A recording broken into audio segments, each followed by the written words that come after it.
Hoi da draußen. Heute spielen wir Innsmouth Chronicles, den zweiten Teil, Mountains of Madness. Ich wünsche euch viel Spaß nach dem Intro.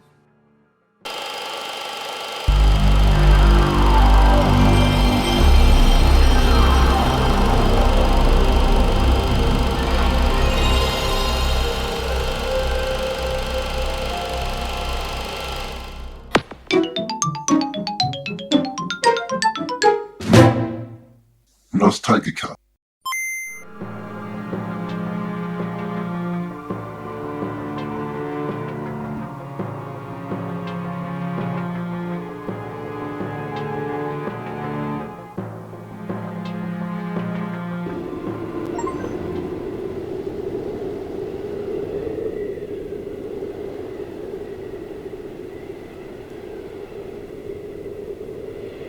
Professor, there's something you must come see immediately. Slow down. Tell me everything, slowly and clearly. Professor, we have found Take a breath. an entrance into the mountain.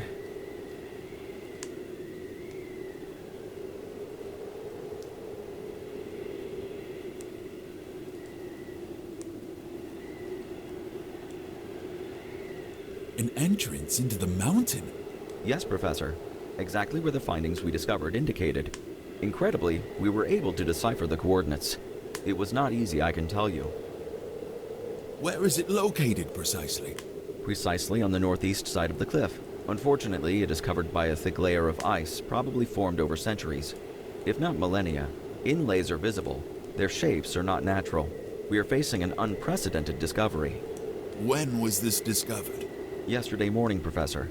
The radio was unusable from there due to the strange magnetism present. I immediately set out to inform you. Give me a summary of the discovery. The frozen findings discovered near the camp, with an advanced coordinate system. They led to a specific place on the side of the gigantic hill. There we discovered an entrance, completely frozen over, but not of natural formation. The radio does not work due to the strange magnetic field in the area. So, I left immediately to inform you. What an incredible find! Prepare for immediate departure. Certainly, Professor. I'll get the sleds ready. And Johnson, Yes, Professor? pack dynamite. Lots of dynamite. As good as done. I'm beside myself with excitement. The work of a lifetime. Could it be one of those legendary civilizations like Atlantis or Mu? Speculation is pointless. I cannot wait to admire it firsthand.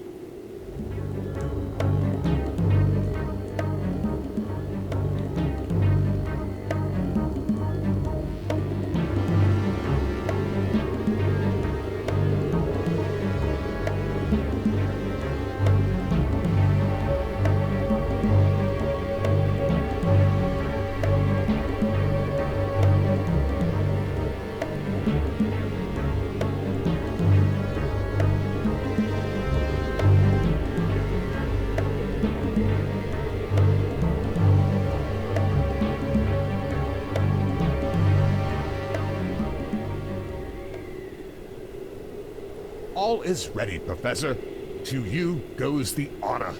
Gentlemen, here, today, we make history. In this remote place, at the edge of the world, we, with me to guide you, have made the most sensational discovery ever recorded in the annals of history. Signs of intelligent life in a place no human has ever set foot before. This will be spoken of for eons to come, and it will radically change everything we thought we knew. Forever. Professor, everything you requested is ready. Thank you, Danforth.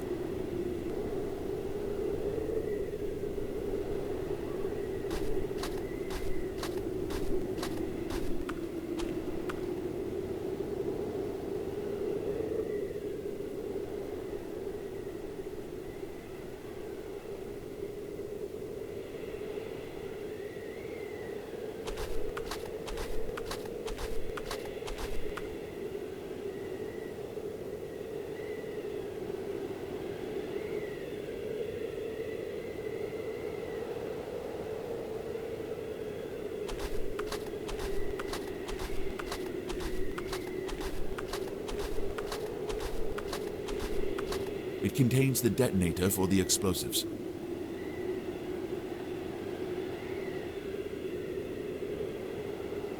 The layer of ice that has formed around the rim prevents the lid from being opened. Fortunately, there is a crowbar sitting here.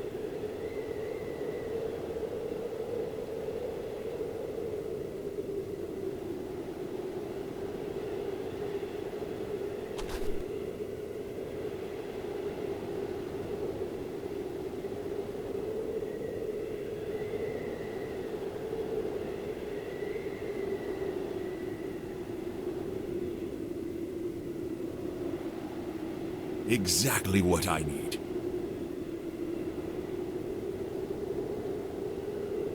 A crowbar.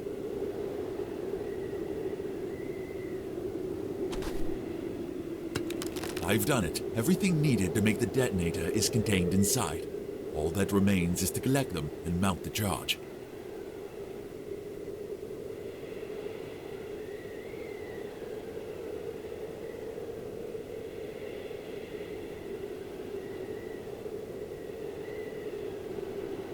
Now all that's left is to make that dynamite do its thing.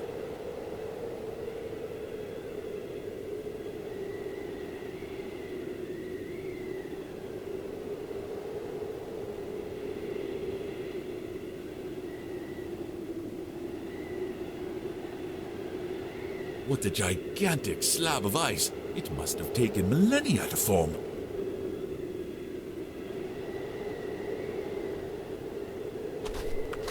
It's part of the detonator system needed to explode the dynamite.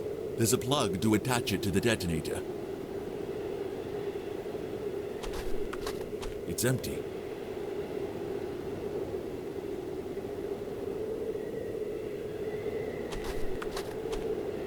Everything is in place.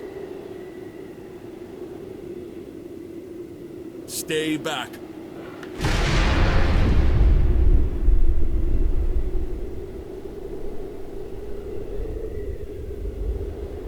We did it! Let's go inside to check.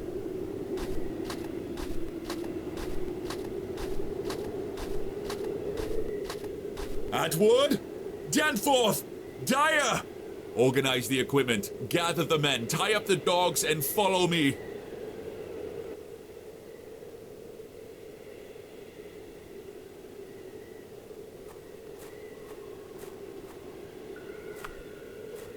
I still can't believe what we have discovered. Professor, Such magnificence. wait for us. Bring the torches. You can't see a thing in here.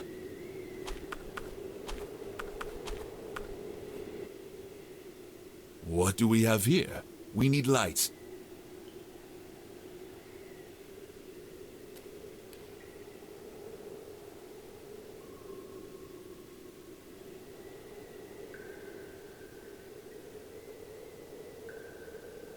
Oh my God, what's in these frozen alcoves? Come see! Gentlemen, within this ice lie organic forms unlike anything we've ever seen. Unbelievable. What a sensational discovery! Hell, It will not be easy to pierce that layer of ice. Right, Professor? not at all, Dyer. Professor, Yes, Atwood. do you know Pebodi from the engineering department? Yes, I think I remember him. He was working on a new type of drill that would do just that for us. True. The whole campus was talking about it just before we left. Great. We have to go back to camp to contact the university. The radios don't work here. One more thing we need to figure out.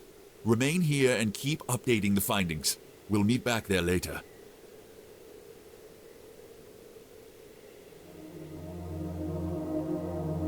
Hey, what's this here?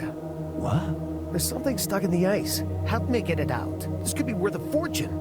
You know that everything recovered from an excavation must be handed over to the professor. Really? And what if I told you that I know someone who will buy it, and you'll never have to work again for the rest of your life? Sounds tempting. Let's see what it is first.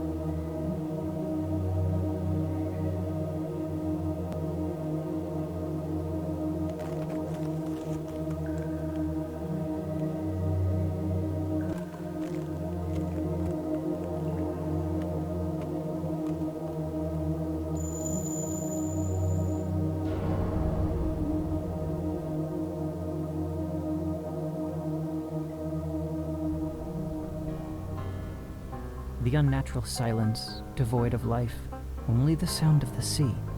Lone hadn't heard anything else for days. He felt no pain, but he could not stand. He could only crawl. At least now he could do that, and felt slightly stronger. But where to go? That was the problem. How would he escape from that hellish town? Innsmouth.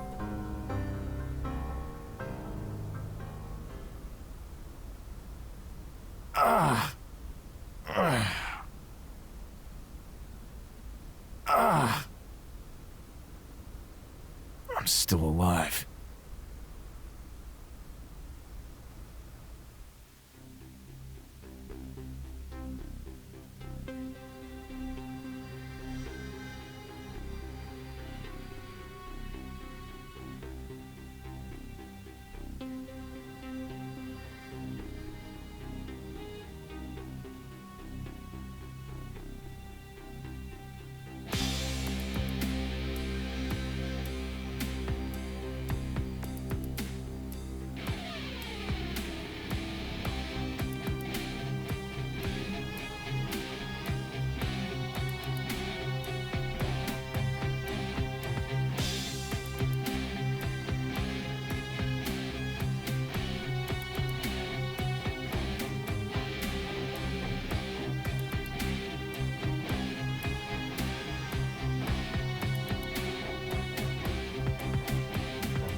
Where to start? Well, it's not exactly easy for me to tell you everything I've been through. There's a turn of phrase that has stuck with me over the years. I read it in one of those collections of fantastical stories that are so popular these days. The author says something about the sea of ignorance in which we all swim, and he is dead on. How I would love to have drowned in that sea, and to have continued my life as if nothing else mattered. Maybe I could have died happy, or at least at peace, but I digress. This all began for me with a call from a certain Armitage, Barkham's Miskatonic University. His brother had gone missing, and all the clues led to a remote coastal town, Innsmouth. And yes, I found Armitage's missing brother. Daddy was already gone, and from a violent death, chained to the wall of the labyrinthian caves beneath the town. The sole survivor I met was a fellow missionary priest, still alive. The fools. They were crazy enough to believe that they could freely preach their religion in Innsmouth. The priest told me a story I dismissed as mere invention at first. A tiara holding the power to awaken unclean creatures from the fringe of imagination. But in the end, I came to believe his tale. I recovered that unholy relic. There, a shapeless mass, a horror beyond description, surged forth and attacked us.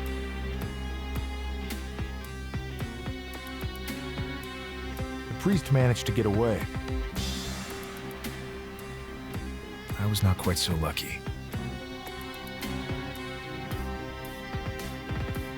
However, here I stand, able to tell you all of this. And it's from this point on that I want you to hear my story.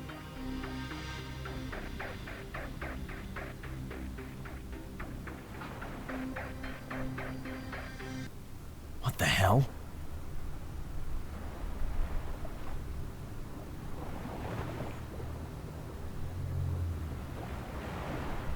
But what?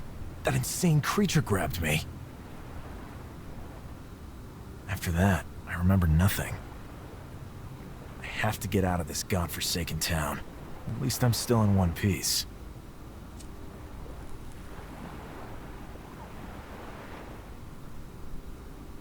Smoking disgusts me now. Perhaps that's at least one positive outcome from all this?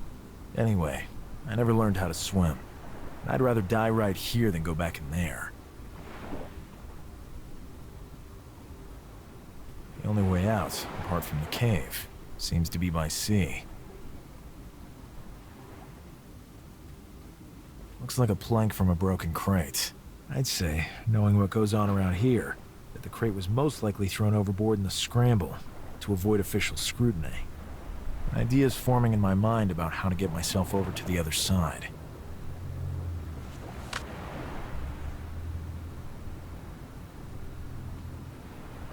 I can't carry two at the same time.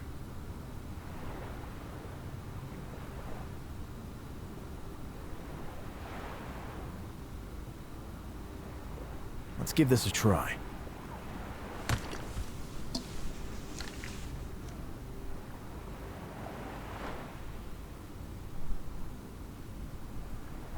The entrance to the labyrinth of caves that runs beneath Innsmouth.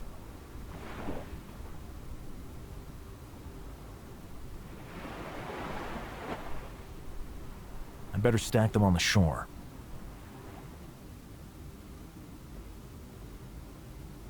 I can't carry two at the same time.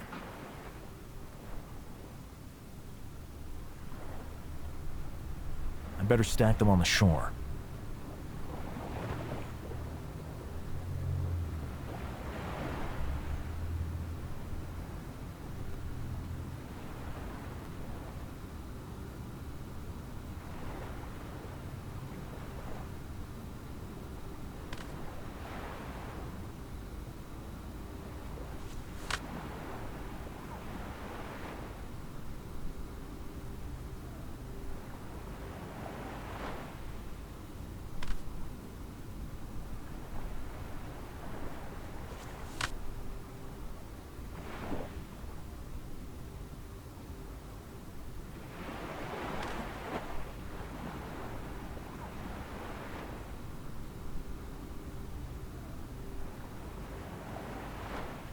Some strong-looking reeds.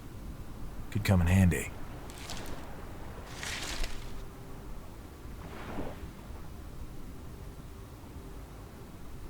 The infamous town of Innsmouth, guarding the secrets they'll kill to keep.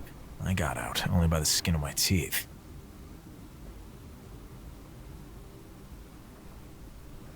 I can't even swim in shallows, let alone on the open sea.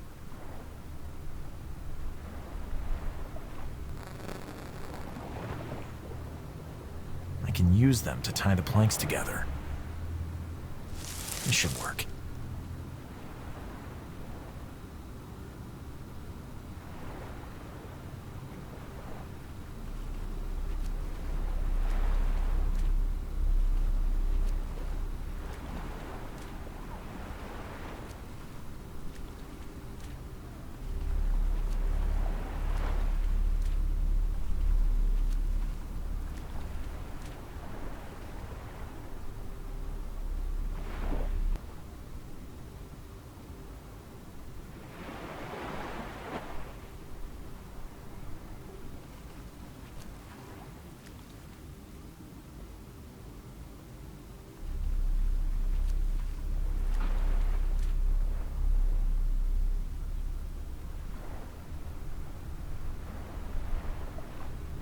Hey, you!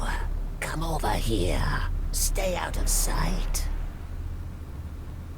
Shush. Don't make the slightest sound, please. Rest at ease. You're lucky you ran into me first.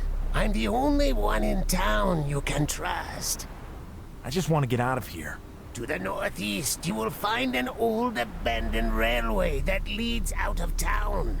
And now, I'll go distract them for you. You get to move on, and keep your head down. Thank you. I hope I can somehow repay you one day. A good bottle of whiskey is never unwelcome. Speaking of which... Well, do you have any whiskey for the good Zadok? Shut up, old man. Why do we even let this smelly old tramp camp out at our town? So, about that whiskey. Or would you like me to blab some of your secrets to the guy who works in the drugstore? After him. Sure.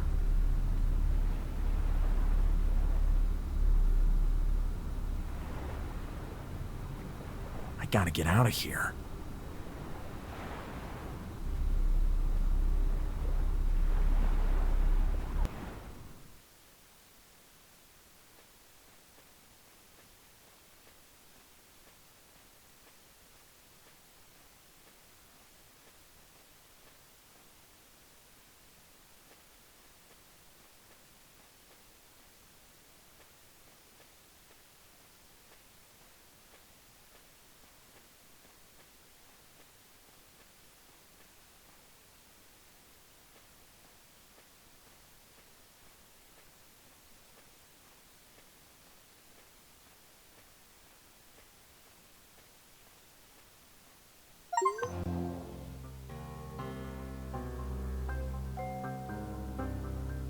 He traveled in seclusion out of fear that they were following him.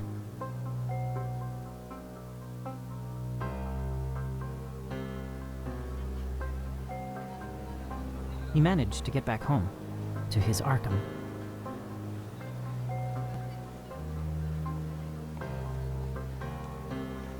He couldn't, however, rid himself of the sense of dread he had brought back with him.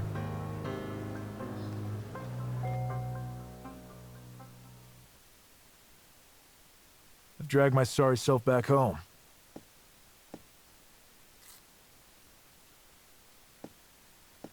Now comes the difficult part. But first, I must grab some shut-eye and a change of clothes.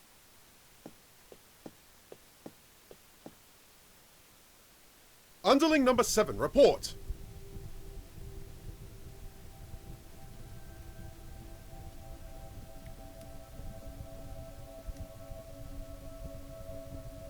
Master. I hear you have some news of interest for me. Yes, Master. Sadly, I must report that the Marshes have failed to keep the tiara in our possession for the upcoming ritual. Very unfortunate. You just can't trust those damn fishmen. But we will remedy that. Continue. Yes, Master. One of our Innsmouth affiliates reported something extraordinary. Some private investigator was attacked by the unspeakable creature that dwells in the labyrinth of tunnels, yet somehow survived. What? Nobody has ever survived a Shoggoth. Track him down.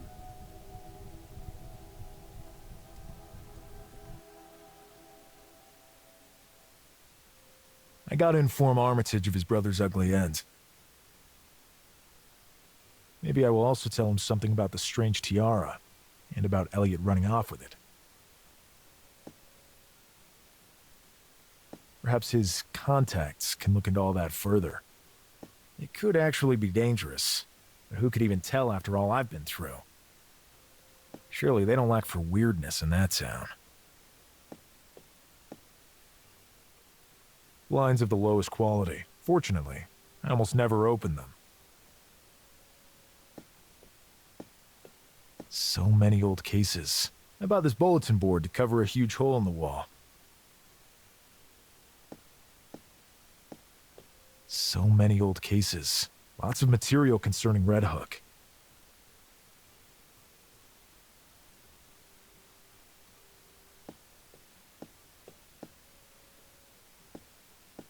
A simple chair.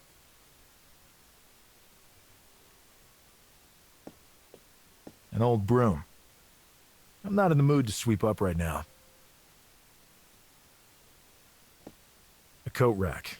What else would it be? I'm not wearing an overcoat, and I never take off this trench coat. My telephone. Quite the luxury. The usual mess. A simple lamp. There's no time now. I must call Armitage.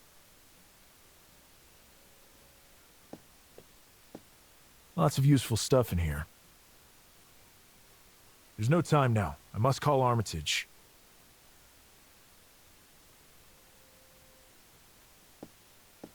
A shabby rug. I don't feel like picking it up.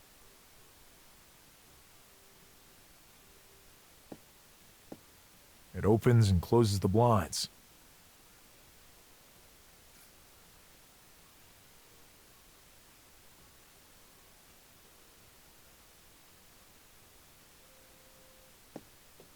I must have passed out there on that shore for longer than I thought. I don't want to tear another page off.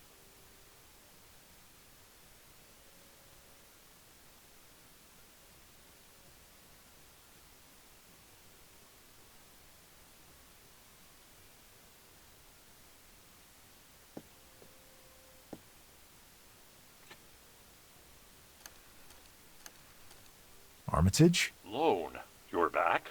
Finally. I've been waiting on news from you for weeks. I was beside myself with worry, but enough with the prattling. Have you found my brother? I'd rather talk about it in person. When can I meet you at Miskatonic? Immediately. I'll see you shortly then.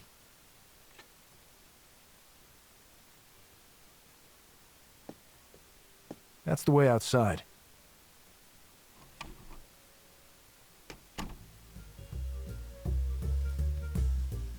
Mickey. He's been here on the street peddling his wares for ages. And he's a really nice guy to boot.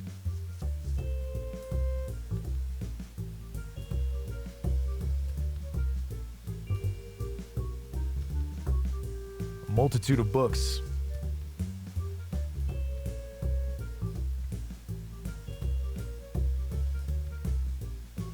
Some fruit. Top shelf stuff by the looks of it. Who am I to say? I only eat saturated fats. Monleo, a legendary figure in the neighborhood. Spends his days doing nothing. Monleo, how you doing? No, been a while. Been a month or more that I'd seen ya. Yeah, I was busy. How's your mom doing? Old, but still going strong. Good to hear. See you soon. Stop by whenever you like.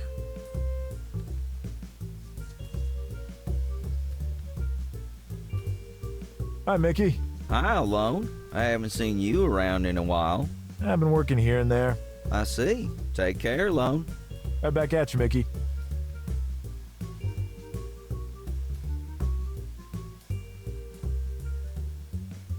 Melvin Books.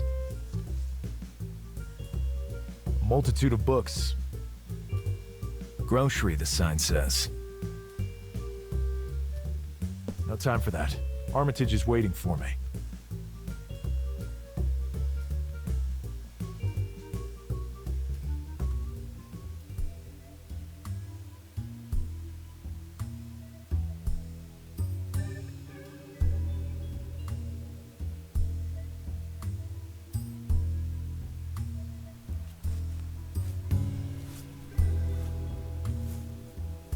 The good life. Hi, guys. Hiya. What can we do for you? Are you students here? Yes. Doctorates of medicine. Do you know Henry Armitage? Yes. He's the curator of the library. A true gentleman. May I ask your names? I am Johann Hansen, but everyone calls me Billy. My friend here is Herbert. Yeah, hi there. You're a man of few words. No time to talk. I have to study.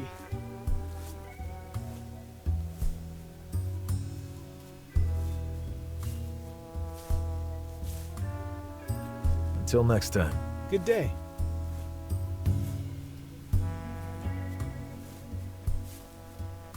Good morning, and good work.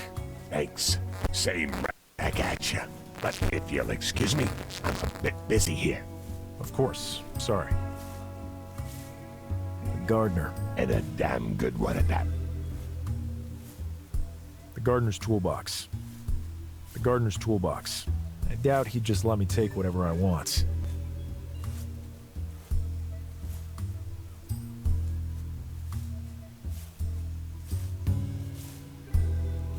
Miskatonic University.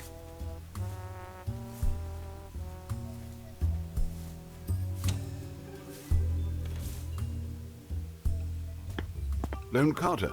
Yes? Go on in. Armitage is waiting for you. Thanks. A portrait. Disturbing. The landscape. Vibrant.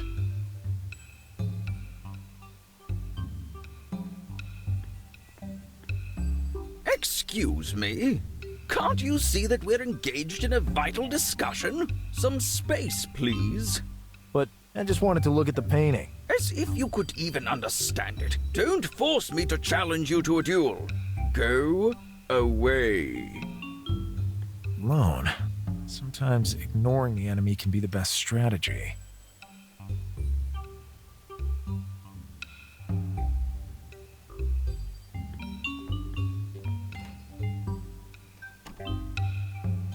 Armitage?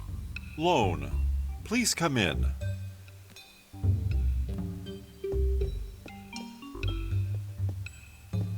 Sorry, I was just wandering around studying some texts. You look well. I have some bad news for you. Go on. Your brother didn't make it. I'm sorry. How did it happen? I'm not sure you want to know the details right now. It's what I paid you for.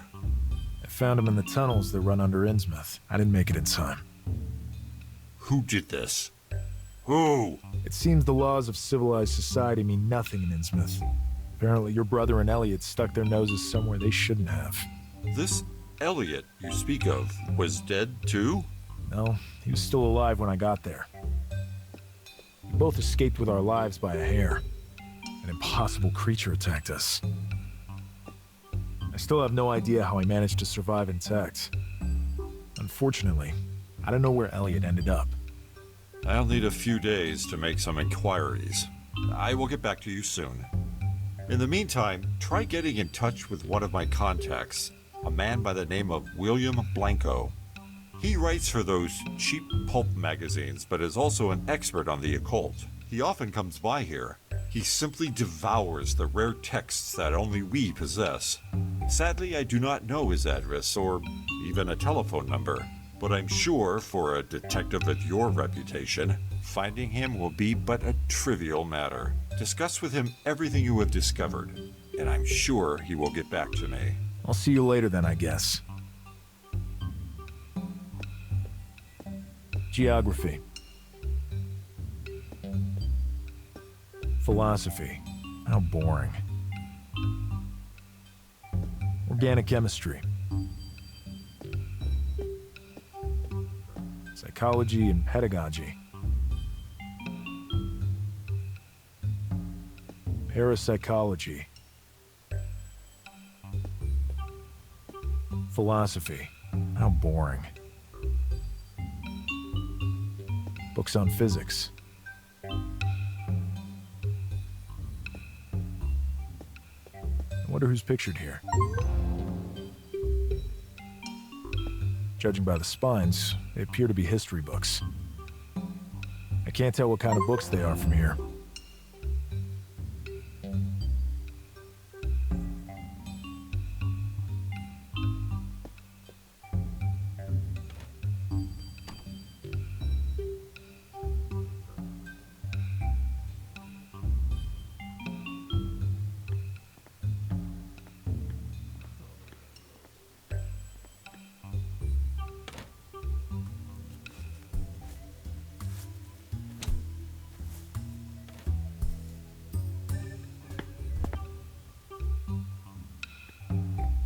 His previous position was as a member of staff in Armitage's office.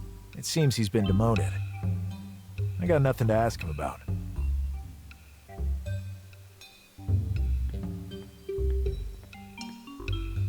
Some space, please. Okay, I'm backing off. Not downright rude.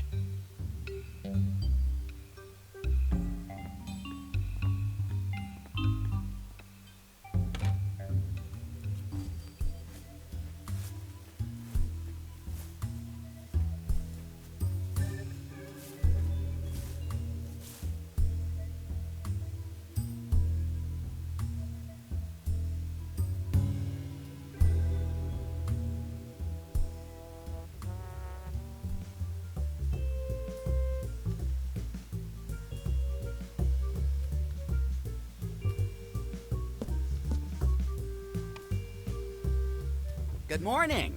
How can I serve you? Name's Lone Carter from next door. Yeah, I've seen you around, but I haven't bumped into you for a while. You look like one of those investigators from the novels. Well, without quite as much work, sadly. Nice to meet you. I'm Calvin. I run this shop. It was founded by my grandfather, Melvin, hence the name. Nice to meet you, pal. Maybe you can help me out. What are you dealing here? A multitude of books and magazines, some quite rare. I'm looking for one of those rags that publishes them hack horror stories. Something like Weird Tales? Yeah, exactly. I'm afraid we're out of stock. Damn it. It's all right, Lone. It's all right. Do you know of anyone else who sells it locally? We are the exclusive dealers. Maybe you could find someone in Boston. I ain't going all the way to Boston just to buy some rag. I can tell this is important to you. Maybe I can help you out. Really? Thanks. Slow down now, slow down. I happen to collect those magazines. Great. Can you tell me the publisher's name then, please? There's just one slight problem. In order to keep them pristine, I do not allow even myself to open them. That could damage them. Then why even buy them? You could never understand the heart of a collector. What do you want for just a sneak peek? Do you work in this building? Yeah, I even live in it, to be honest. What's that got to do with anything? Perfect. In order to give you the information you're after, I will need you to do something for me first. Well, ain't you just the smarmy little bastard? Tread lightly, Lone. It's either this or a trip to Boston for you. Or you can wander around the city asking everyone if they know who publishes Weird Tales. I could just go to the patent office and ask who registered the title. You surely could. But the bureaucracy is notoriously slow. Who knows which dusty shelf this one vital piece of information sits on? But I feel you have a certain urgency. And the favor I ask shouldn't occupy you for too long. Well, get on with it. I might just put some lead in his head. Lone, deep breaths. Dr. Ivory says I need to learn to control my anger. Do you know Foreman? Yep. He lives on the same floor as me. Great! That bastard's been boasting around about having a better collection than mine, which is obviously impossible. Oh, my breaking heart. Anyway, I always end up second best at our club meetings. Now, each of us has a list with every item in our collection pinpointed down to the iota. I need you to find Foreman's list, Carter, so I can expose how lacking it is in front of everyone. Are you aware that breaking and entering is a serious crime? Of course, but you seem the kind of man who might find small detours from common ethics. I'll see what I can do.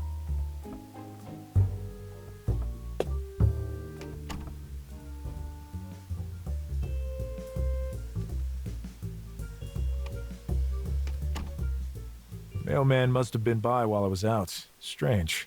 I was gone for more than a month and there was no mail waiting. And then the moment I'm home, here some is.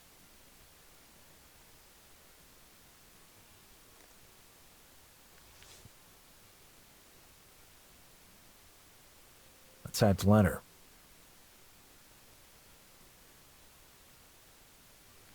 Lone, I've been trying to get in touch with you for days.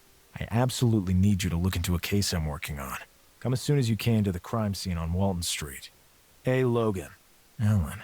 Haven't heard from him in ages. If he needs me, I'm only too happy to help him out.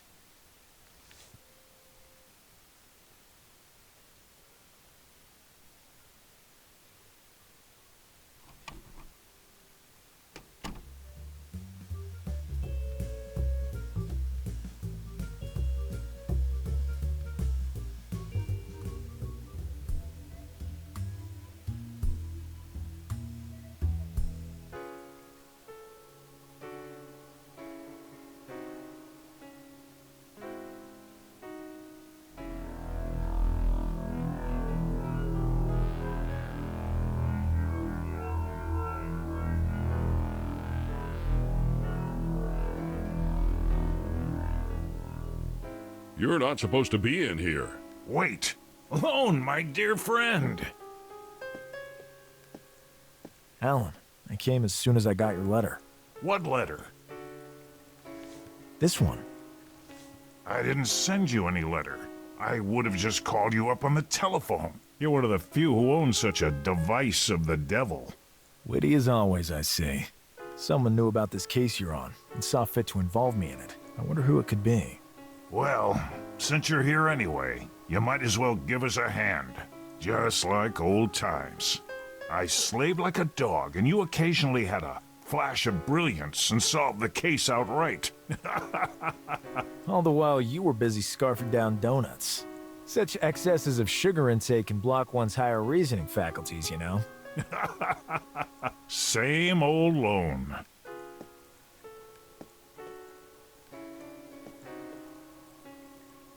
Ritual homicide? Bud, fill my friend in on this whole gruesome affair. Certainly, Captain. The landlady called the station this morning to report that she had found Mr. Gillum hanging, mutilated, here in his room. with Sarah Rupert disemboweled in the bed. Did the lady in question have access to the victim's room? That has yet to be established. I spoke with her earlier. Apparently she found the door ajar. I doubt she was lying, given the state of shock she was in. It's unlikely she has the stomach for such a macabre act. We had to call an ambulance to tend to her. She was fainting at my feet. The corpses were gutted. Liver and pancreas of both have been removed. And even more disgustingly, his eyes and mouth have been stitched shut, besides the fact that his lower half is still yet to be found. Records show that the girl over there, Sarah Rupert, did not reside here. It's possible they were dating and she was merely in the wrong place at the wrong time. The victim was a student of parapsychology at Miskatonic University, originally from Haverhill. He lived here to take advantage of the low-rent neighborhood. Probably couldn't afford a room on the university campus. Difficult for such a person to make mortal enemies. He was most likely just easy prey for our killer due to his withdrawn lifestyle. We will investigate his acquaintances more thoroughly. In the meantime, feel free to take a look around, but don't touch anything. Horrible. Who could do such a thing? Poor girl.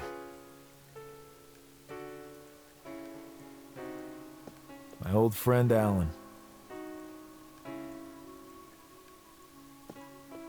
Quite meager. There are also some crumbs on it. It probably doubled as his dining table.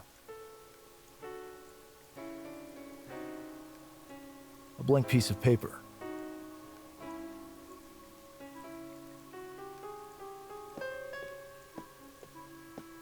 The victim's blood was collected in this basin. Weird residue lay around it, almost like someone drank from it.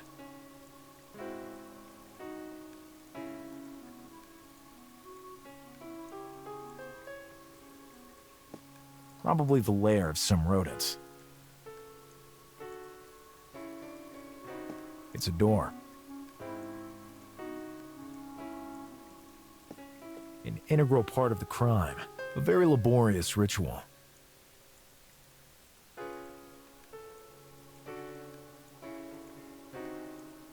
A strange mechanism to block out the sun. Lone, please don't touch anything. The crime scene photographer is on his way. Sure. Nobody could say this isn't a nice, bright room. Alan? Yes? How's it going? Good, Lone. A lot has changed since you left. My promotion up the ranks has been quite stressful. Congratulations. I hadn't heard. Thanks. I'd like to know who sent that letter in your name. I have no idea how to look into that any further. But it weighs heavily on my mind, too. They know who both you and I are. Yep. Can you tell me anything more about the victim? We've already given you all the information we have so far. I get a feeling this is going to be a rough one. But luck sent you here, right? Yep, luck. This ain't the nicest of neighborhoods, if I remember correctly. Right. But it is not unheard of to find decent people of lesser means living here for the rock-bottom rent.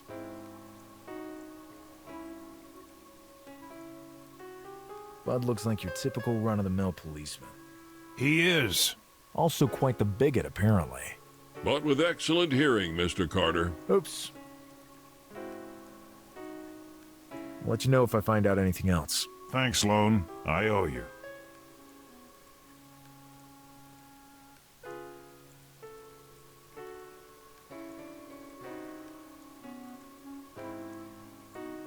A strange mechanism to block out the sun. Lone, please don't touch anything. The crime scene photographer is on his way. Sure. Do you remember any other details? No, I would say none.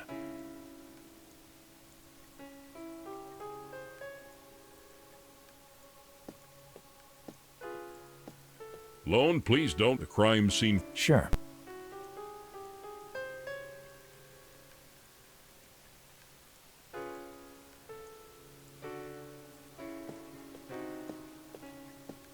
It's a door.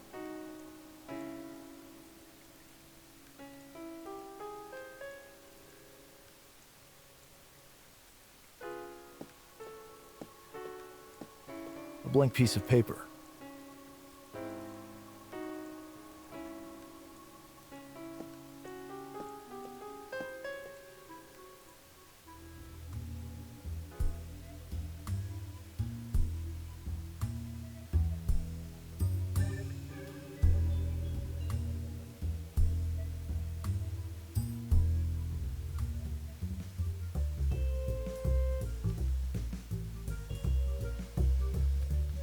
Leo, the legendary spends his days.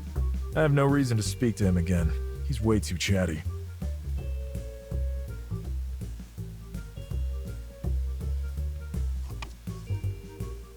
Hello, Mr. Carter. Where are we with the list? I'm working on it.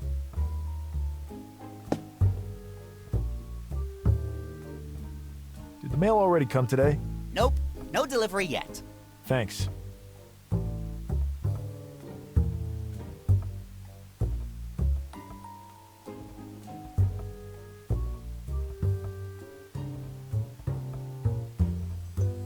And if I convinced you a bit more forceful-like? I can scream like an alarm going off, Carter. People would rush in here like gangbusters.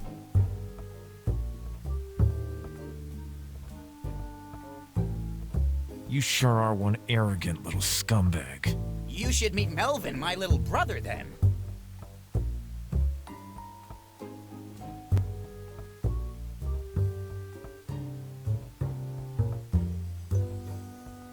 See you around, little blackmailer. The end justifies the means. Trivial little things. That's what you say, Lone. I can't see what those are from here. Books for girls, Lone. Not for you. Novels and smut books. Magazines on current affairs and science.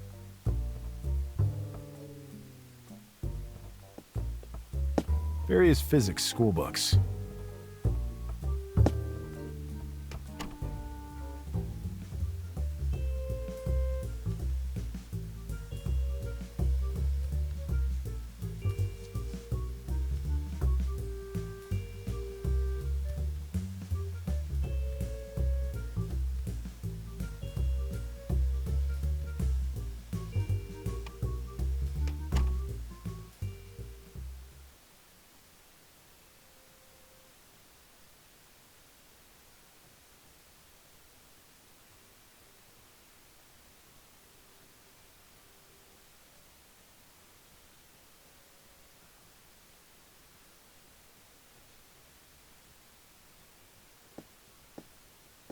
There's no one I need to call right now.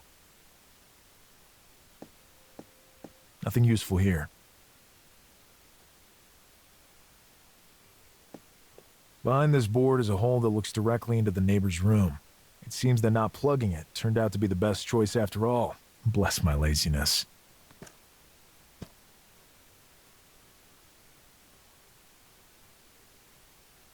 That seems to be what I'm looking for. I can see Foreman's desk from here. Over there is the list I need.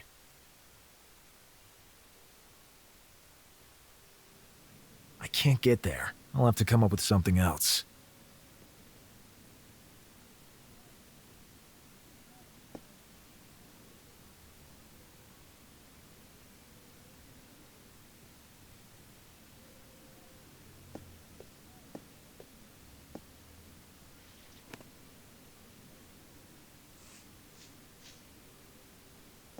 A long and thin object. It will probably end up being of some use eventually. Well, more so than merely as a broom anyway. I could always put it back together if need be.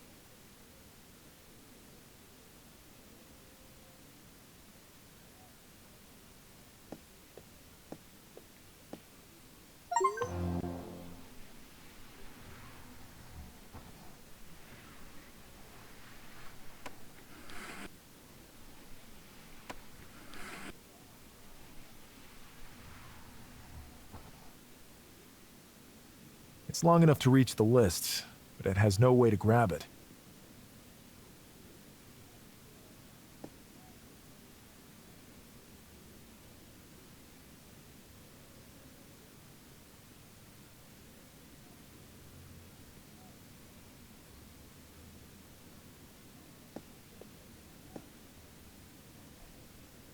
spare set of lockpicks. A good find. I lost my last pair in Innsmouth. There's nothing else I need in there. Nothing of worth. There's some chemistry equipment in here. Served me well in the Kroichak case. This could come in handy. There's nothing else I need in there.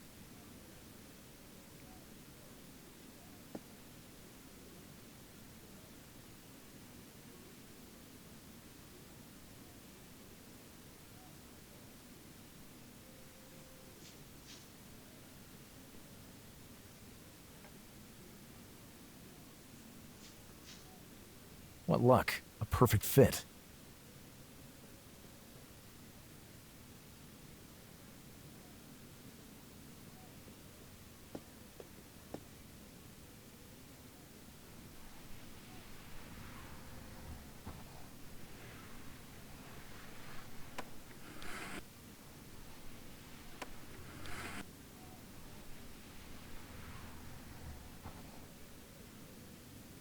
It's long enough to reach the list, but it has no way to grab it.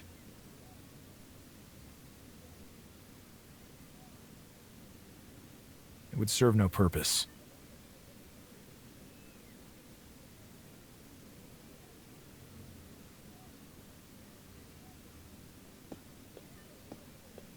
It would serve no purpose.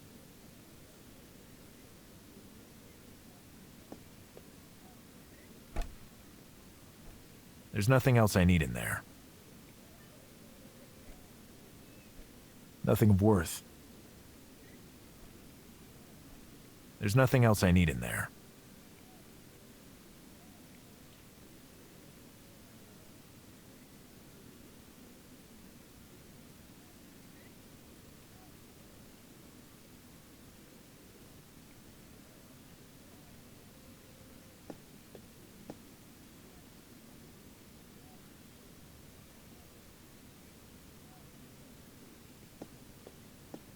I don't feel like picking it up.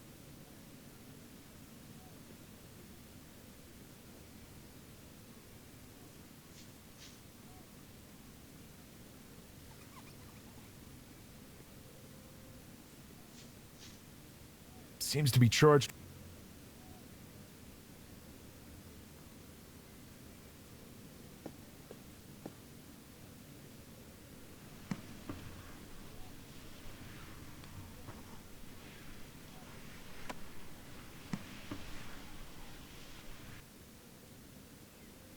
Bingo. Now to take the list to Calvin.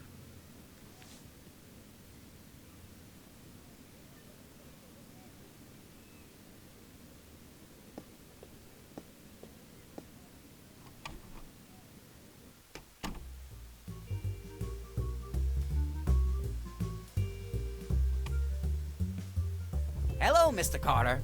Where are we with the list? Here's your good-for-nothing lists. Outstanding! Thank you very much. The name of the publisher. Now. Sure. Don't get flustered. Derlithson Press. Good. Is a telephone number mentioned at all? 005672. Perfect. As I see things, you still owe me a favor. That wasn't the deal. As you saw, I'm very good at small detours from common ethics. Perhaps I could even take some scissors to that little collection of yours and make it a bit larger, piece by piece. I do still owe you a favor. Well said, and don't you forget it.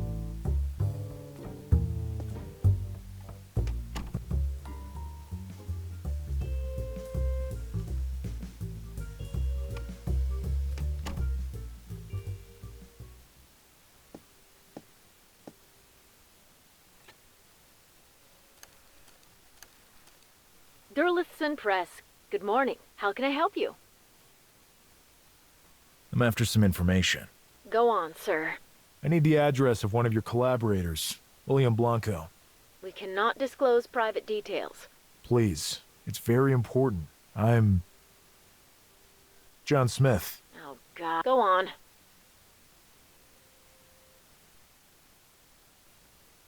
Let's get right to the points. I'll be needing William Blanco's address. But really, I can't. You have a big problem.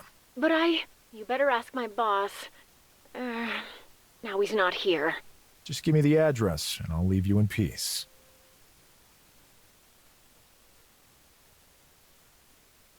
I think you need to explain yourselves. Sure. Hold the line while I see what I can do. I'm here.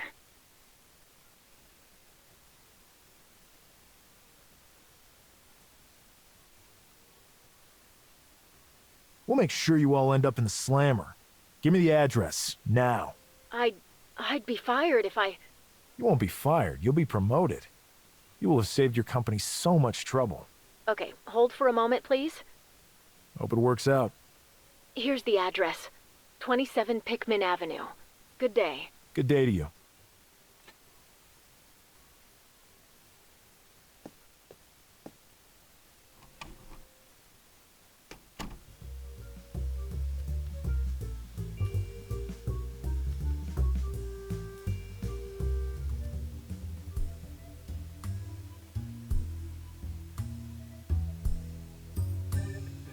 My poor brother. I can't stop thinking about him. Maybe if I just go home for the night and take some time to reflect on all this. But what?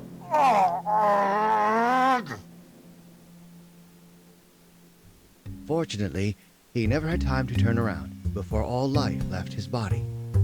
A masterpiece, if I do say so myself. I wonder if Howard has the time to take a look at it. Coming. Come in. Hi there. I'm Lone Carter, private investigator. Pleasure to meet you, Lone. How did you find me?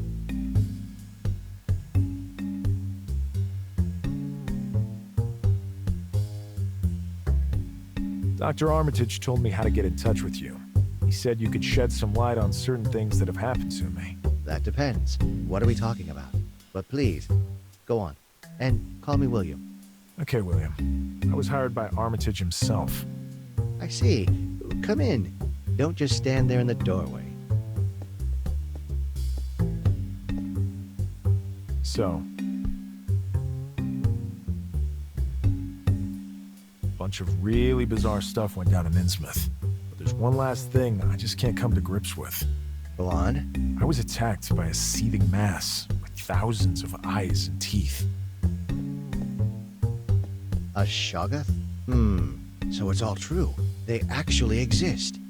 Tone down the enthusiasm, please. It wasn't exactly a party on my end. I'm sorry. I'm a scholar of the occult, and any information, however horrible for most, arouses my curiosity. Go on, please. I remember waking up, barely alive, missing an arm and a leg, and I passed out. When I woke up, I felt perfectly fine and my missing limbs were back. Amazing. Lone, I wish to perform a small experiment on you. Will you permit me? Ow! What the hell was that for?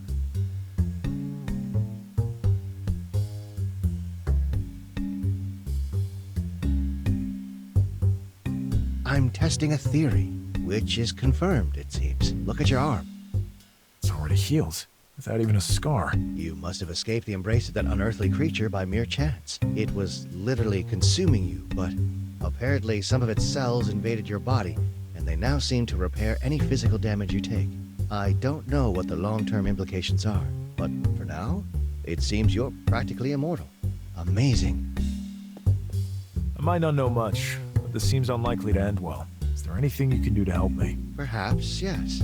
But do you really want me to? With such power, you could make a real difference. I'm not interested in being some kind of hero. Besides, we have no idea how this thing might further evolve. If I were to turn into one of those things here in the city... You've actually got a point. Lone, do you know Professor Wilmarth? Yes.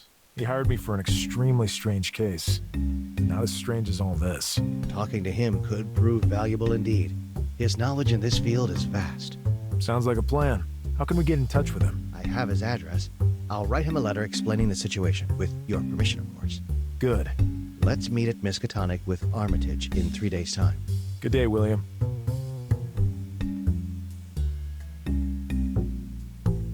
I really gotta go grab some shut-eye. Then I'll have a think about who left this letter for me. Returning to the crime scene might be a good idea. Hopefully I can investigate unimpeded next time.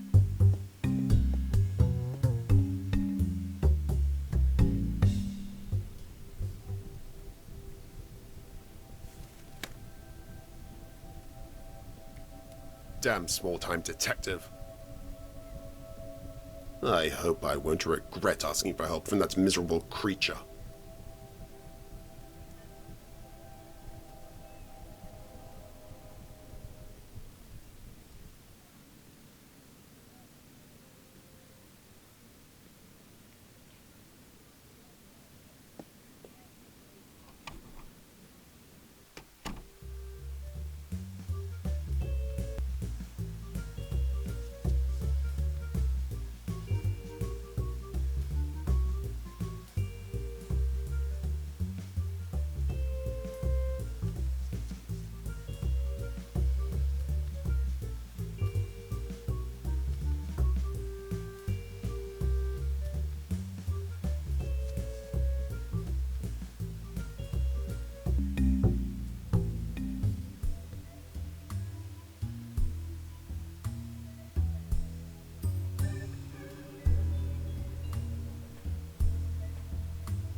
I can't open it. It's locked.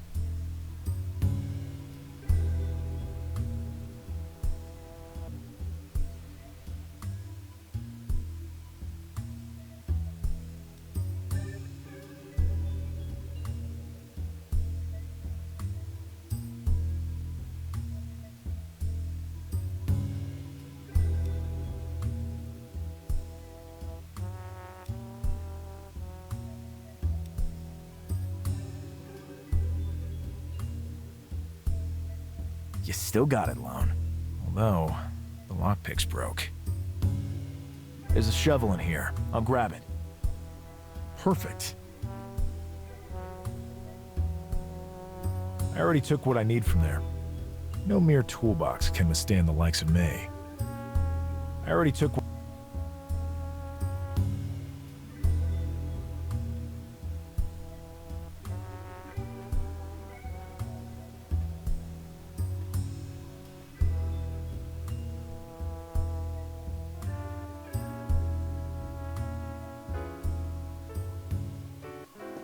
Probably the lair of some rodents.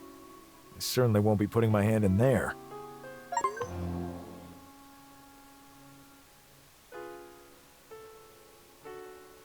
It would serve no purpose.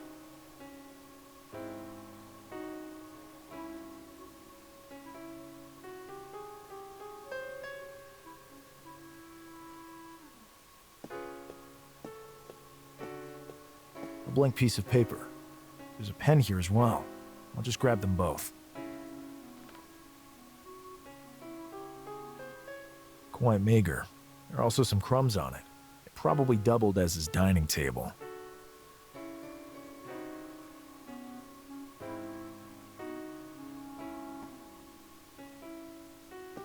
I can't close that from here. Nobody could say this isn't a nice, bright room.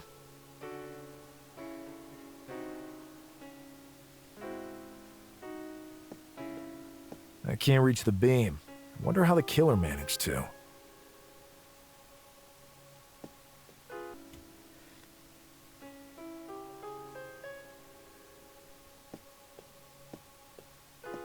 Quite meager. There are also some crumbs on it. It probably doubled as his dining table.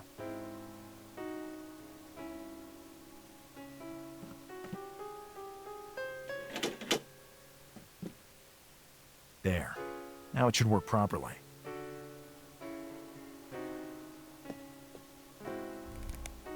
What's that thing?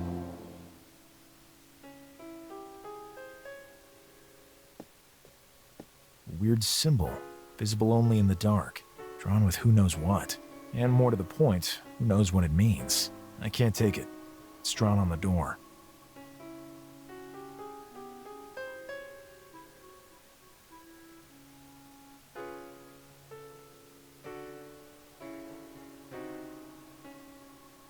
Yeah, I should be able to jot it down this way, for whatever that's worth.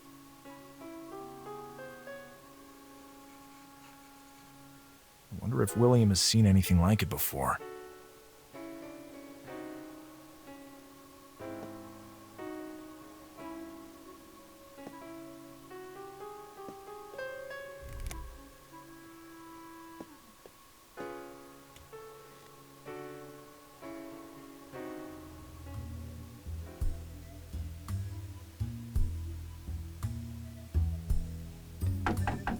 Come in, Lone. William, I'd like to ask you about something. Sure.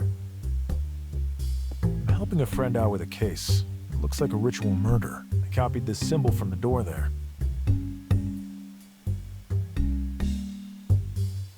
Interesting. It's been a long time since I've seen it. So you recognize it? Yes, but it shouldn't be there. Tell me everything you know about it. Sit, Lone. I'll recount a story for you. You'll probably have some trouble believing it. Given what I've gone through, I highly doubt that. I am a student of the occult, as you may have heard. What I'm about to tell you, however, does not come from mere book study. As you may know, Arkham, much like Salem, is a city of mysteries. Here, over the centuries, many have acted in ways that I would describe as interesting. We don't have to delve that far back into antiquity, though. I've lived here all my life, but I've never heard of any obscure or ancient claptrap. Well, that's only to be expected, Lone. The people involved in all this keep as low a profile as possible.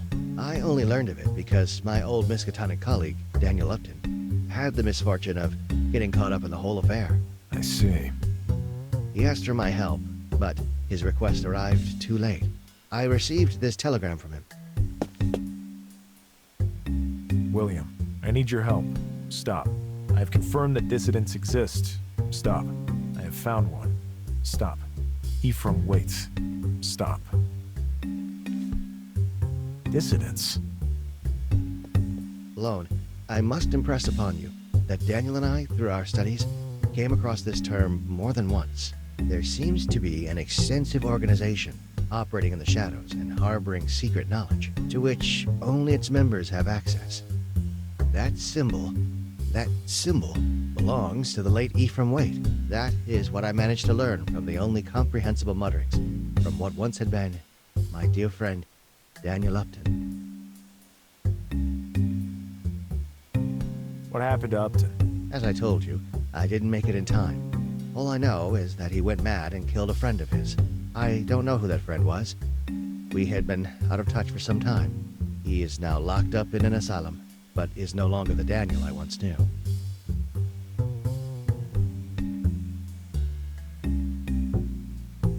What else can you tell me about Ephraim Waite? He must have been a very powerful magician if he was actually affiliated with these dissidents. My subsequent research led nowhere. This led me to think that my friend's mental health was indeed compromised. Until now. Then you showed me that symbol. But why involve me? I have to look into this further. It would be best to gather information about this Waite person. Municipal Archive would be a good starting point. A friend of mine manages it. Can I meet him? If you want to try, go ahead. I'll contact the clinic and ask them to let you in. The nurse and I go way back. We are well acquainted, if you catch my drift. I caught it. I caught it, William. See you later, William. See you later. I wish I could go with you, but I have a pressing deadline bearing down on me. Don't worry. I can handle things for now.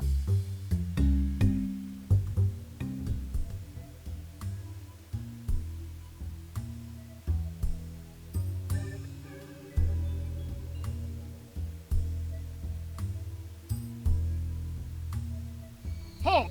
Take him down! What the hell is going on? Leave me alone. The sea calls me. Come on, back to his room with him. Hey, don't hurt him! Mind your business. Help! The sea! Hey! Excuse me, sir. What? You treat all your patients this way? Everyone is well cared for here. Patients try to break out now and then. Yeah, right.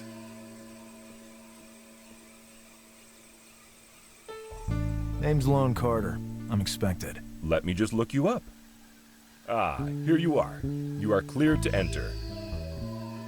Who was that man? Oh, he's always trying to get out. I heard he's from Innsmouth. Always raving about getting back to the sea.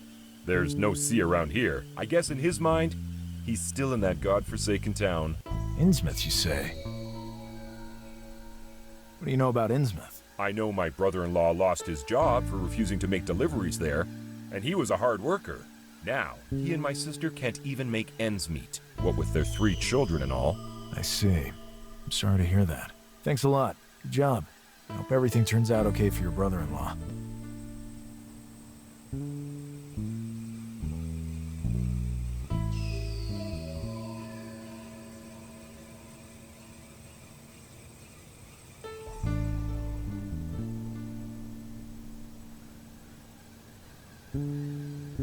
Good morning.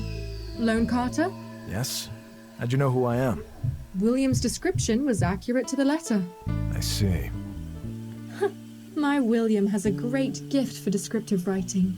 Even way before I met him, I already felt I loved him. His stories are splendid. They deserve better than to appear in those cheap tabloids. I'm here to see someone, Rose. It's a matter of some urgency. Sure. You will find Upton in the last room in the corridor to your left. We can't allow you into the room, though. Please speak to him through the bolt hole. He can become quite violent. Tell me about Upton. There's not much to say. He pleaded insanity after the murder, and for good reason. He spent all his time since then babbling and drawing odd symbols, like this one. Thanks, Rose. Anything else? I can tell you that he has a wife and daughter, but they've never come to visit him. William has visited him before, but not even he stops by much lately. Anyway, he speaks only in groans. He eats little. I don't know how to help you any further, Lone. Thanks all the same, Rose. The same symbol that was drawn on the victim's door, just like William told me. Do you remember anything else about Upton? I don't know how to help you any further, Lone. He speaks only in groans. He eats little. Thanks all the same, Rose. Tell me about the man they dragged away. All I know is that he came from Innsmouth and has been incarcerated since before I worked here. He always tries to escape. I've noticed. But he couldn't be on the loose. He can be very, very aggressive. His walks are always overseen by maximum security guards. But all too often they end up as you saw here today. Thanks, Rose. Tell me about the other patients. There is little to say, Lone. Once you get used to the hellish moans, it's a pretty quiet job. These poor people probably don't even know where they are. As much as we can, our duty is to try to give them a dignified life. Yeah, right. What? That sounds right, I said. That sounds about right. Later, Rose. Bye, Lone. Give my regards to William when you see him. Sure.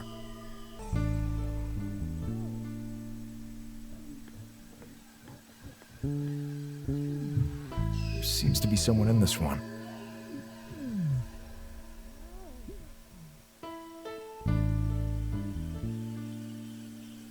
Are you all right in there? Of course. Everything the divine light shines upon is perfect. Come here, my son. Come. Try closer. Hell awaits you, you unclean filth! Wow, that shook me up a bit. Lone! Stay away from there. Today, he thinks he's a fallen angel. Come back tomorrow to meet him as Napoleon Bonaparte.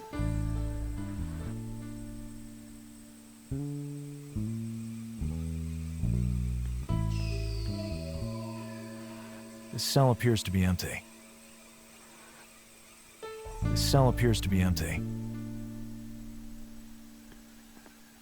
There seems to be someone in this one.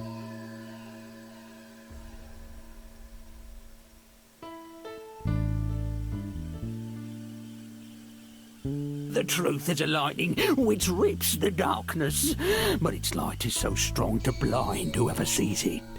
The enlightened ones will lose themselves in the blackness. Are you willing to follow that path? Okay.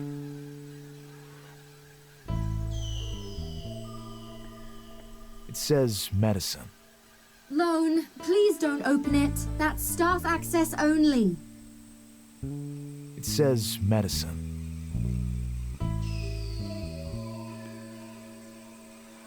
This cell appears to be empty. I don't want to open that.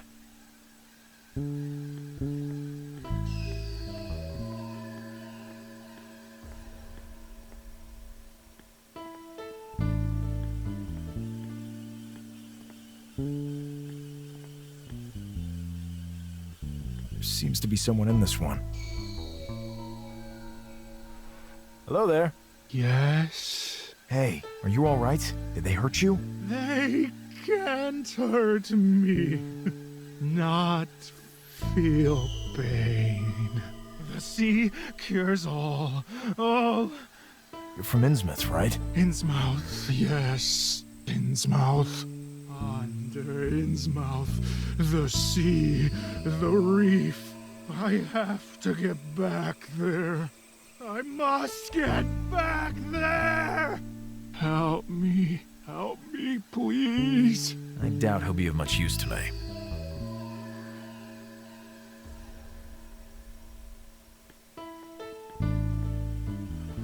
There seems to be someone in this one.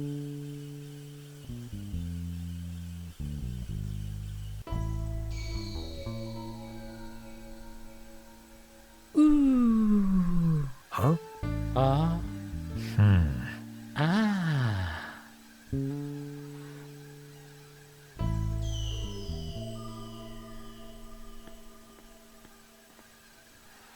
This cell appears to be empty.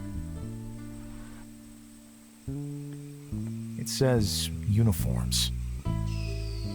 Lone, please don't open it. That's staff access only. I can see the inside of the cell.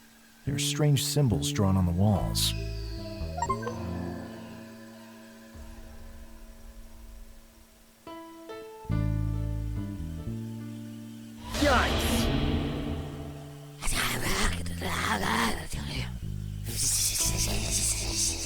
What a fright.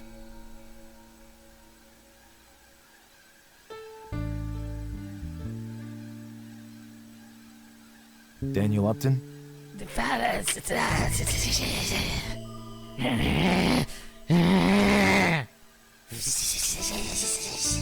Well, this is complicated.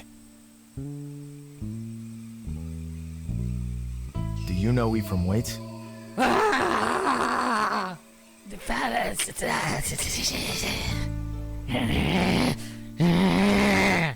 Calm down, Daniel. Lone, please, don't get him riled up.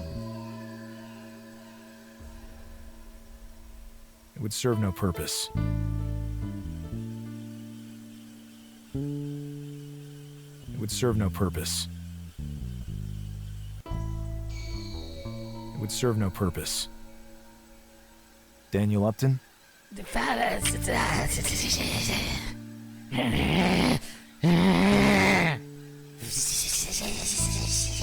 Well, this is complicated.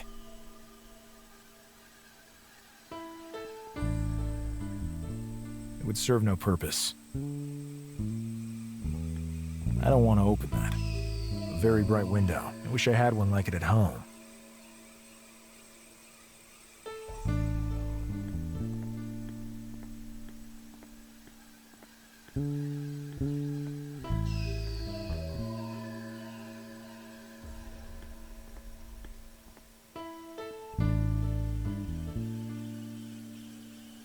I think it's the nurse. Thanks to her relationship with William Blanco, I was allowed into the asylum.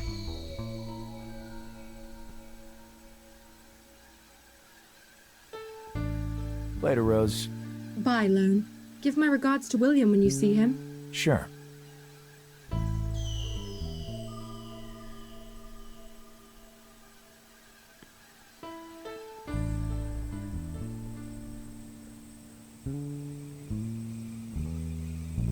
Looks like security staff. He guards the clinic's gate.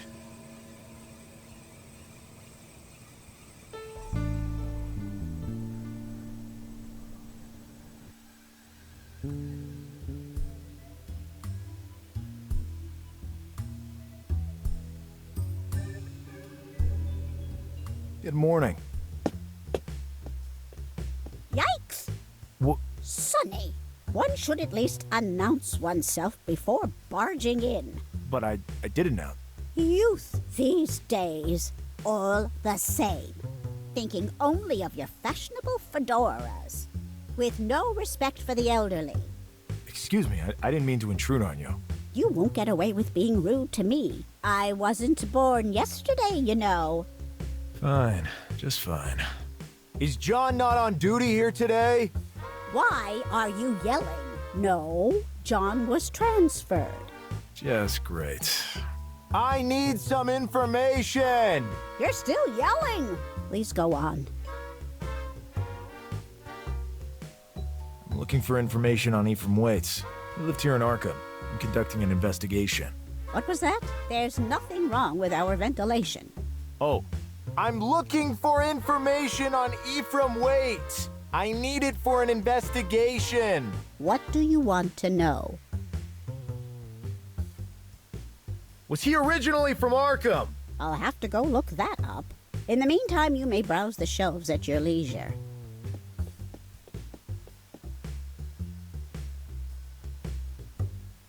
Ah, here it is. He was a native of Innsmouth. Did he have any family? I'll have to go look that up. In the meantime, you may browse the shelves at your leisure.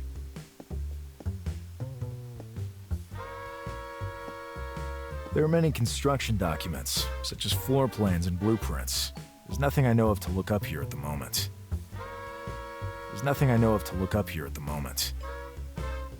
Ah, here it is.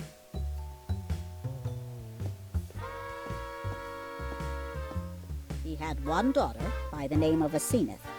They lived together. I don't know any more than that. Where did he and his daughter live? I'll have to go look that up. In the meantime, you may browse the shelves at your leisure.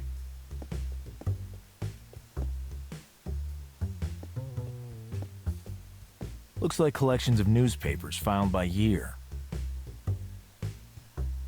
I need a date. There's way too much material to sort through otherwise. Maybe the archivist can shed more light on this.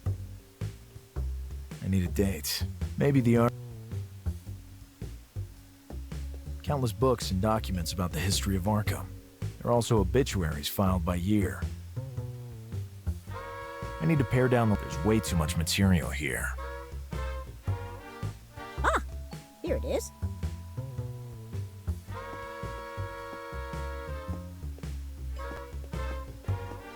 His last known residence was 27 Regent Street.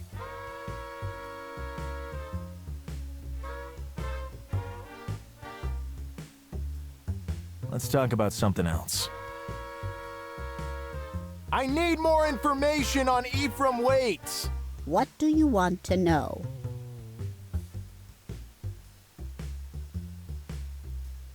Let's talk about... I need the lowdown on Daniel Upton. He was accused of murder some years ago. What do you want to know? Do you know anything about the murder? Do you know what year that happened? No, to be honest. It's rather difficult to find information without details. The only thing I might be able to do is look up his name. Wait. In the meantime, you may browse the shelves at your leisure.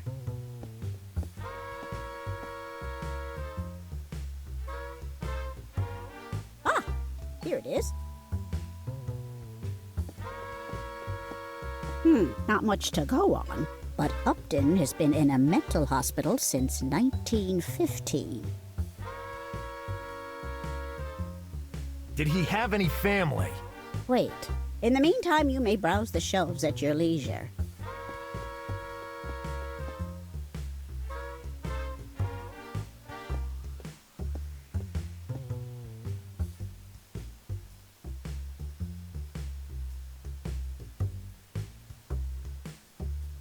There's a news article here concerning the murder of a certain ED by someone identified only as DU. Could this be the connection between them?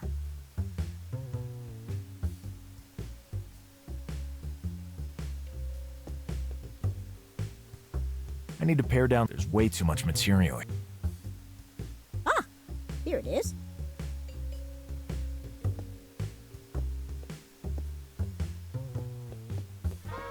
He had a wife and son, but they no longer reside in Arkham. But Upton has been in a mental hospital since 1915.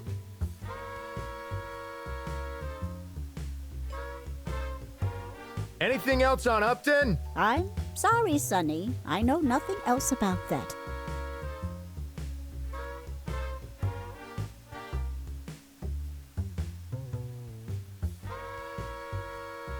I'll take a look at the archives. You can find everything you need to know about beehives on the shelves to your right. Okay.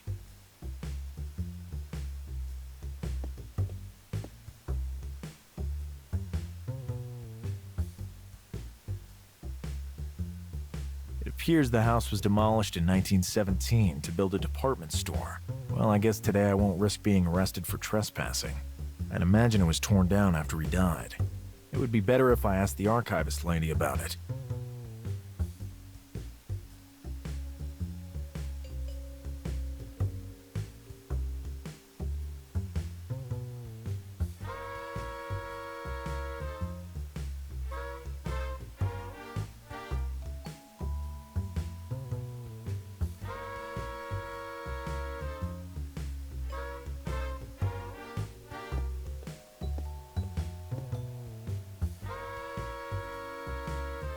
There's a news article here. Could this be the...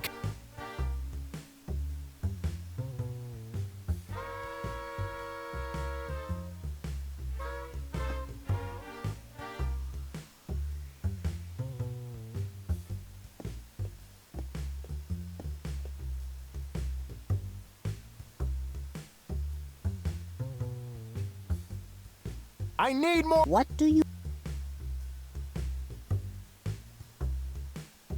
Let's talk about... I need more... What do you...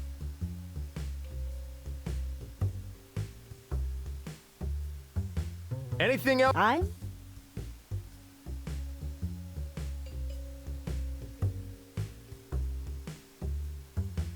I'll take a look at the... You can find... Oh...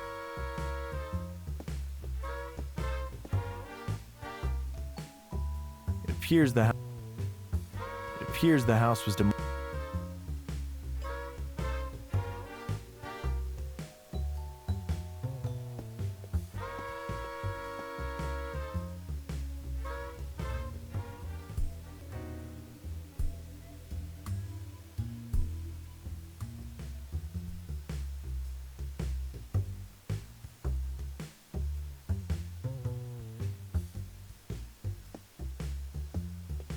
It would serve no purpose.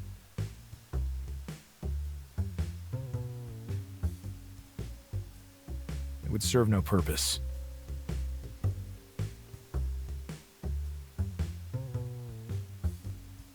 I need more... What do you... Could you tell me when he died? I'll have to go look that up. In the meantime, you may browse the shelves at your leisure.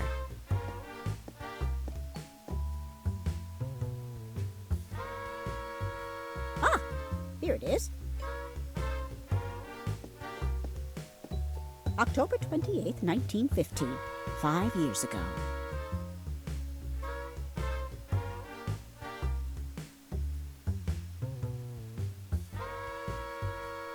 Let's talk about something else. I need more... What do you... I'll come back later. What? See you... You too?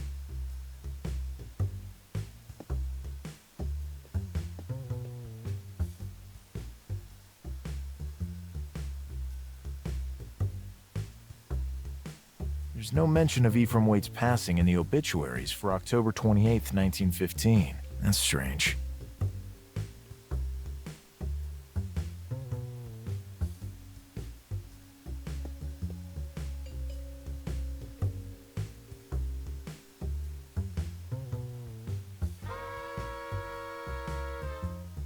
Ephraim Waite, a prominent figure and well-known philanthropist from Arkham, passed away.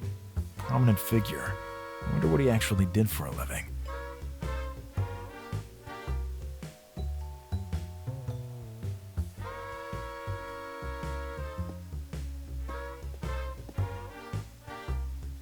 I need more. What do you...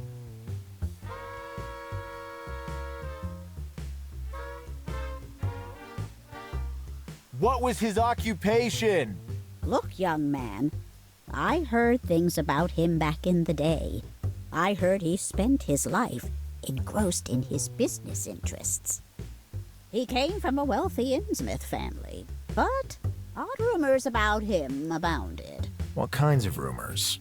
Rumors that he hosted some rather bizarre gatherings, not the type suitable for God-fearing folk. Back then, I was quite the hotsy-totsy. And a mutual acquaintance invited me to one of his parties, but naturally I turned down the offer. That being said, I saw him in a completely new light when he funded the restoration of the Christ Church cemetery grounds back in 1913. I see.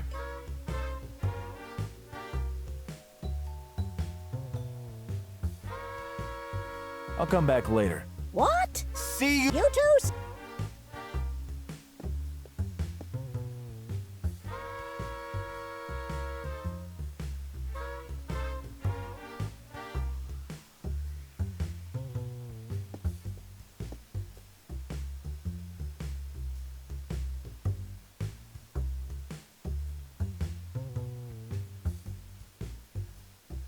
There's an article about Mr. Waite here. Philanthropy never dies. Arkham Tycoon finances renovation of ancient Christchurch Cemetery. The article has a photo of him. Could come in handy.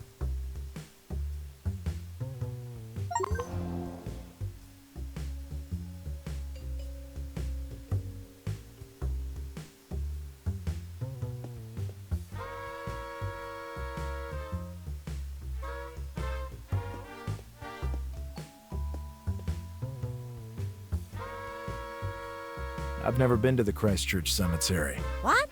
I have never been to the Christchurch Cemetery! Why are you yelling so much? You can find it in the southeast section of the city. It's an ancient place. Since the renovation, it has lost much of its charm. But at least now, there's not as much risk of taking a brick to the head or being swallowed up by the earth. Is Mr. Waite buried there? Most likely. He renovated it after all. But let me go check the records. Well, this is strange. There are no burial records concerning Mr. Waite. This is very odd indeed. I wonder where he ended up. I should probably take a look for myself at this cemetery Waite cared for so deeply.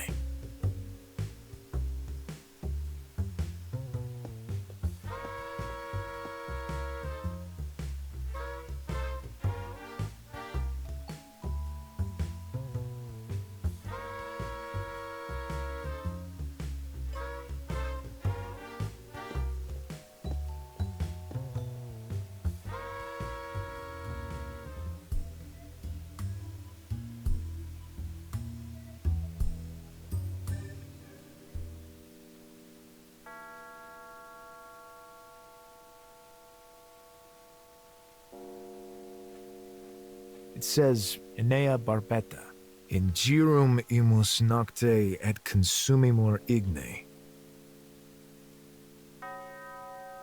Excuse me, madam. Hello, young man. May I ask you what you're doing here? I'm here to visit my husband, Sonny. Not much else for me to do with what's left of my life but drag my old bones out here and have a chat with him. I see. Please excuse me for having bothered you. Not at all. It's always nice to chat with someone who can chat back. A good day to you. Thank you, young man. You too. I don't like messing around with graves. It's disrespectful. Marco Sangallo. After all, it's always the others who die. Martin Ottowitz. Cream cups.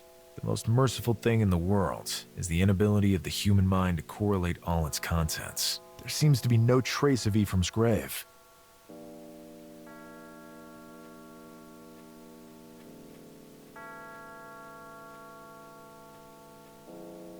Luca and Chiara. Here lies Luca and Chiara. Don't worry, they're just catching up on their sleep.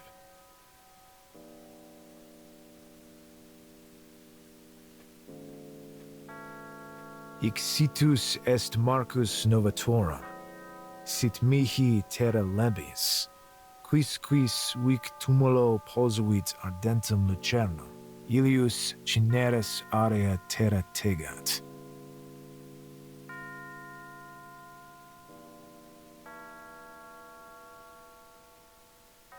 Harmonic 79.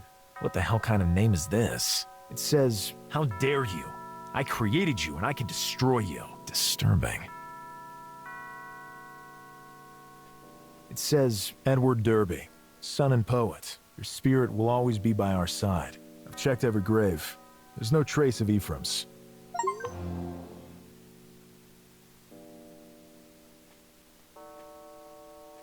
It says, "TK. Notre vie est un voyage dans les vers et dans les nuits. Nous cherchons notre passage dans le ciel où rien ne luit." It says, Riccardo Bellucci. Decaf he wanted, agitated he passed.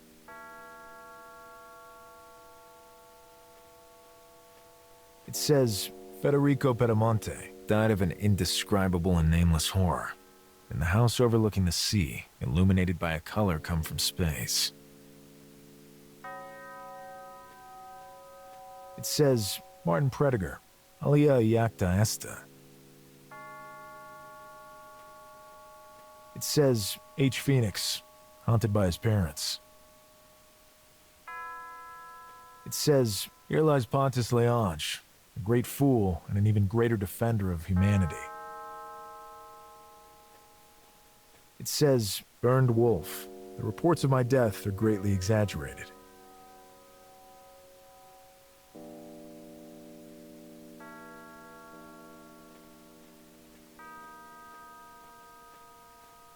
Hello. Greetings. What do you do around here?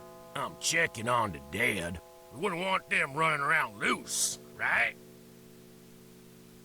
Could you tell me anything about the church? I'm not very religious. Let me tell you, I deal with corpses every day, but that place makes even me shudder. Where does the forest path lead? I don't know. I never go there. I heard that someone got lost in there and never came back. Know anything else? I heard that. Good day. Be seeing you.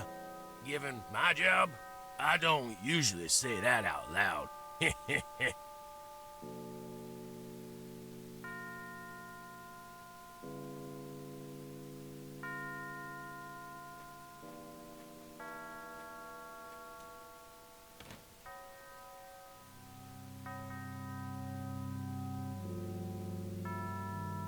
It's firmly attached to the bench.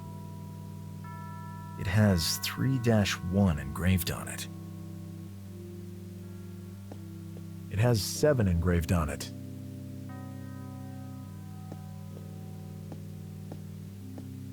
It has 7 engraved on it.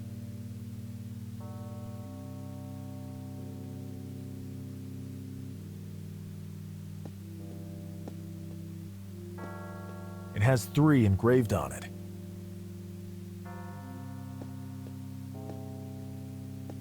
It has 5 engraved on it. It has 4 engraved on it.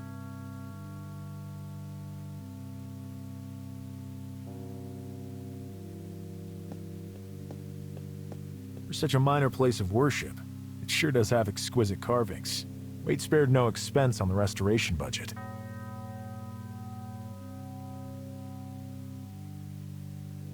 As a child, I was very much a believer. Now, not so much.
A panel set in the ground.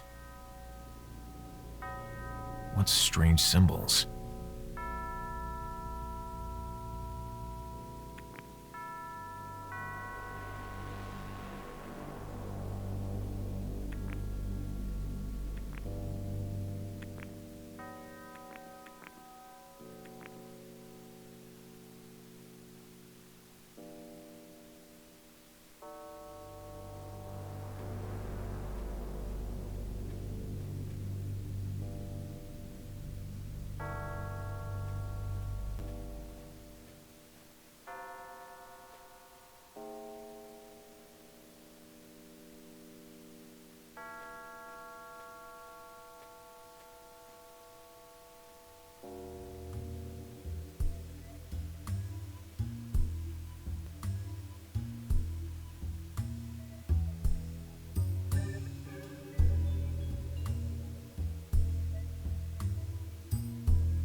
Wait, what did you just say? It was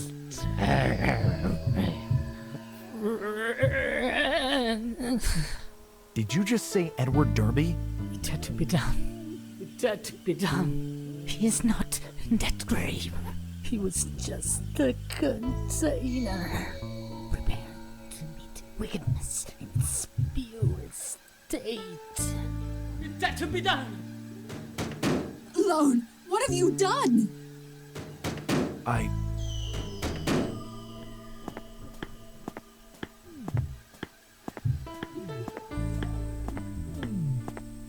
Get out, Lone. Please, get him sedated. He'll end up getting hurt.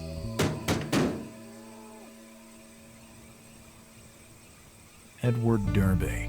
This has got to be the name of the guy Upton murdered. The same name was on a grave at the cemetery, one restored by Ephraim, and in which he is not buried. At least not in an accessible place. He is not in his grave. It had to be done. What does that mean? Under cover of night, I will go have a look. I'll need some help with all this, though. I could recruit William. He seems to be the type to appreciate a good exhumation.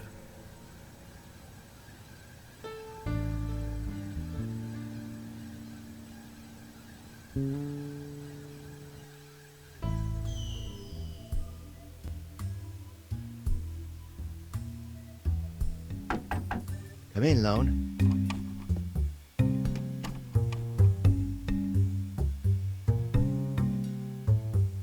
You know of an Edward Derby by any chance? No, never heard of him. It's the name of the guy Upton killed. How did you find this out? Upton told me. You managed to make him talk? But how? I showed him a photo of Ephraim. Interesting. Upton said he was just a vessel, and what he did had to be done. I think there's a connection. I found Derby's grave at the cemetery. There's no trace of Ephraim's. This does nothing but confirm my hypothesis. I might need some help tonight. Count me in, Lone. Do you have the necessary tools? I have a shovel, but the tomb is covered by a marble slab. Don't worry. I can bring a crowbar. Perfect. Tonight, then. Let's meet up right there.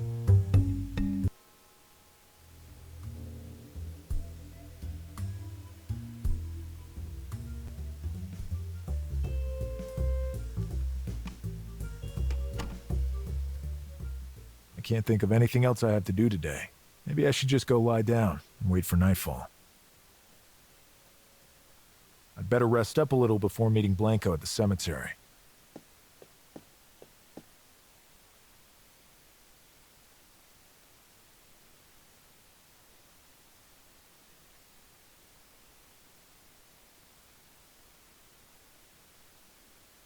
It says, philanthropy never dies.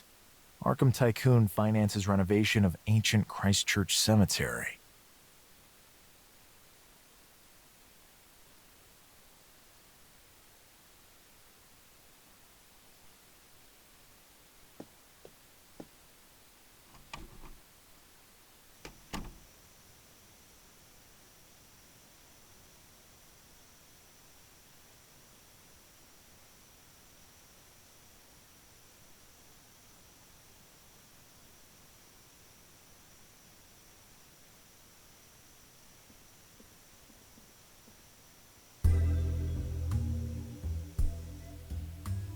Lone, over here.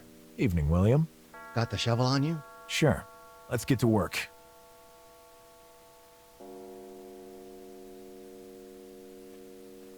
It says Enea Barbetta in Girum. Marco Sunga, after all. Martin Ottawa. Cream cups, the most merciful.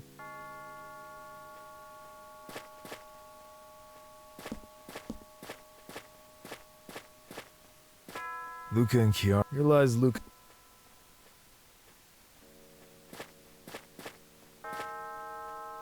Ixitus est Mark.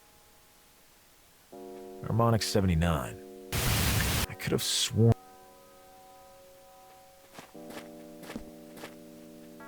It says H. Phoenix. Harmonic 79. I could have sworn that there was something written there before. It says, here lies Pontus Leonge. It says, burned wolf. The reports of my death. It says, Martin Prediger. Alia Yak. It says, Edward Derby, son and poet. Your spirit will always be by our side.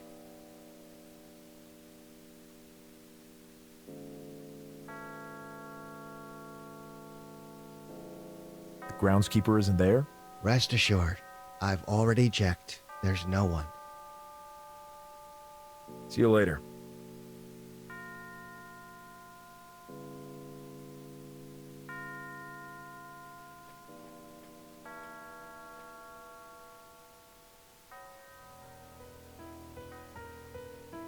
Come on, William!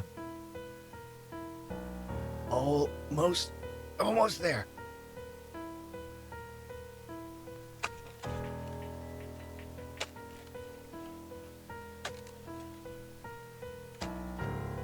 This is quite the chore. We're almost there.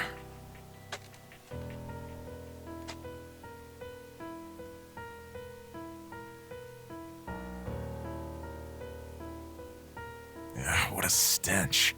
Lone, look. He has something in his hands. Daniel was right. It can't be Ephraim.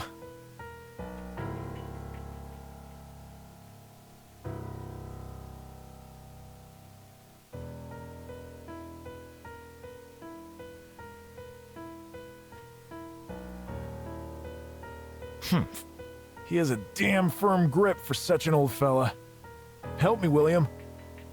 1, 2, 3.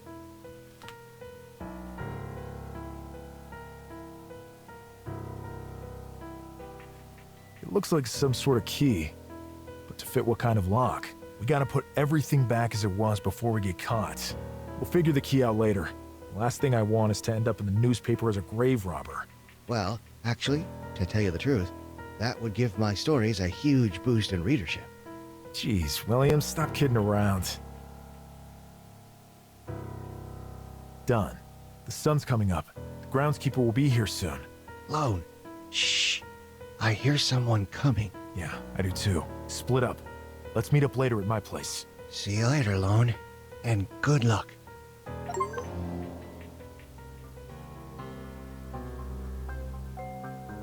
The sun was already rising high when Lone arrived back home after the horrible night before. The magnitude of the meaning of the night's events eluded him. Innsmouth, Ephraim, and Upton, the tomb of Derby, and the weird object found. All looked like pieces of a jigsaw puzzle to which he'd thrown away the complete box art. He fell asleep almost immediately, with these thoughts whirling in his head.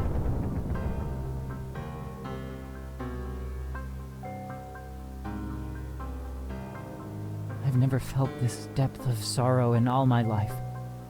When Father passed, well, everything changed. My mother, our poverty. Father and I shared little common ground. Perhaps we merely lacked the time to find it. But now that this has come about, frightful tightness grips my chest. Simple respiration has become a labor. Vital oxygen seems to have lost the route on its way to my lungs. If only he were still here with me, to enlighten me, to offer guidance. Oh, grandfather. Oh, my grandfather. Howard, aren't you done yet? I'll be right over. It falls upon me to preserve the items of my grandfather's estate that are the most crucial.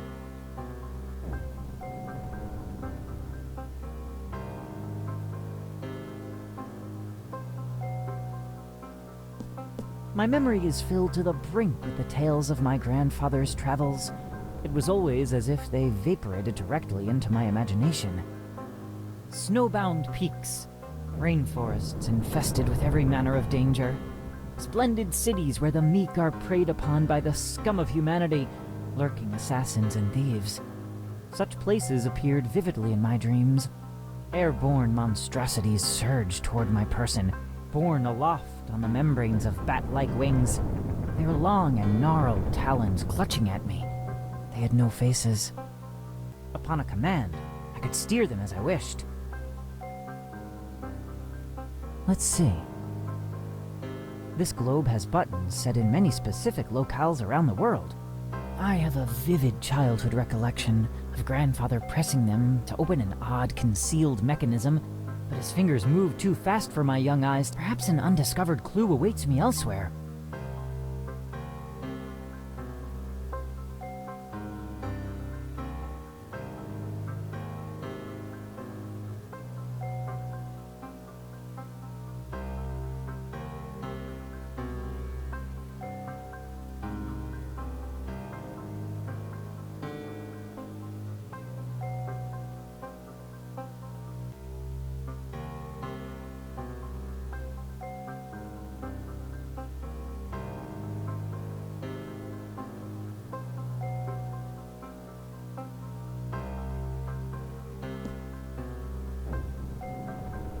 I'll obtain one for now.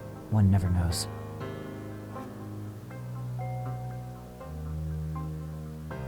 My writing muse escapes my grasp for now.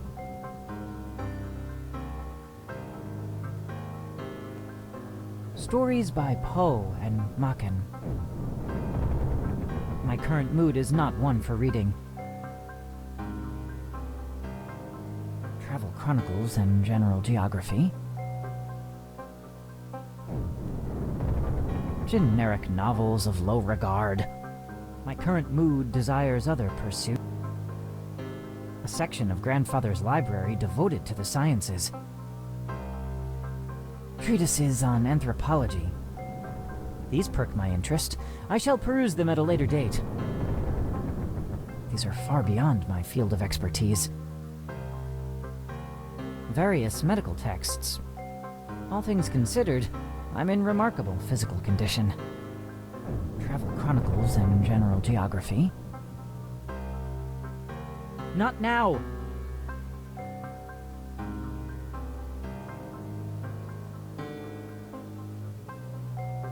Volumes concerning art and painting. The opportune moment to peruse these is not this one. Various treatises on psychology. I feel no momentary need for these. Grandfather loved to fill my mind with stories from The 1001 Nights. I would sit astride his knee before the fireplace as he read. After one of his voyages, we installed this modern stove, and the magic of those moments decreased forever. Howard, make a move! A portrait of my mother as a young woman. How beautiful she was then. Her eyes shine, transmitting the serenity in her soul out into the world. This would have been back from before I was even conceived. Let me see. There seems to be something inscribed on the back. I should discover some method to disengage it from the frame. I feel no desire to lug the picture, frame and all, around with me.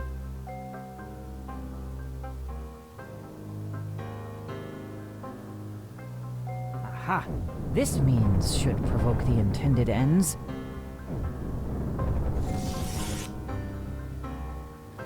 pen has been rendered utterly useless. Howard! There's nothing worth anything in there.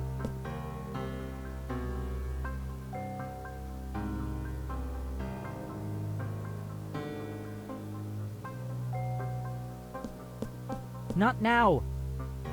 Travel Chronicles. With such a downpour ensuing outside, a terrible storm is raging.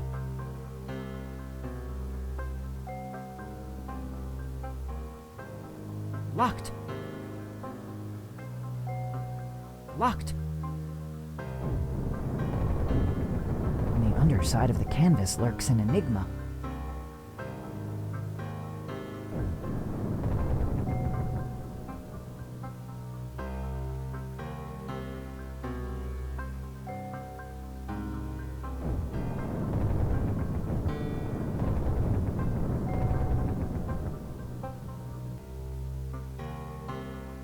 Showcase brimming with bric-a-brac. I don't want to open it now.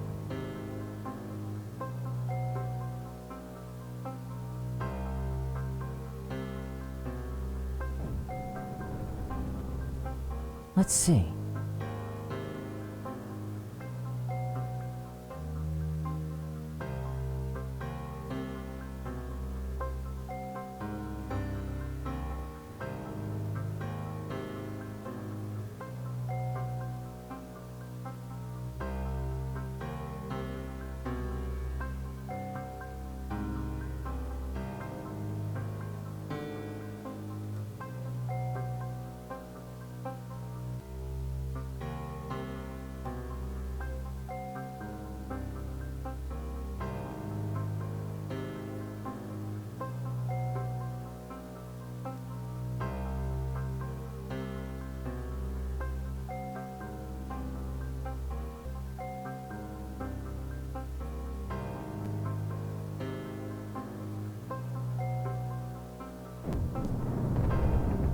A terrible storm is raging.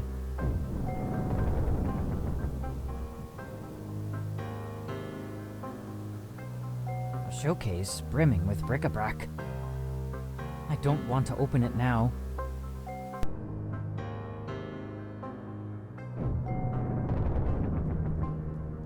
The enigma seems to indicate this shelf. That looks like the personal journal of my grandfather. I believe I'll obtain it.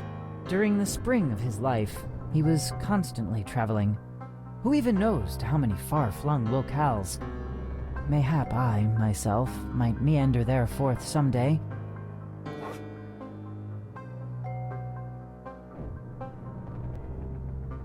The journal of my grandfather detailing his innumerable travels.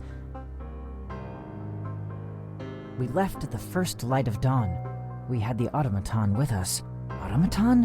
What does that mean? We all met in the basement on the outskirts of Boston. It was almost like entering a church, long since deserted. Planted all around, a pentacle painted upon the grimy flagstones were candles, wax frozen in mid-drip. There was no point wasting time here. No answers lay here, and Paris was at least a week away. Our final destination within the vastness of the Arabian desert lay even further ahead. We had to make a move. There was no option but for the automaton to perform the ceremony. Just looking at it sent a shiver up my tired spine, and then it just stops right there. The journal was penned about 15 years ago. Mayhap this was all merely an outline for a fictional work. A work of vivid imagination. Let's see.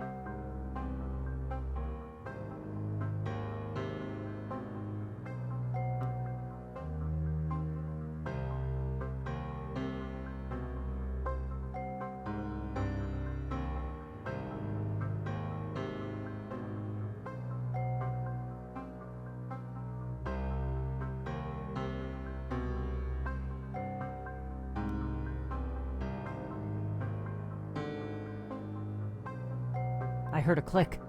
A tiny compartment has slid open at the base. There is a key ensconced within.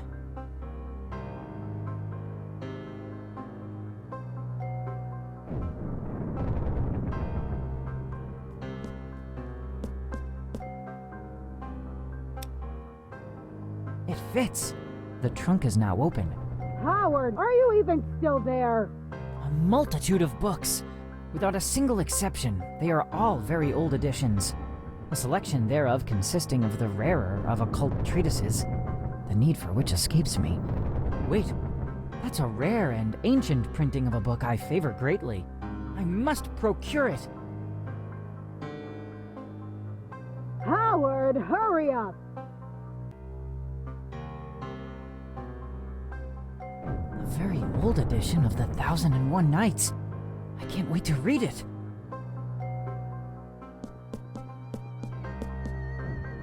I've always had a soft spot for these stories. The Merchant and the Genie. Wonderful. Prince Camaralzaman. So many memories. A bookmark holds the place of a story I've never heard of. The tale of Abdul al-Hazred. Faced with no chance of escape, the keepers sought to ensnare one of their own. Poor Abdul needed to choose, and choose wisely. God, my head.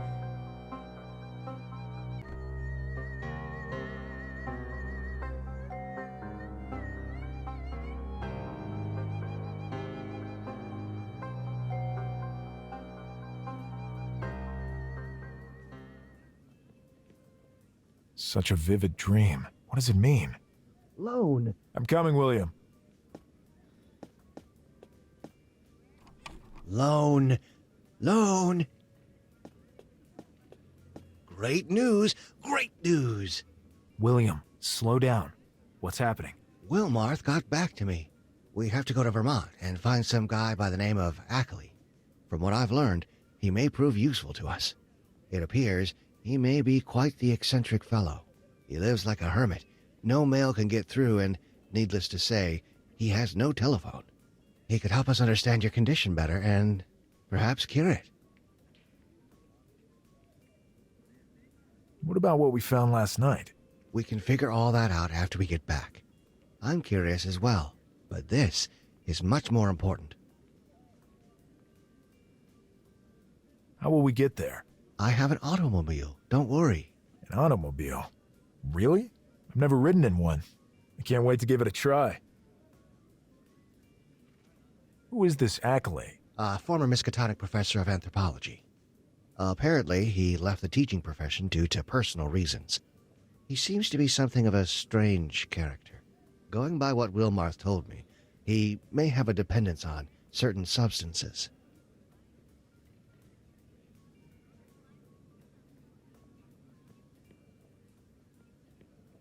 What are we waiting for?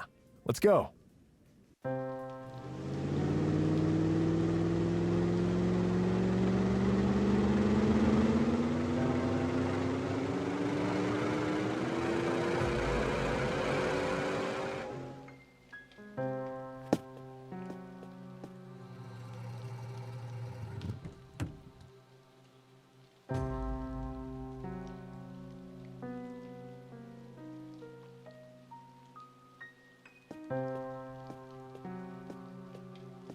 A trap door. A flimsy-looking door. No answer.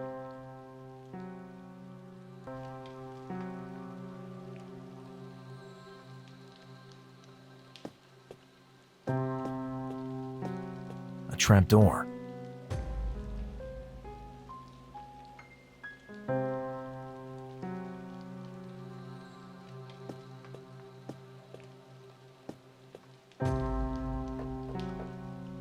Still no answer.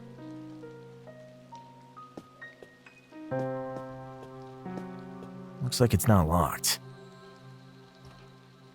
There's something in here. Let's see what it is. Containers with strange liquids inside. Should we take them, William? Sure. Bring them along. At the very least, they'll serve as a souvenir of our trip to Vermont.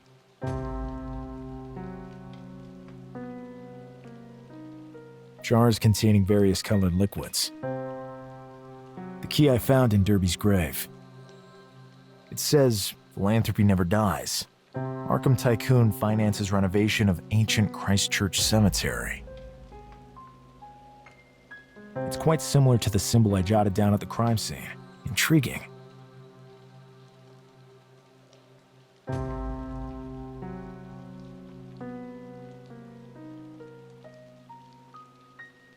It would serve no purpose. It would serve no purpose. It would serve no purpose. Open yet empty. An open trapdoor. Now it's empty. It used to contain these strange little bottles of liquid.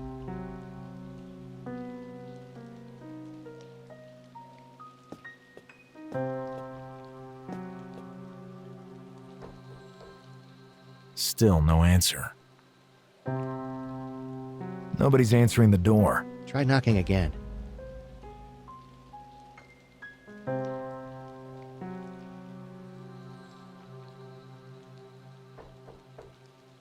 Still no answer. Still nothing. We cannot have come this far for nothing. Let's just break in. Seriously? What do we have to lose? I don't see any cops around. William Blanco. Come, William.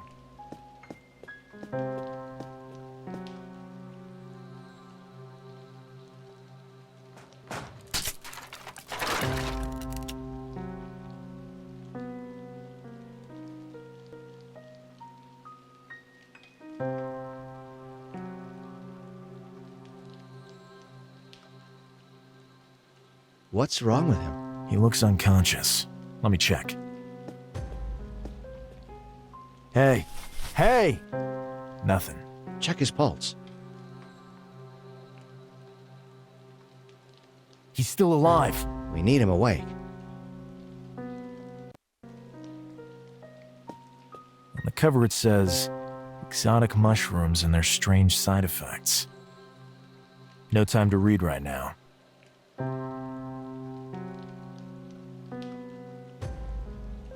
A still, used to distill substances.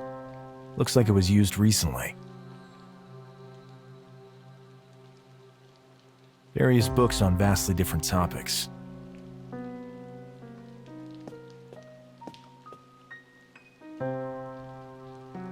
A fireplace.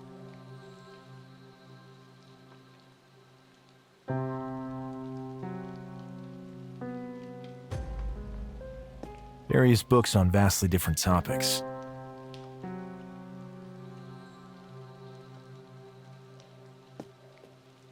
A simple lamp. It's bright enough in here already.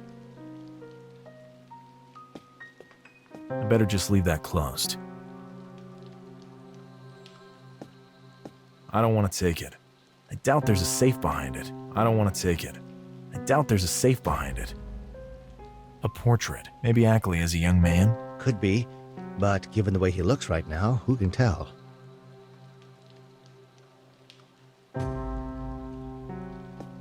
He's completely out of it. A used syringe. God only knows what he injected himself with. I don't want to pick it up.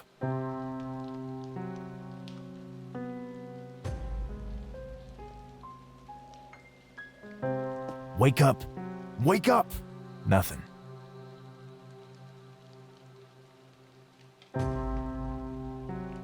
It would serve no purpose.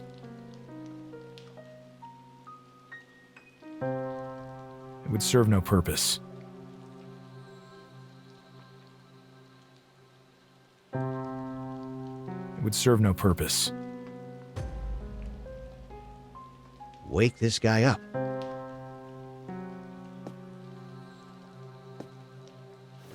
He has something in his pocket. A handwritten booklet. It looks like some kind of notebook. Go on, Lone. Read it.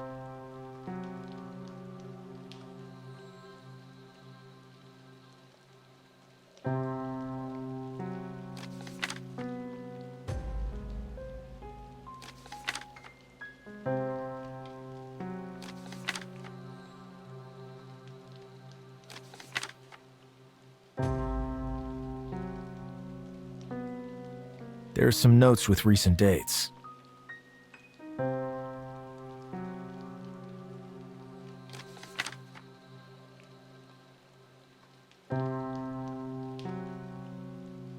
He doesn't seem to want to wake up anytime soon. He's completely out of it.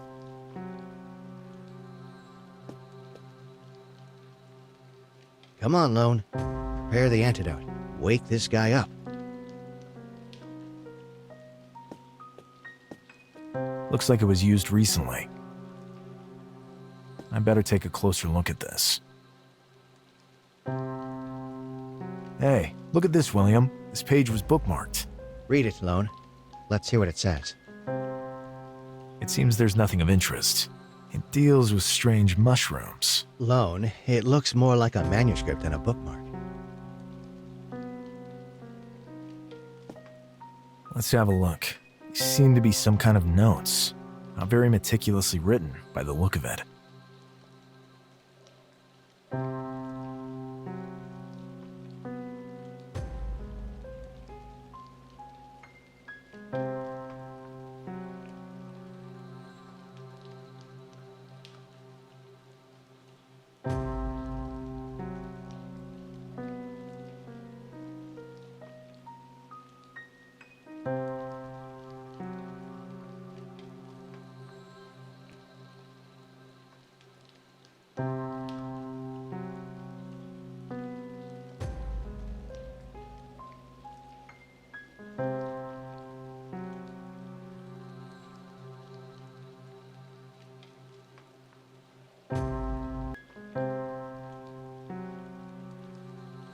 It appears to be the formula. Yes, but how do we wake him up? The necessary equipment is here. We just need to understand the formula. Perhaps there are some clues in the notes.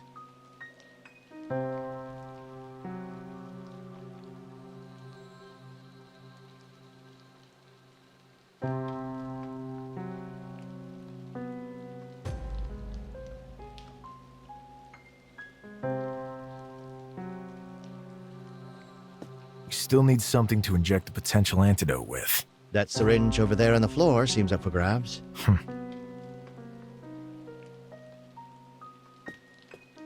This disgusts me, but we need something to inject him with. And I see nothing else around.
Looks like it's working. Huh? What? He's finally better. Better? Better? You have no idea what you have done. Saved you from probably dying? Months of studies. Years, even, of studies. My trips. My proofs. I was one step away from Yugoth. I could already see its vibrant colors, together with my insectoid friends. What are you doing in my house? William, are we even sure the tip is right? Wait a moment, Lone. You're Henry Ackley, right? Yes. Why? You spoke of Yugoth. That's right. What do you know of Yugoth? Are you an enlightened scholar as I am? I would dare to identify myself as such, and what you're saying fills me with wonder. Did you really make it all the way to Yugoth?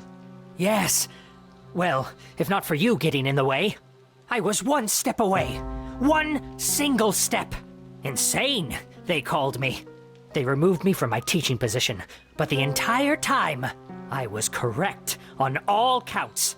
On all counts! We are truly sorry to have interrupted your experiment. We'll make amends by helping you get it back up and running as soon as possible. And as an added bonus, we're here to relate to you an extraordinary story as real as yours. Let's hear it then. Really? You wouldn't be lying to me? Unfortunately not. You have my guarantee. Very, very interesting, but I'm still not sure how useful I'll be. Any information at all, even the slightest detail, could prove vital. My dear Lone, your condition is something I have never heard of before.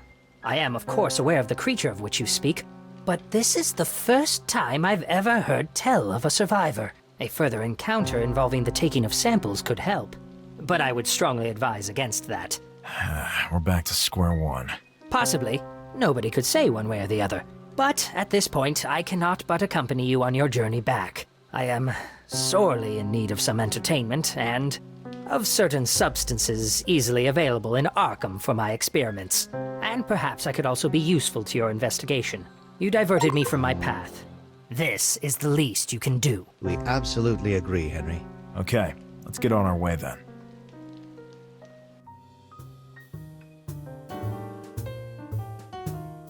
You mentioned something about a corpse holding a key during the drive here. That's right. We got the key last night. This all seems so unreal to me. Like I'm just a puppet. Someone led me to that key. Starting with that fake letter that led to that horrific crime. Everything began with my misadventures in Innsmouth. Yep. I'd love to go there someday. It seems bursting at the seams with mysteries. If you value your skin, I'd advise against it. I value knowledge far more than my skin. It came to our notice, Henry. That mixture would probably have killed you. Gentlemen, is there anything else you require? No thanks. We're fine for now. I will take your leave then. Granted. I would have been in a better place. And I don't mean in any religious sense. There's nothing left for me here. For now, there is this mystery, though. Might that not be enough?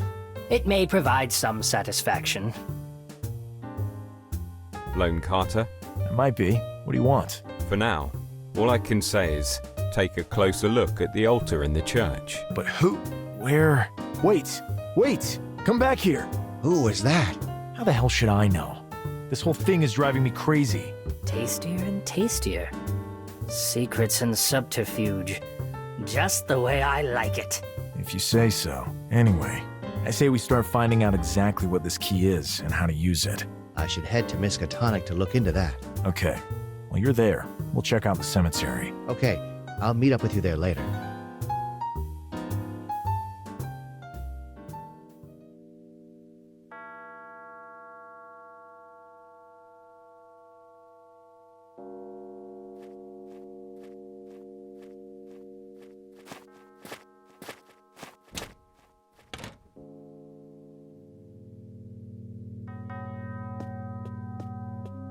That guy at the cafe told us to have a closer look at this altar. There's some kind of lock set into the center. Let me have a closer look at it. It appears to be some sort of mechanism.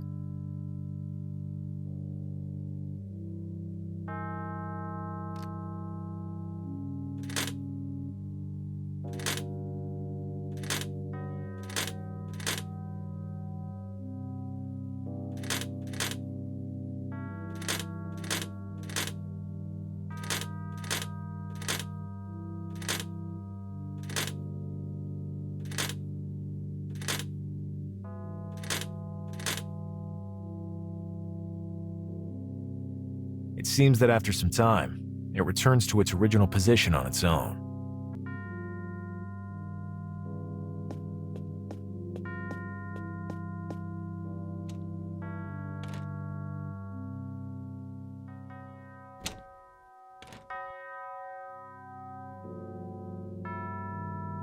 firmly attached to the bench. It has 3-1 engraved on it. It has 7 engraved on it.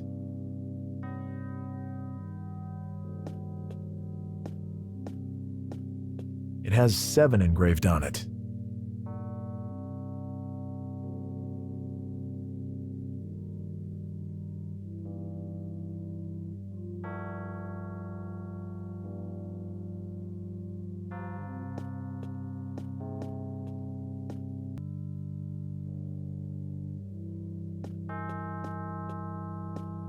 It has 3 engraved on it.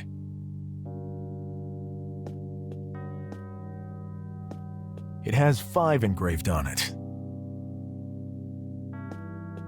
It has 4 engraved on it. Henry Ackley. That panel on the altar is strangely shaped. I'll go check.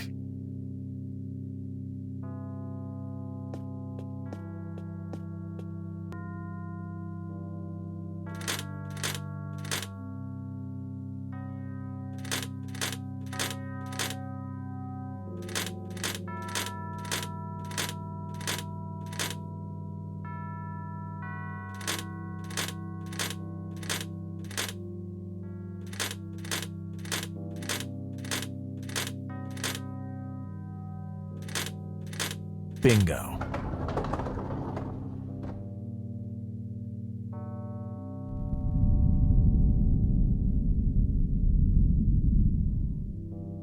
I heard a loud rumbling somewhere off in the distance.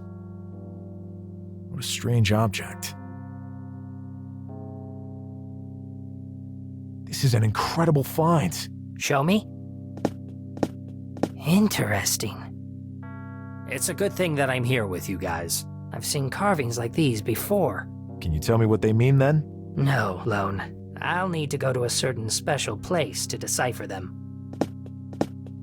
Guys, I don't know if there's any connection, but Armitage seems to have dropped off the face of the earth. No one at the university knows where he is.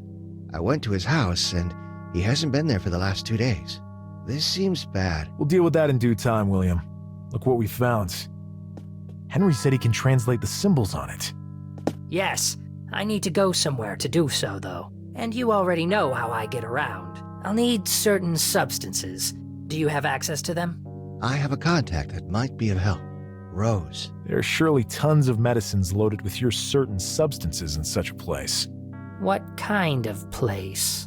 A madhouse. Yeah, that sounds about right. Good. Let's go. We'll figure out how to get our hands on your substances later. I might have an idea how to do just that.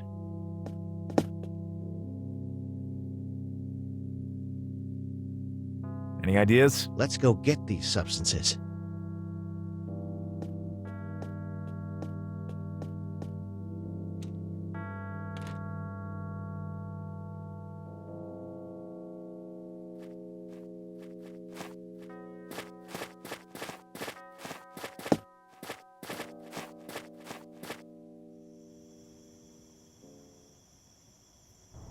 Hi, William. How are you, Ben?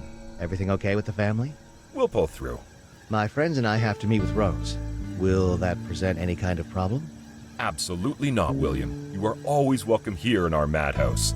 Thanks, Ben. See you later. Rose, it's been a while. It has indeed, William. Lone, my good friend here, told me you sent your best wishes, and I just had to come see you.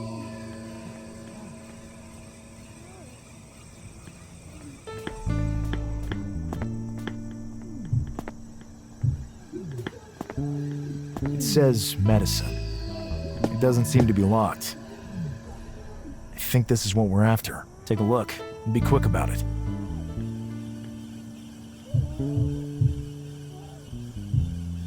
Done. We can go. Good.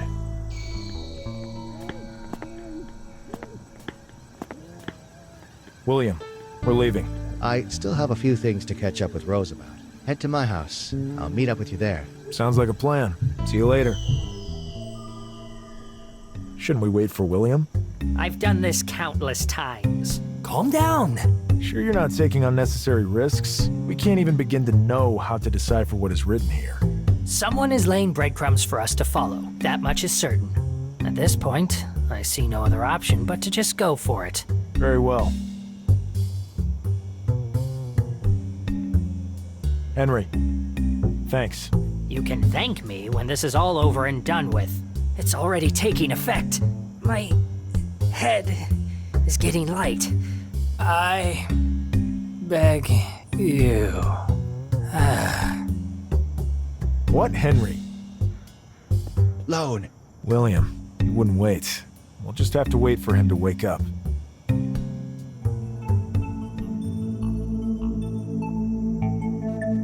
It worked! How magnificent.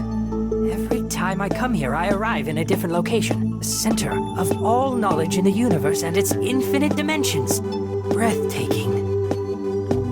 There is always a price to pay for knowledge. What will it be this time?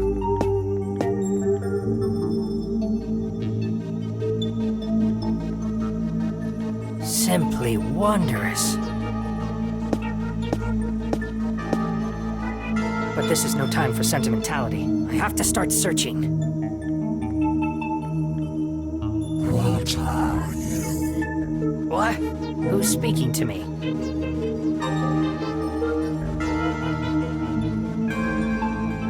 They are enormous volumes. I would not be able to even move one of them. They are enormous volumes. I would not be able to even move one of them. I don't recognize the symbols. Who even knows to what entities these writings belong? I can't reach all the way. I can't reach all the way.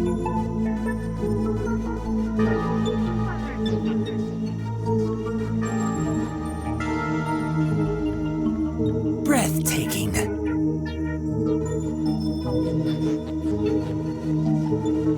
What strange symbols. Who even knows what astounding knowledge these contain? It will not be easy to gather the information we need in all this immensity. How can I possibly do so? Huh? Now you are understood. You seek knowledge, and knowledge you shall have.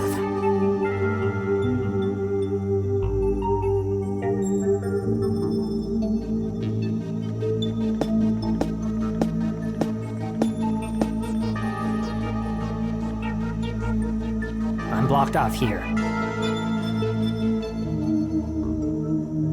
What of you? This is not the first time I've been here, yet every time I see no known constellations. Perhaps I'm very far away in space, or perhaps even in time. Time. Define this unknown word, creature.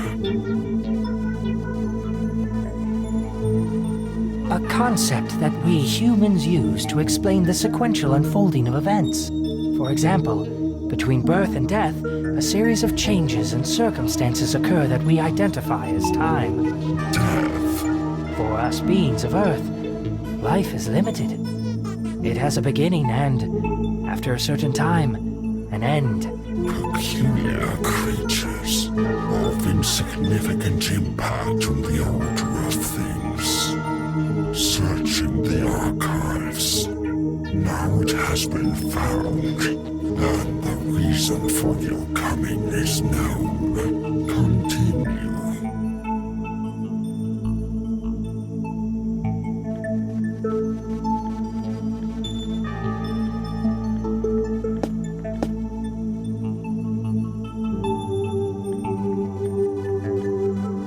They are enormous volumes. I would not... I still don't recognize any symbols. I have to find a solution. No knowledge may be taken from here without paying a price.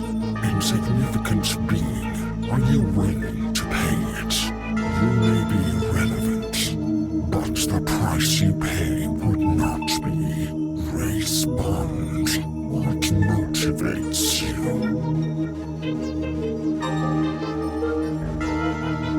The search for knowledge. Very well. The exchange has been made.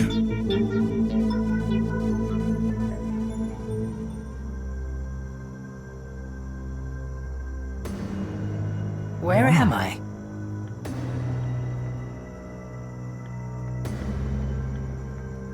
Is there anybody there?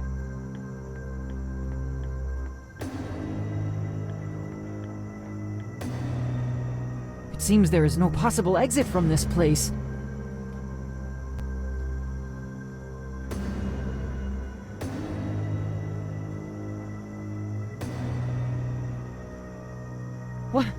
What is happening?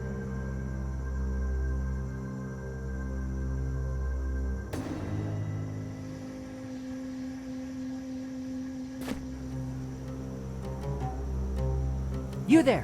What manner of place is this? Are you listening to me? Wait. Hold up! I would assume this but a dream, except for its realism.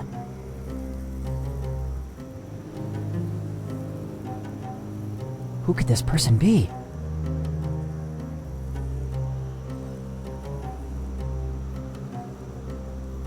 Halt, I say!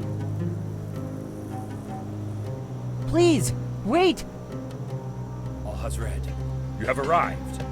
What is happening? What know you of the reason for my abrupt summons? All in due time. Hurry! You must go see the keyholder and then attend the council. Al-Hazred, this is the protagonist of the story I was reading. Someone or something desires that I live his story.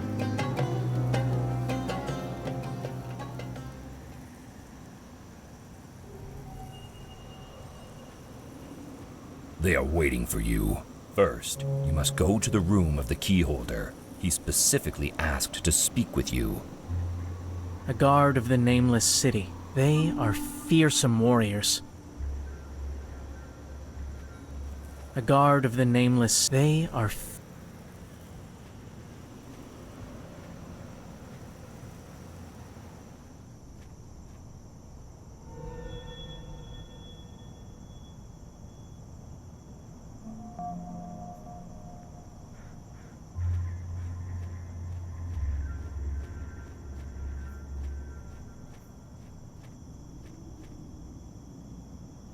Has the day I become one of the keepers finally arrived?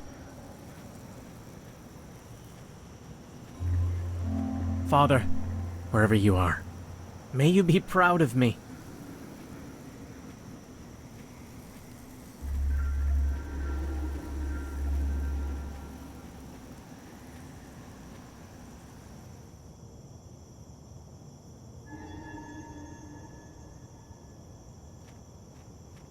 Terracotta vases of superior craftsmanship.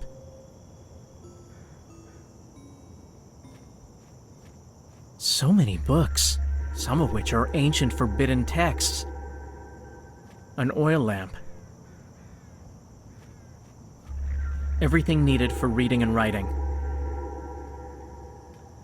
Most likely where the keyholder sits to do his reading. A table with everything necessary for infusions. So, you have finally arrived. Yes. Tell me, keyholder, how may I serve you? Abdul, the day has arrived.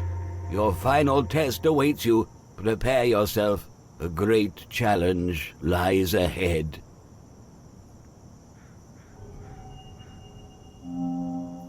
Can you provide any insight into what lies ahead for me? That would violate the unbreakable laws of the Keepers. As much as I love you, I am forbidden to give you any assistance. Finally, I shall become one of the Keepers. All your years of service will not have been in vain. Yes, I was but a child when my mother brought me to this place. That day is one of my fondest memories. You were a child full of vigor and life. You have always performed with excellence. Much gratitude, keyholder.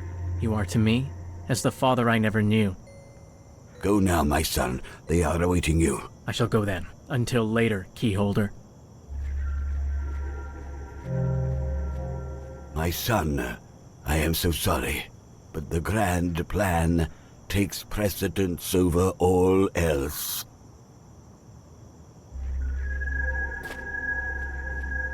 Poor Abdul does not know what awaits him. Nevertheless, all is in readiness. Eh? The guards speak of me.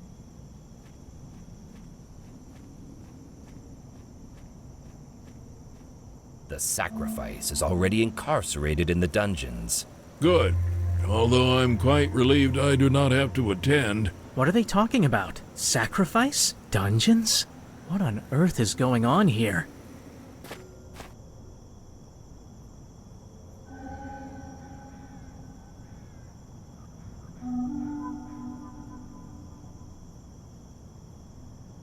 A pendant that belonged to my father. No, I've already received my instructions.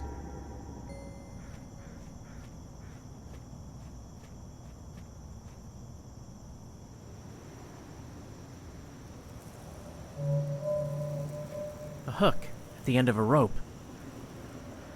This could come in handy.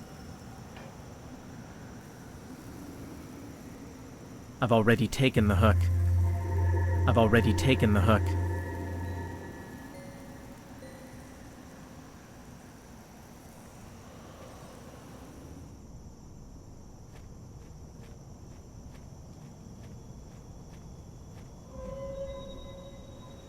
Father, am I strong enough? Grant me understanding.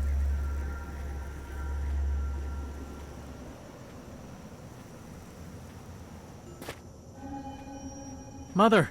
What are you doing down here? Abdul, my son. I'm so proud of you. What are you talking about? Who locked you up in there? I gave up my entire childhood for the key, and they repay me by imprisoning my own mother.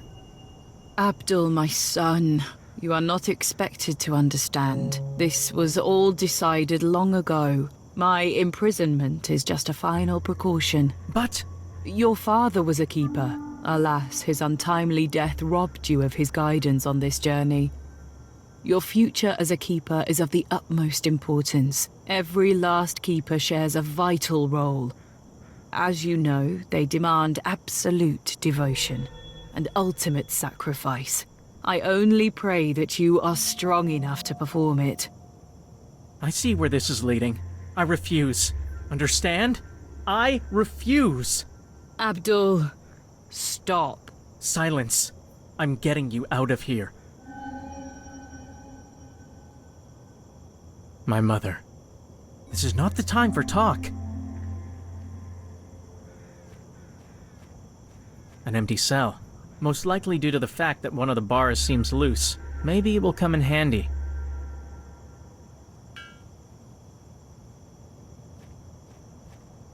Psst. Hey. You're Abdul, yes? Miserable creature. To be called such from a worm chained up in a cell means little to me. True, but in a way, he also stands correct.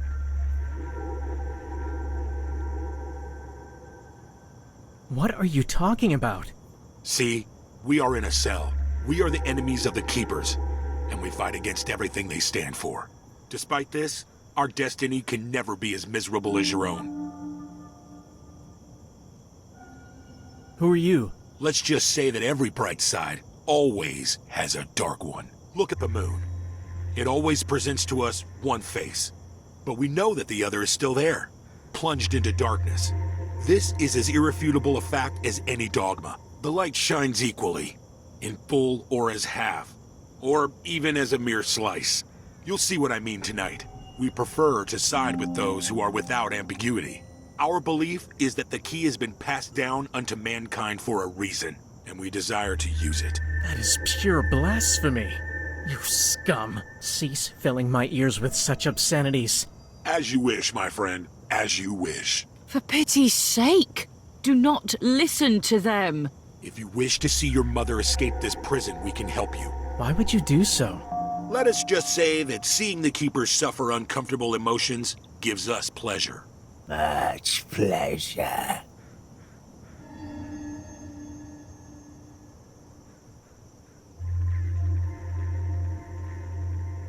That would be a betrayal of everything I believe in. We couldn't help but overhear your previous conversation over there. You are aware of what awaits you. However, you can ignore us if you so wish. Yes, Abdul, ignore them and remain true to your duty. Quiet, Mother. Continue. These cells were built with the highest of craftsmanship.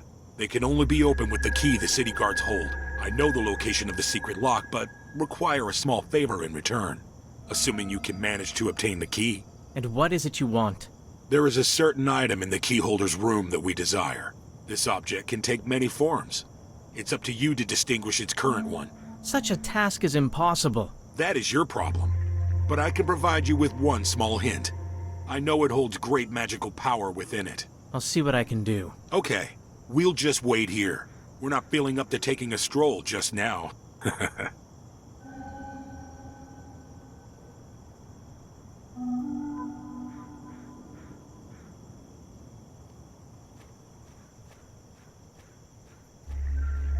That would do no good.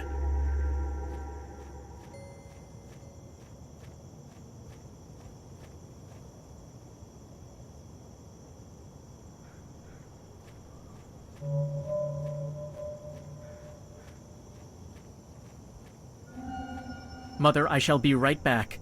Abdul, no.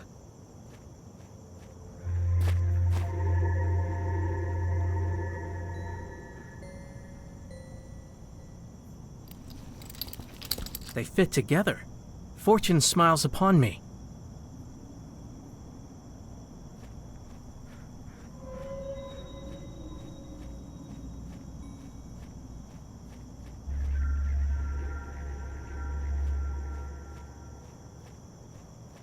Abdul, why have you come back?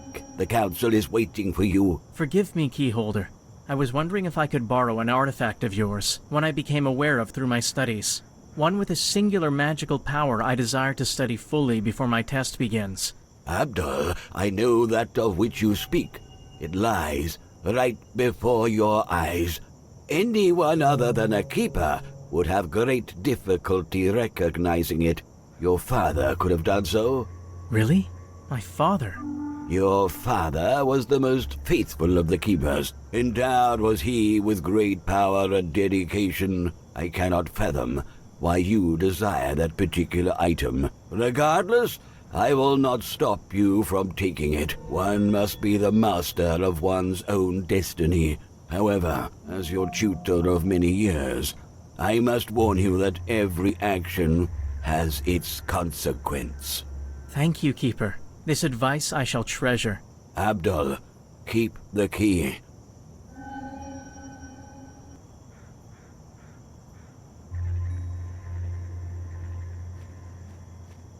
Most likely where the keyholder sits to do his reading. Everything needed for reading and writing. An oil lamp. A table with everything necessary for infusions.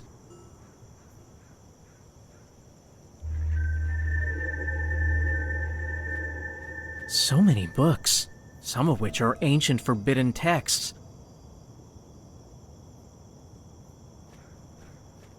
Terracotta vases of superior craftsmanship.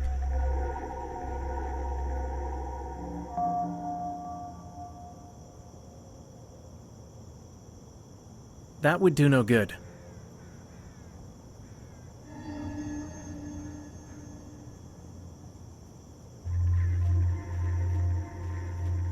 That would do no good.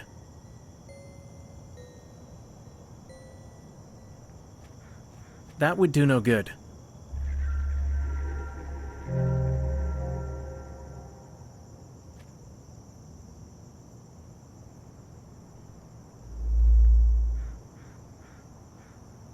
The pendant grows hotter and hotter. This must be the artifact I'm after.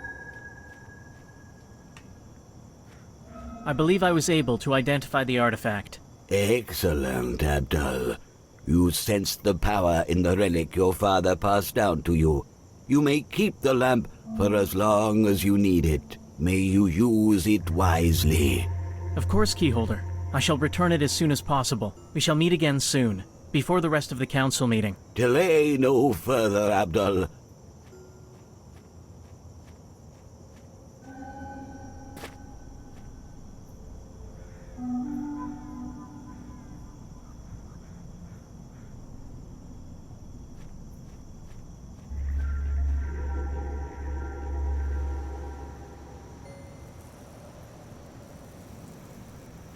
I've already taken the hook. I've already taken the hook.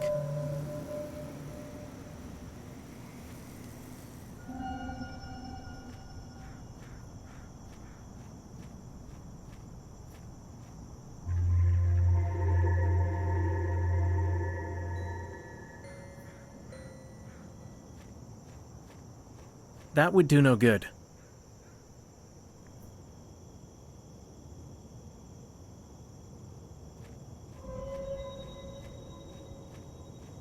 Did you recover the key and the artifact? I have the artifact, but I do not have the key yet. Hand over the artifact. Forget it, you filthy sewer rats. You will get it only after I have the key, and you tell me how to use it. We can wait.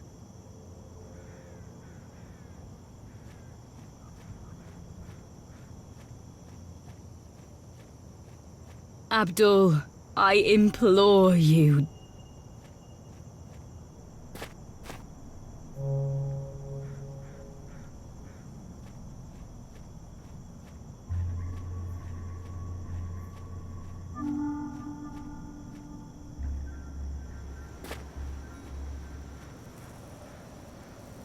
He maintains his post. He is walking his patrol. He cannot see me while I'm hidden here. This could be my chance.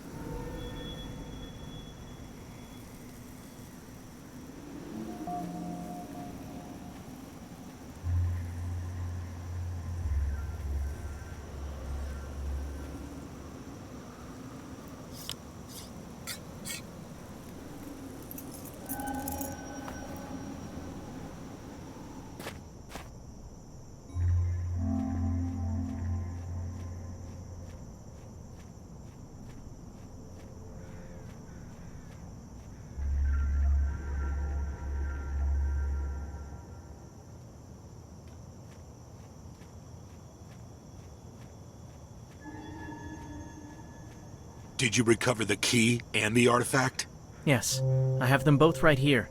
Tell me where the hidden lock is. First, the artifact. What need would you have for a lamp in a cell? That is none of your concern. Do you not wish to see your mother go free? Give us the damn lamp!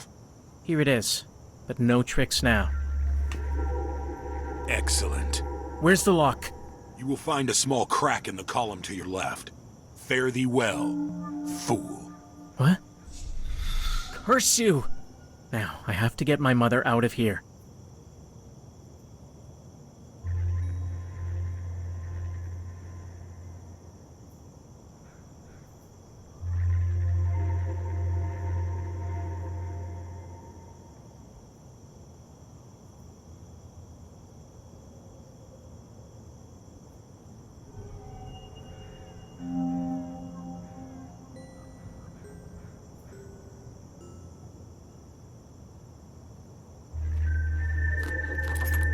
I heard a click.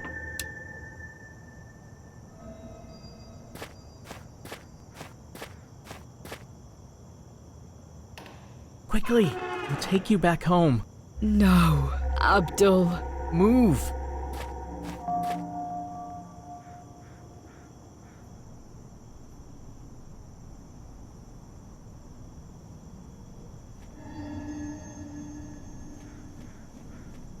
We're trapped. Abdul, yield now and come with us. Don't worry, Mother. Everything will be fine. I know that everything will be fine. Just as I've always known. The key. Guard it. Protect it. Preserve it. Keep it. The key. Guard it. Protect it. Preserve it. Keep it. The key. Guard it. Protect it. Preserve it. Keep it. The key. Guard it. Protect it. Preserve it. Keep it. The key.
Henry, are you all right?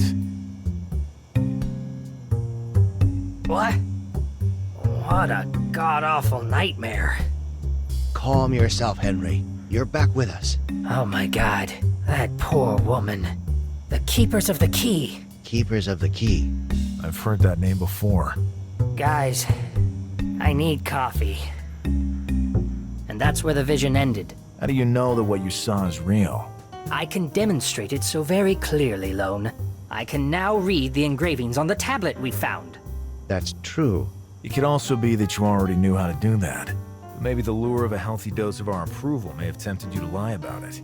Lone! How dare you? Do you actually think I feel the need for your approval about anything? Lone, he's right. You've gone too far. Yeah, you're probably right. I apologize, Henry. I'm not as used to all this strangeness as you are. Whatever. Anyway, the tablet reads, more or less, thus. Although extremely powerful, they are considered lesser gods. They preside over small worlds, and the positions of the stars forces them into long lethargic periods. Why, we do not know. Perhaps certain configurations provide them with energy and nourishment. Great Cthulhu, sleeping in death, at the sunken city of Relay, awaits his reawakening. Ayataqua lurks in the cold Arctic region, worshipped by ancient forgotten races. Beyond the known universe exists countless other entities, named the Outer Gods, neither alive nor dead, multidimensional, infinitely powerful and insane. The most powerful and insane of them all, Azathoth, gurgles and drools at the sound of 1,000 pipers at the center of the universe. Oh, fate forbid that the cacophony should ever cease. What does all that stuff even mean? These are names that are often found in very rare occult texts. Yes, and I can assure you that they are much more real than you can imagine. Unfortunately, I cannot prove that. Not yet. The truth of the matter is, the first concrete proof is you. Me? Your so-called condition. Cthulhu. Now that you mention it, in the tunnels below Innsmouth, Elliot kept on repeating a chant with that word in it. That's extremely bad. That means the town is in some way involved with these gods. Then it's no wonder it's as shunned as it is. For now, let's just concentrate on understanding what this passage means. A passage from the Necronomicon, which was written, it is said, by the mad Arab Abdul al-Hazred. He was in my vision. I shudder still. Night has fallen.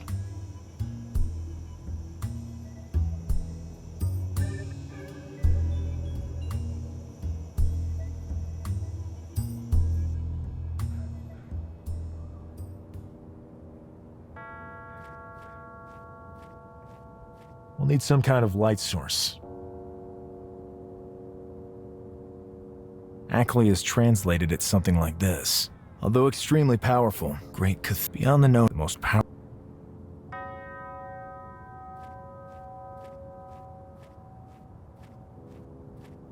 It seems to be locked up tight.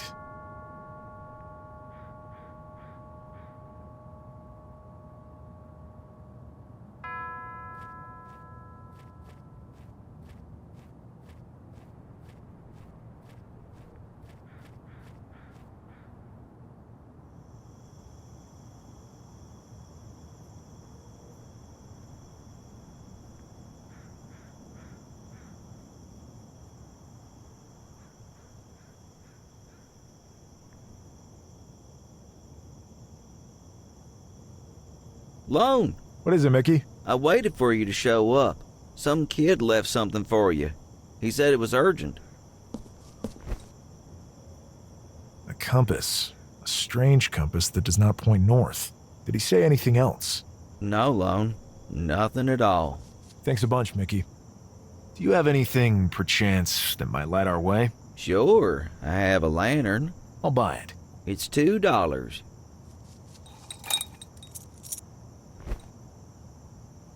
Here you go. No problem, Lone. See you around. I got nothing to ask him about.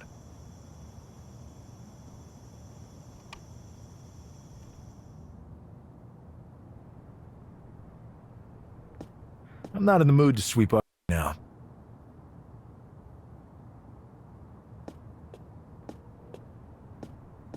There's no one I need to call right now.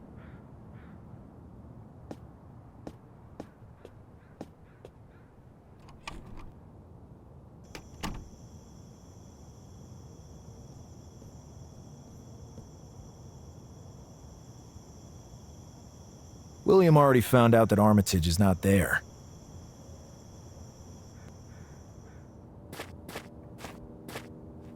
Listen, this could be extremely dangerous, but it seems that hurting me could be extremely difficult. Wait here for me. But Lone... There shall be no further discussion about this, William. This is my problem, and mine alone to deal with. I don't want you risking anything more than you need to. I'll keep you informed on everything that happens. If that's the way you want it, Lone. It's not the way I choose, but the decision is yours. Perfect. See you later.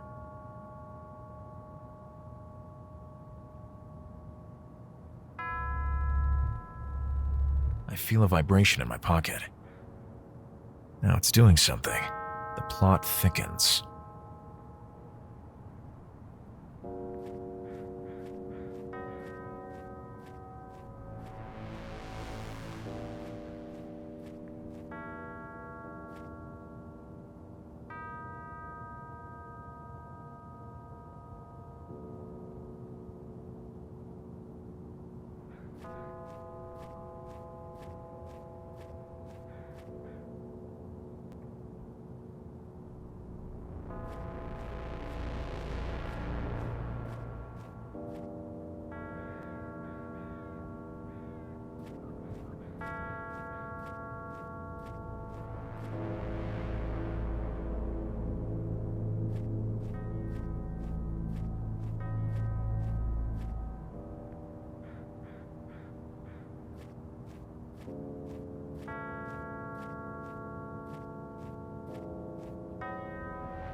Well, all this grandeur is most unexpected. Does the cemetery's renovation have anything to do with that?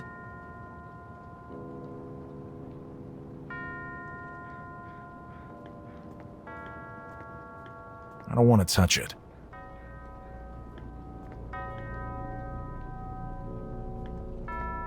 Looks fresh. A representation of a strange tentacled creature. I saw this kind of stuff back at Innsmouth. Can't budge it.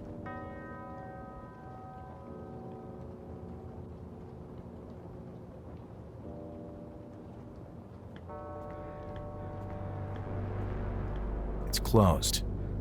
No way I could force that open.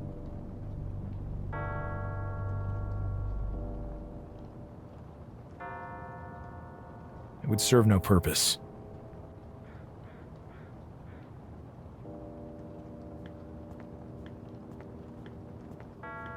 It would serve no purpose.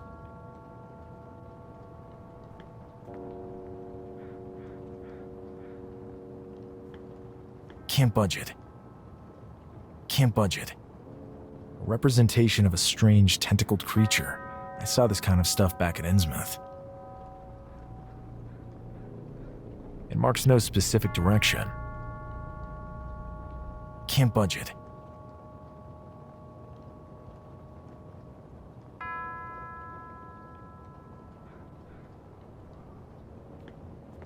I don't want to touch it. It's closed. No way I could force that open. If I turned it off, I wouldn't be able to see anything. If I turned it off,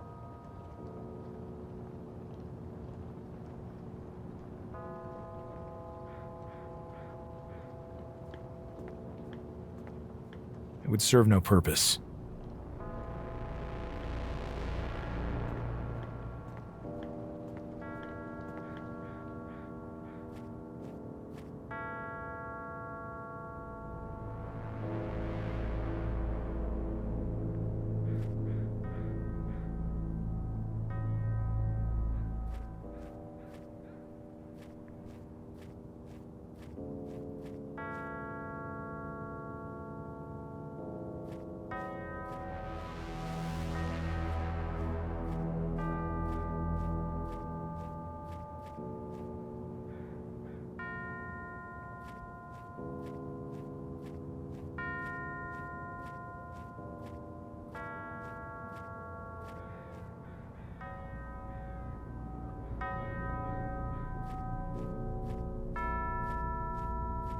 A panel set in the ground.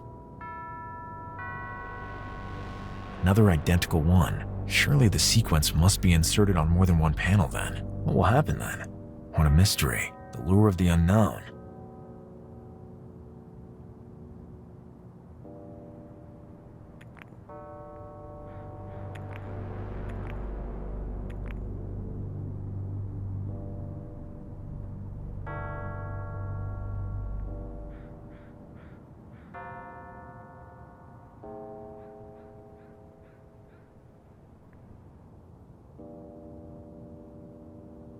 Ackley is trained. Although extremely powerful, they are considered lesser gods. Great Cthulhu, sleeping in death, at the sunken city of Relay, awaits his reawakening. Ayataqua. Beyond the known universe exist countless other entities. Named the Outer Gods, neither alive nor dead. Multidimensional, infinitely powerful, and insane. The most powerful and insane of them all, Azathoth, gurgles and drools at the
a panel set in the ground.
The mechanism doesn't work anymore.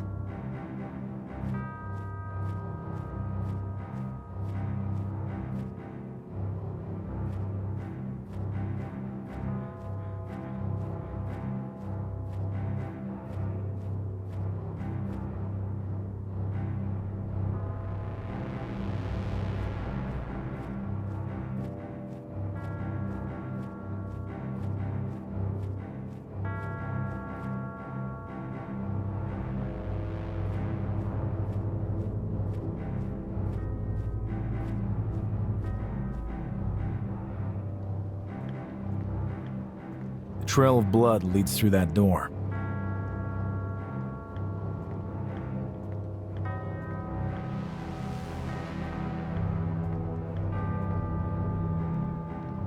But what? Armitage! Lone, get out of here! You did it, Lone. All has gone according to plan. Let him go, right now! Ah! Do you take me for a fool? Release me now! All in due time. All in due course. You'll pay for this! You have merely been assisting me so far. I knew you would do it. And with a power like yours, nothing is impossible. What do you hope to accomplish by all this? Don't you know the magnitude of the powers you're playing with? You're insane. A madman! You dare to call the pursuit of power madness? My master has spent numerous lifetimes to attain it. But a stupid human eliminated him, wasting centuries of knowledge. But now, all that shall be undone. Oh, finally, you are here. What are you up to? Deliver your prisoner up onto us. Your work here is done. Who are you? Did you really think I believed your promises? The power incarnated in that mere mortal will bring my master back to life. Together, we will dominate your swarms of insignificant insects. Even Father Dagon will bow to our will.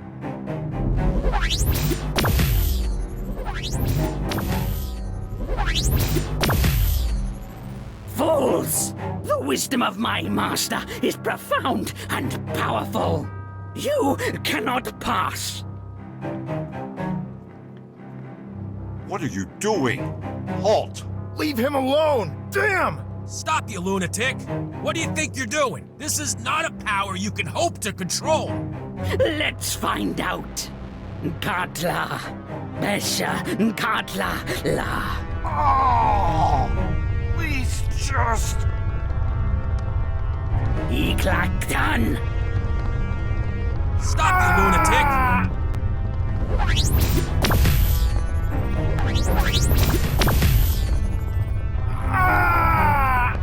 Katla, Besha, Katla, La. Iklaktan! What's happening to him? Let's run!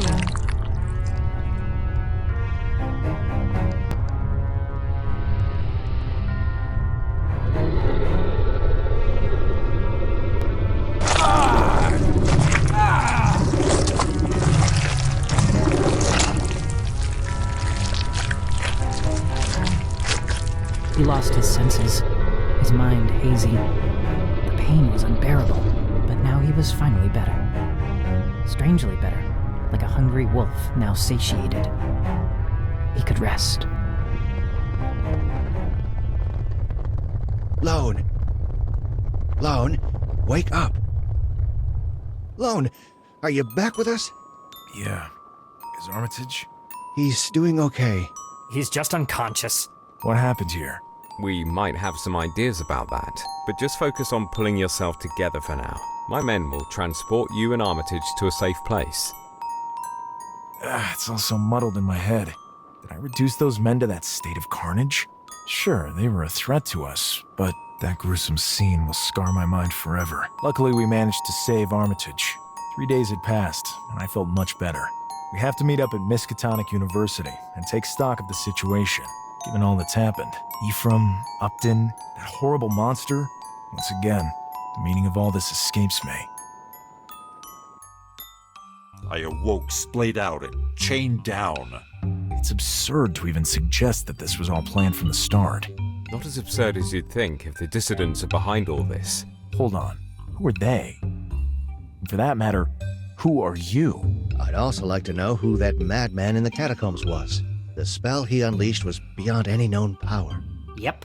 I can answer the latter with ease. He was a servant of the ancient and most powerful sorcerer, Ephraim Waite. He wanted to bring his master back to life using loan, or rather, the creature bound to loan by symbiosis, as a catalyst. Is that even possible? I mean, bringing the dead back to life? Under normal circumstances, no. But with Ephraim's knowledge, and given Loan's condition, we believe it is at least plausible.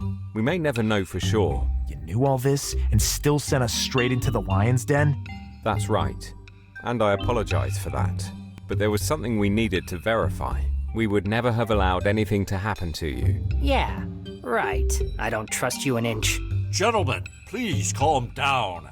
Their methods may be questionable, but I do not doubt their commitment to the cause. What cause? What are you talking about? Armitage, you can't mean that. All in due time. Time that we cannot afford to spare right now. Lone, you are in danger. They know of your mutation, of your condition unique in all of history. They will hunt you down. I was there all alone in the caves under Innsmouth. Yet, it seems my situation is public knowledge. Unless... Elliot. Suffice it to say that we knew of you well before Armitage contacted us. We had thought to simply eliminate you, but our superiors decided otherwise. Thanks a bunch for letting me live. Besides, after having now just seen you in action, that may have been a more troublesome operation than we expected. Stop right there. We don't kill people. We are the good guys. Armitage, I must disagree with you on that. We do what is necessary to preserve the human race. Individual lives, or even dozens, have no meaning to us. The important thing is the grand plan. And this is the very reason why you were never considered for recruitment. We have no use for your morals. We're dealing with forces that act under different motivations, as you may have already noticed. Ignoring all moral standards makes us no better than them. I agree. Enough of all this. Armitage, tell them everything.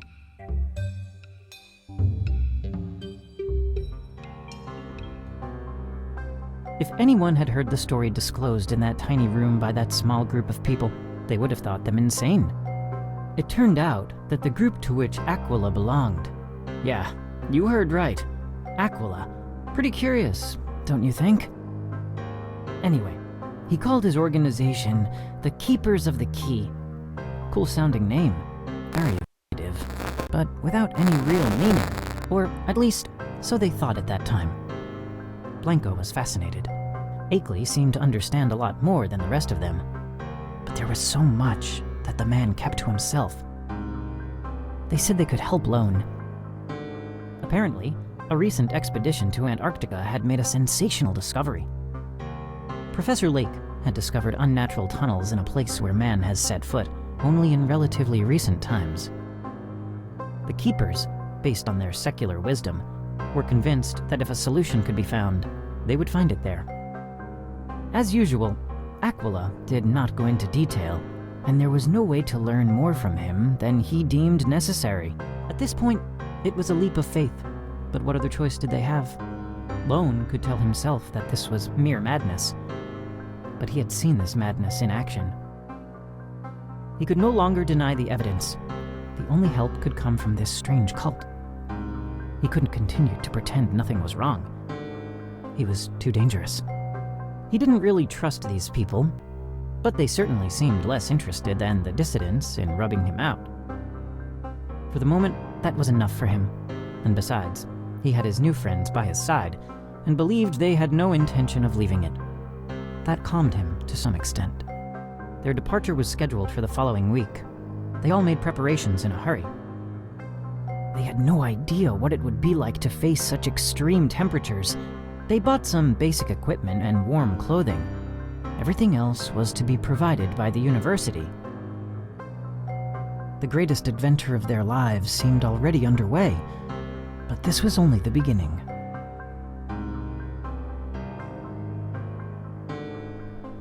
Good morning, Lone. And to you, William. And you, Henry. Please, let me introduce you around.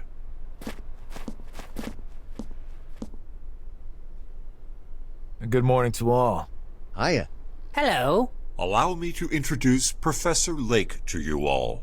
He is the head of the expedition. He's just back from Antarctica to attend to some business here.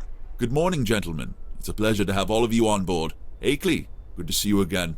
The sentiment is mutual, Lake. The discovery we made is unprecedented in all of human history. I expect that your great depth of knowledge can help us learn even more. Certainly. It'll be our pleasure to help you any way we can. What we have uncovered is incredible. I return to retrieve the invention that will help write us into the pages of history. The drill invented by Mr. Poverty. The trip back here took what seemed like forever. But this time we will fly back. The journey will be much quicker, even if we must take landings at airports here and there. Correct, Mr. Barron? That's right, Professor Lake. Allow me to introduce myself. I am Louis Barron, and I will be your pilot for this journey. And if needed, I am handy in a fight. Pump the brakes on your enthusiasm, Louis. There will be no call for fighting. Excuse him. He's an Army veteran, and an excellent pilot. But let's get aboard. We have plenty of time to get everyone on the same page.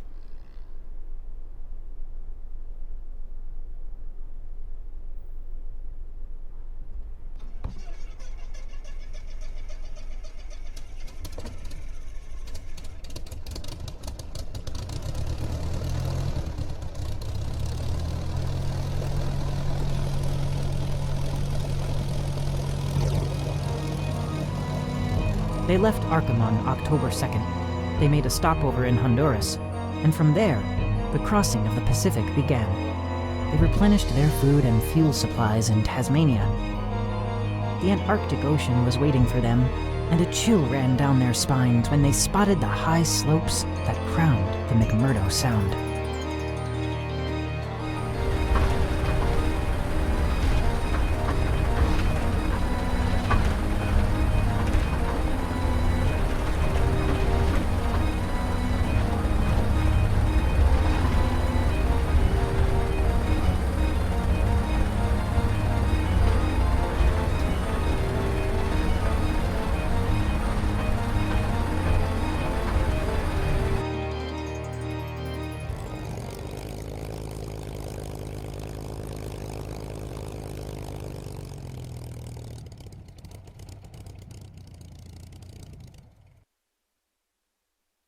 All in all, it was quite the pleasant flight.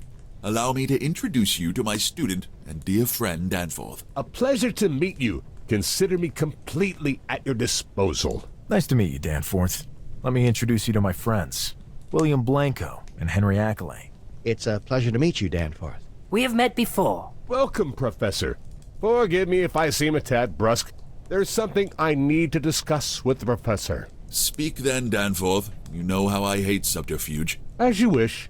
Do you remember the two men who fell sick just before he left the site, after the discovery of the entrance into the mountainside? Yes, of course I remember them.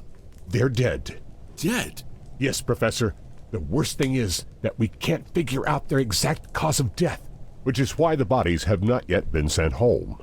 We fear a possible contagion getting out. Well, that's a very unpleasant situation, to say the least. Gentlemen, feel free to wander around the camp at will. And to get to know our colleagues better, I have to deal with this matter. I'll see you all later. Of course, Professor. We'll try not to get in your way any further while you're dealing with this unfortunate situation.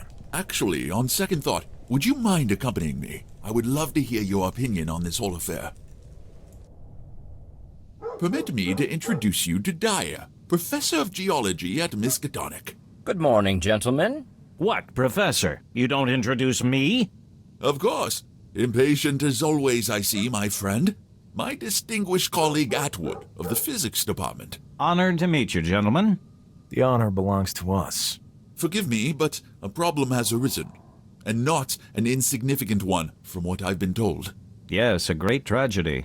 That it has occurred now is most unfortunate. It has spoiled the euphoria of such a landmark moment in human history. Professor Lake filled us in during the flight. Stupendous, but also terribly frightening. Absolutely, my friend. As much as any other discovery that has changed the destiny of mankind. Although nothing else compares on this kind of level. Gentlemen, you will see with your own eyes soon enough. For now, there are those poor guys to deal with. No objection in any respect. I hope we can get to the bottom of all this. I wouldn't want to die from some disease before my adventure here concludes. Very black and inappropriate humor. Dyer, you will never change. See you later. I'll be in touch. We're headed to the mess hall for a hot drink. Please feel free to join us if you like. Follow me. After you.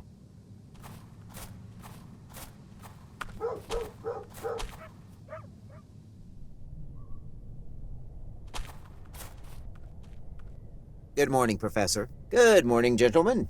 Good morning, Doctor. This should be the infirmary, or rather, the morgue, it seems. Lone? Good one.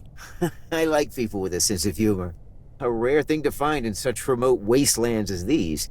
It's nice just to see some new faces, too. Did you just now arrive? That's right. Name's Lone Carter, private investigator. We're here at the express request of the professor. There are matters here that require our services. You've come at a terrible time for us. It seems that way. Bring us up to speed, Doctor. These two gentlemen passed without any known cause. I can't imagine any valid reason for them to have died. Can we help out somehow? As far as I know, we won't be departing immediately. It takes at least a day for such preparations to be made. If Lake doesn't mind, you're more than welcome. But I don't imagine you have any medical expertise. They don't. But I could probably help you. Henry? Is that really you? Apparently. Okay.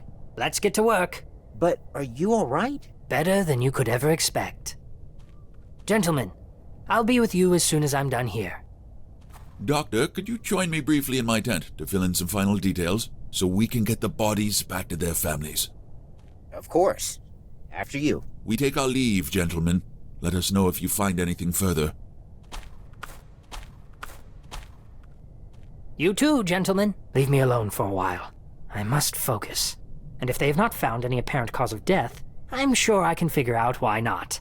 Be that as it may, Henry. This is not what we're here for. Don't spend too much time on this. See you later, Henry.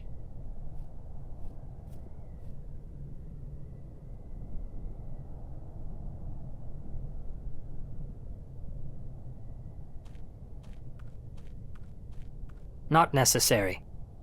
A first aid kit. Some diluent. I don't need that. Looks pretty worthless. I don't know what it contains, and I don't have time to check. A rag of some kind. Not necessary. These must be their medical records. Let's have a better look at it. Sven Usteler and Jean-Paul Greco. Blah blah blah. Both of them were workers here at the camp.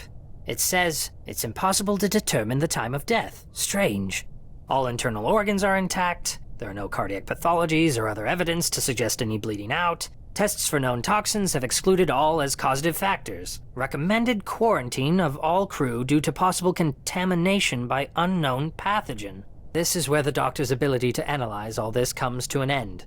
And on closer inspection, if this data is correct, then these men should still be alive. It seems to be blowing things out of proportion to impose a quarantine. If that were the case, they would all be dead already. Besides, medical appraisal is limited only to what physical examination can observe.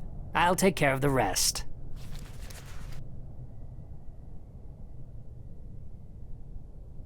They look like physiological solutions. That must be Jean-Paul. He appears to almost be alive. It sends a shiver down my spine. Okay, buddy. I'll try not to bother you too much. Please don't wake up on me. How would I use that? No need to do that. I see nothing out of the ordinary. The flesh still has a semblance of life. Hard to tell. There's a marking here that looks like a mole. There's something strange about it. I wonder if Sven has one as well. The sternum looks intact and hairy.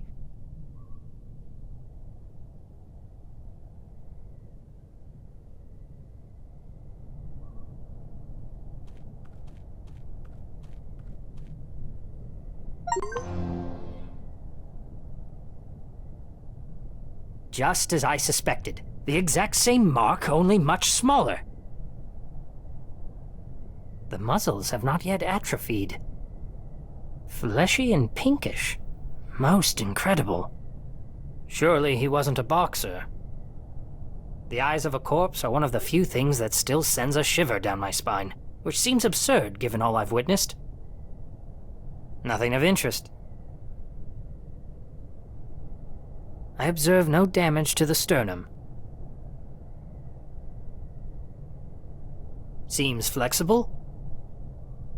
Nothing unusual about his arm.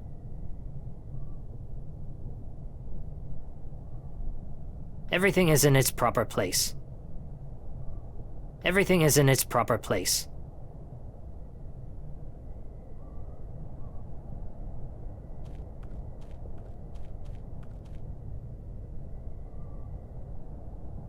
Nothing unusual about his arm. Nothing out of the ordinary. There appears to have been no blood clotting. There appears to have been no blood clotting. The eyes of a corpse are one of the few things that still sends a shiver down my spine, which seems absurd given all I've witnessed. There's something strange about it. I wonder if Sven has one as well.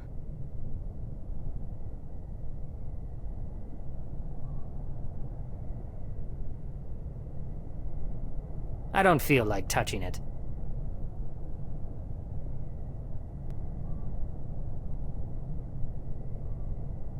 It must be diluted.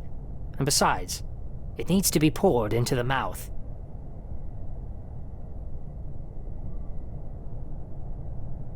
It has to be diluted first.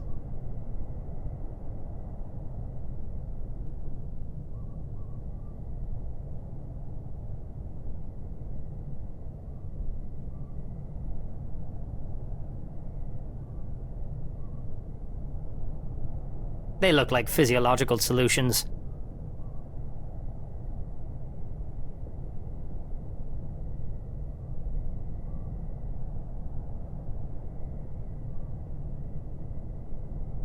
There is just what I need. Some diluent.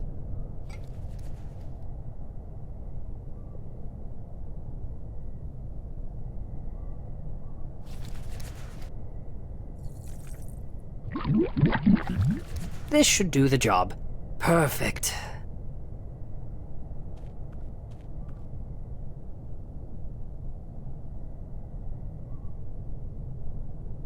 That's done it. Where am I? I'm cold. I can't see. I'm scared. Tell me what you see. Everything's pitch black. I can't see anything. My legs, my arms. I can't feel anything. What happened to you? I don't know. I was in my quarters. I must have fallen asleep. Calm down. This will all be over soon. What will be over soon? What's happening to me? Stay calm. It's just a dream. That's a relief. I sure hope I wake up soon. I'm sure you will. Who are you? I'm Henry Akeley, a professor at Miskatonic University. I don't know you. Why are you in my dreams? Jean-Paul, was there anyone who wished you harm? Anyone who bore a grudge against you? No. I may not exactly have led a blameless life, but the people I know have always been fond of me. What a strange question to be asked in a dream. Jean-Paul, I cannot continue lying to you.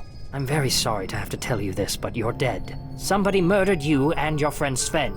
Dead? I've thought this felt too strange to be a mere dream. Sadly, there is nothing I can do to fix this. But I can help you take revenge on the culprit. A small consolation, but at least it's something. Small indeed. God knows how poor Mary would take the news. I have not been the best of husbands. If you could maybe tell her sorry from me? Of course. I will do that. I still can't imagine who would want us dead. Unless, could it have been because of that thing? Anything you can tell us could prove vital. It's something Sven and I found. What? What is that thing? Jean-Paul, stay with me! Help! Oh my god! Jean-Paul, calm down. Oh my god! Oh! Jean-Paul? Jean-Paul! He's gone. Poor soul. But we'll find that bastard for you. That's a promise. I must inform the others immediately.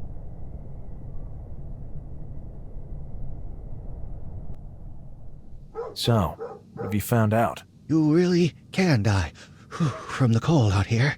As I expected. No need to go into great detail. They seem to have found some artifact, but I lost connection before I could find out what it is. Excuse me, Henry, but how do you know they found something? What the hell were you up to in there? Yep. Gentlemen, they were killed by ritual magic. Extremely cruel ritual magic. I'm quite familiar with such things, as you probably know by now. I had no idea such things could go this far. When we get back, you and I should have a long chat, if that's all right with you. William, you are still but an infant compared to myself. Are you certain you want to pay the price for such knowledge? Gentlemen, this talk of yours about necromancy is most entertaining, but if there really is a killer on the loose around here, we are all in immediate danger. We must investigate further. Agreed. There'll be time for small talk later.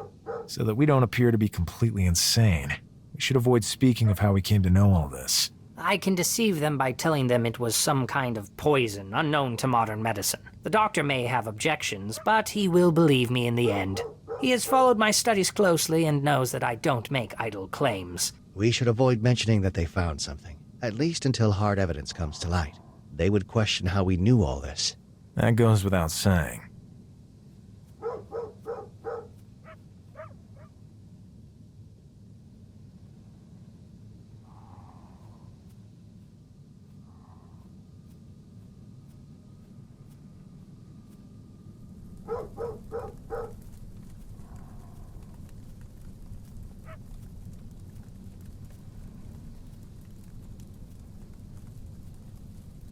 Is anybody there? Come on in. Can I steal a moment of your time? Sure. I'm on a break. Hi there. Name's Lone Carter. This is William Blanco and Henry Ackley. A pleasure to meet you. I'm Johnson. What can I do for you? I have a few questions. It will only take a moment of your time. Very well. There's not much else for me to do right now. The drill was leaking oil left, right, and center, but I got all that plugged up, thank God. What can you tell me about Sven Osterley? And who might that be? One of your colleagues. There have been 2 deaths. Know anything about that? I haven't exactly bonded with the rest of the crew. Was he the Frenchie or the German? The German. I see. He seemed like a nice enough guy to me. They seem to have been murdered. Interesting.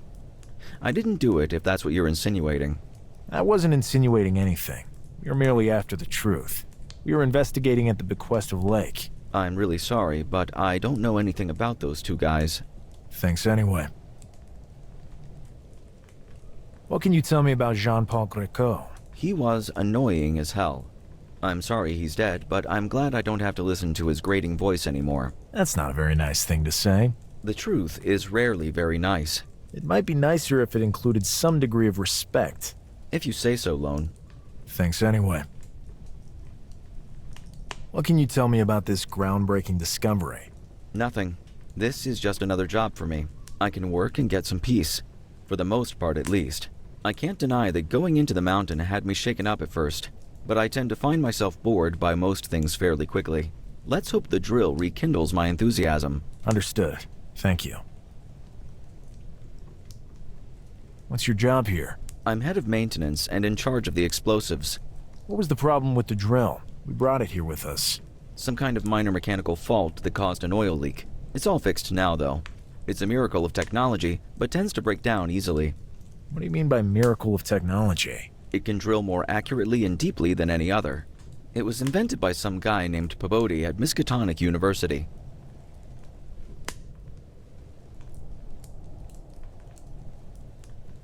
See you later. Fine.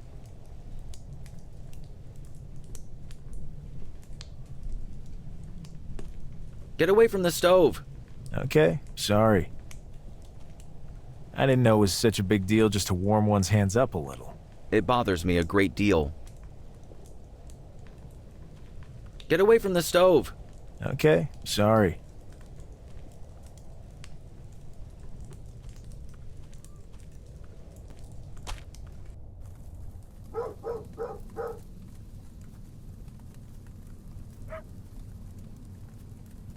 Is anybody there? Come in. May I take a moment of your time? Go ahead. Mind if we ask you a few questions? Shoot. What can you tell me about Sven Osterling? What do you want to know? Anything that might help with our investigation. He was pretty much a complete idiot. I learned to tolerate it. I see. Can you tell me anything about Jean-Paul? A total cretin. Always jabbering, on and on and on. Right, gotcha.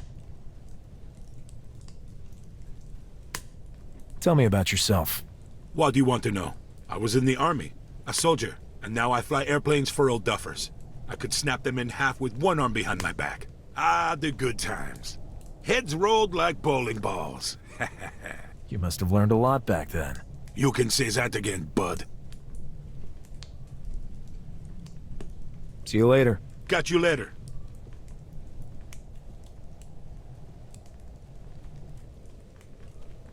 Interesting. You might say that again. It's already showing the right month.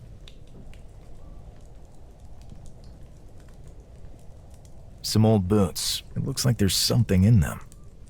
Let's see what's in here. Shoe polish. It could come in handy.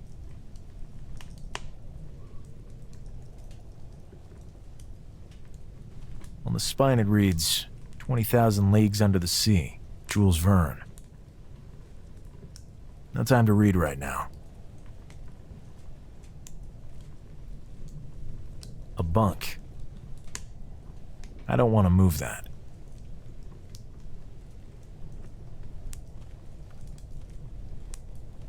A stove. I don't want to turn it off. It's cold in here.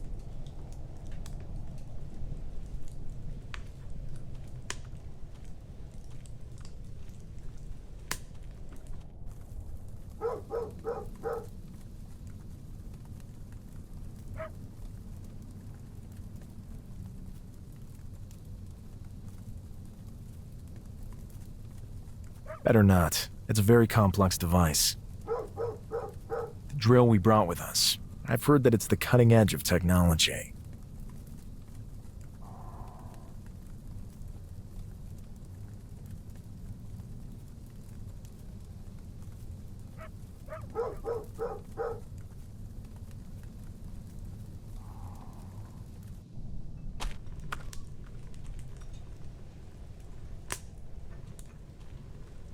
You came after all. Gentlemen, make yourselves at home. Would you like a drink? No thanks. But Lon... William, we have pressing matters at hand. The odds are stacked decidedly against us. We must keep our minds lucid. Isn't that right, Henry? It is as you say, Lone. Yet you, Lone, you have the face of a man to whom the bottle is no stranger. Never while on duty. You agree, Atwood? Of course. As you all may recall, this is Dyer over here. Nice to see you all again. New company is a rare thing in these parts. How can we help you? What can you tell me about Sven Osterley? Poor guy. Kept to himself mostly. But when he drank, he became the life of the party. Atwood, remember that stopover we made in Peru? That woman went totally crazy over him. Yeah, poor boy. If I'm not mistaken, he was from Germany originally, but his family had settled in America some time ago. I believe they immigrated shortly before the Great War. Good for them.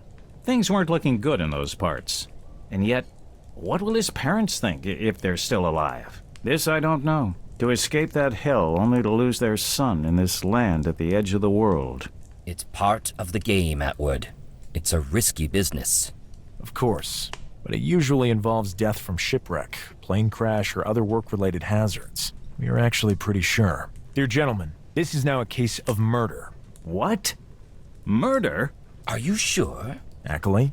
Absolutely certain. This changes everything. Furthermore, the killer is still among us. Could be anyone who was here at the time of the crime. Therefore, only us, Baron, and Professor Lake can be counted out, as we were in Arkham together, along with the crew of the plane. I see. So we are all suspects? We still have no clue as to the identity of the culprit. The investigation is still ongoing. We'll assist you in any way possible, Lone. Absolutely, yes.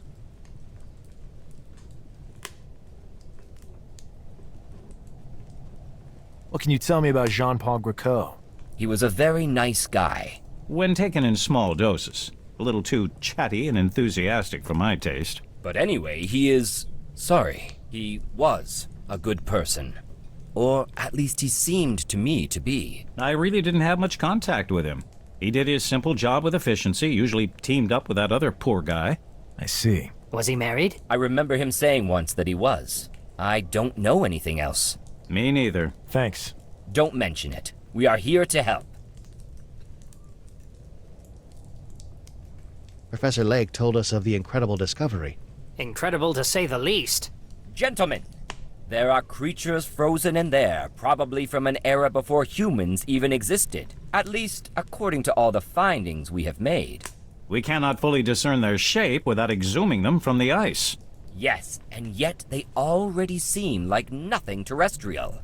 Can you give us a rough description? You taught at Miskatonic, didn't you, Akeley? Sure. Unless I'm mistaken. You had access to restricted tomes. Dyer. Easy, Atwood. It seems my fame precedes me. Precisely. And that's something you should be proud of. These creatures look like they sprang directly from the pages of the Necronomicon, as the mad Arab Al-Hazred sketched them therein. These sound like mere flights of fancy, Dyer. Most interesting. I can't wait to get to the site. We share your enthusiasm. Hopefully this investigation will not cause too much delay. Shouldn't be a huge hurdle, Dyer. Or at least I hope not. I intend to solve this case as soon as possible. Heading out with a murder hot on my trail doesn't sit well with me. I agree.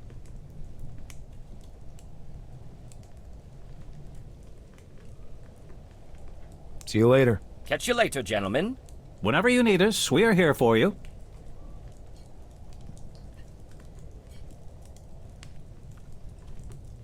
Some metal cans. Cooking oil. Some lube could always come in handy, even if it's just cooking oil. Some metal cans. A can could always come in handy.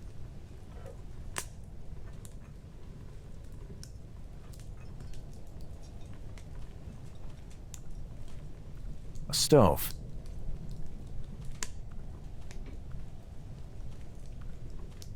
I don't want to turn it off. It's cold in here.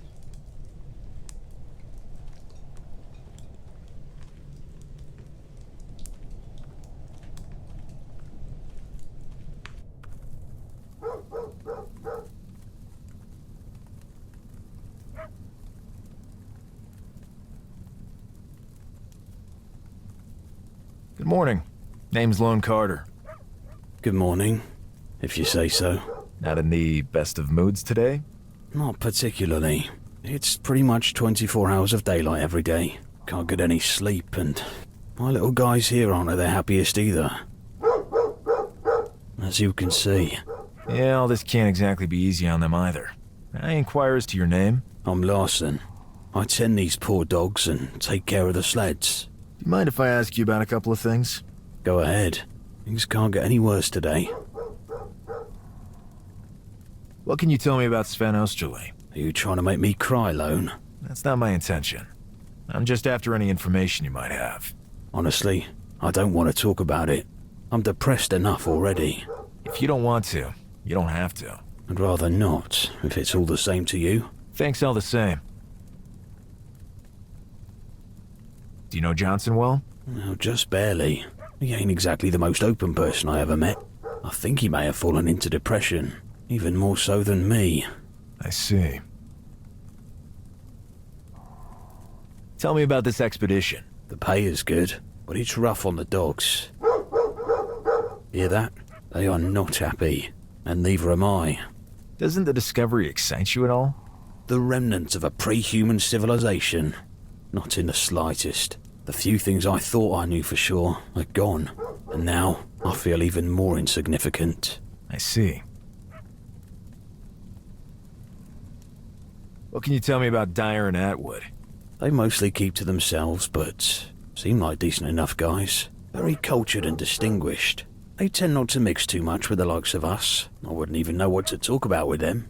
The only time they appeared happy was when the discovery was made. They drank and celebrated.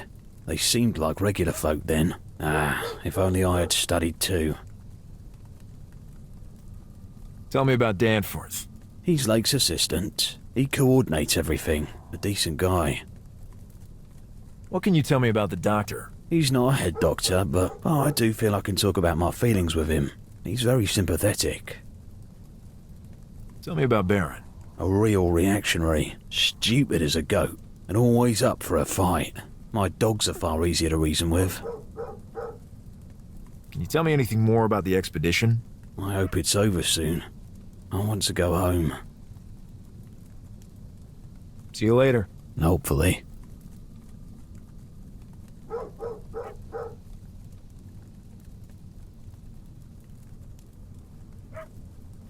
You cannot go in there!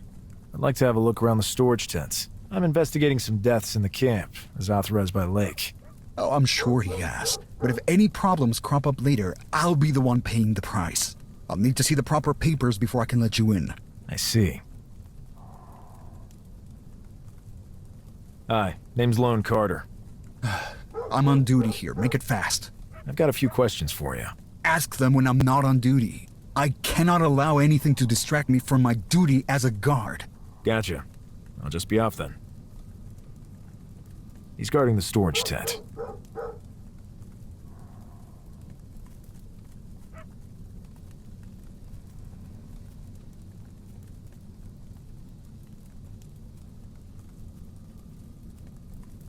A member of the expedition. Can I speak with you for just a moment? Sure. Go ahead. Name's Lone Carter. I'm investigating the death of your colleagues at Lake's request. Nice to meet you. I'm Monroe. Feeling a bit cold? Yeah. I'm trying to warm up a little over here. Why don't you just go into one of the tents? I wish I could, but I'm out here guarding the drill. I see. Damn weather has taken a turn for the worse here. And my teammate doesn't like keeping the stove burning. I've finally convinced him to warm up the room a little for the night. Hopefully he doesn't change his mind. Why would he? I don't know. He's not exactly your normal human being. You can't find him in the second tent on the left there. His name is Johnson. We already met him, and I can assure you that the stove is lit. Oh, great. Hey, what can I help you with? Tell me about Sven. I'm so sad. He was a great friend to me. I'm sorry to hear that. Can you think of any reason someone might have wanted to harm him? Not that I know of. He was always so nice to everyone. There's something I must tell you. We fear that your colleagues may have been murdered. Incredible. Who would have done that? And why? That's what we're trying to find out. Did you notice anything odd about him? There was one thing. I'm listening. In the days preceding his death, Sven was hanging out more and more often with Greco. Interesting. But that's not all. Go on, please. He appeared wary, as if he feared something. I have no idea why. His eyes were quite red, as if he wasn't sleeping well. Did you notice any of these same symptoms in Greco? I can't say I noticed anything like that with him. Thanks anyway. Tell me what you know about Jean-Paul. I didn't know him all that well. Is there anyone who might have had a grudge against him? He was a little outspoken, but all in all, a pretty decent guy. So, no, I don't think so. I hope you get to the bottom of all this. Oh, don't worry. We will. Tell me about Johnson. He seems like a rather lonely fellow. Oh, he is. Even though strange is more like it. Why are you out here guarding the drill? It's a very delicate machine. Danforth insisted on keeping an eye on it. That doesn't make much sense out here in the middle of nowhere, but orders are orders. Oh. Johnson mentioned there was a problem. Yes, the oil was leaking. Nothing that couldn't be fixed. Johnson has already taken care of that. Is there anything you can tell us about the expedition? Not much. We're just mechanics. You should talk to the brains of the operation. They are over there, in the mess hall, as we speak.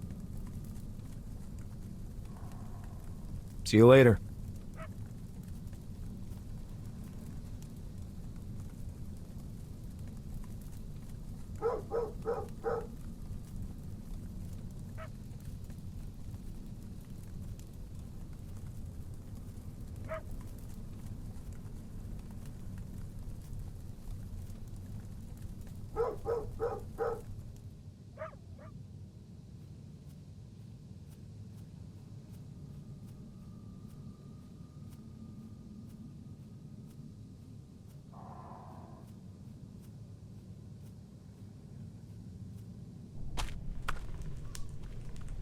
Gentlemen, some news that may interest you. Tell us, Lone. Ackley? After careful consideration, I have come to the conclusion that this is murder. Murder? What are you saying? Are you joking, Henry? Doctor, I never joke, as you should well know. I have found no trace of violent death or poisoning. Actually, I didn't find any cause of death at all. But that is simply absurd. We all know each other here, and we're all decent people. Shush, Danforth. Let's hear what they have to say. I'm sorry, Professor. Shush. I can tell you that I found traces of a substance that, I know for sure, is capable of killing any adult man. Something not found in medical literature, but which I came to know of through my travels. You're really never happy unless you can stick in some esotericism, are you, Henry?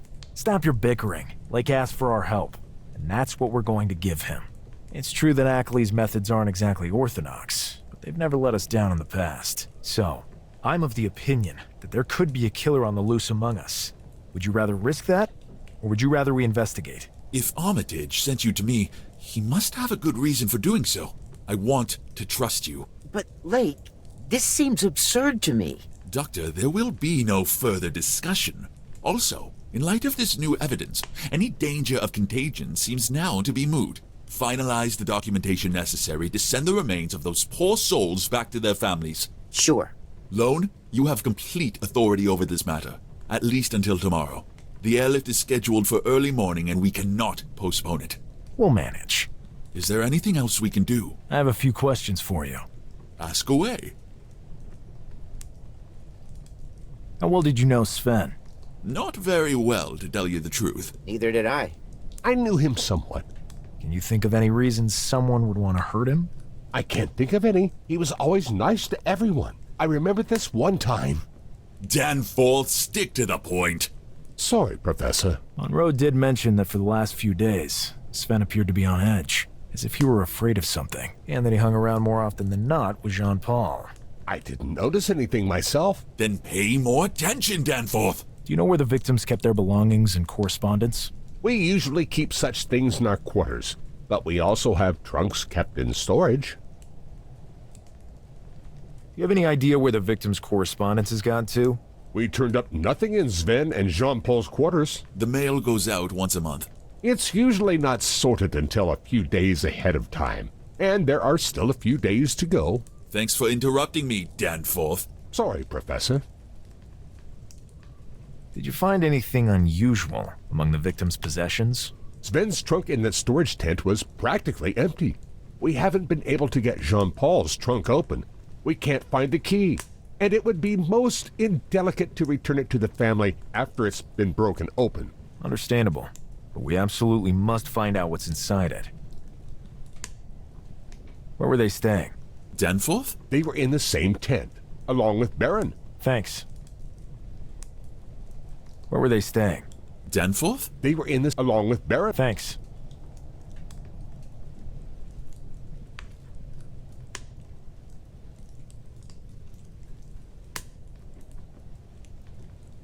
What can you tell me about Jean-Paul? We chatted a few times. A fairly cheerful fellow, perhaps even a bit too much so. But a really good guy. Danforth, how dare you interrupt me? Excuse me, Professor. I thought you were done. I see you've already forgotten the few rudiments of manners I've struggled to impart on you. With that said, I'm done. Can you think of any reason someone would want to hurt him? May I? Go ahead. If there were women involved, then yes, perhaps.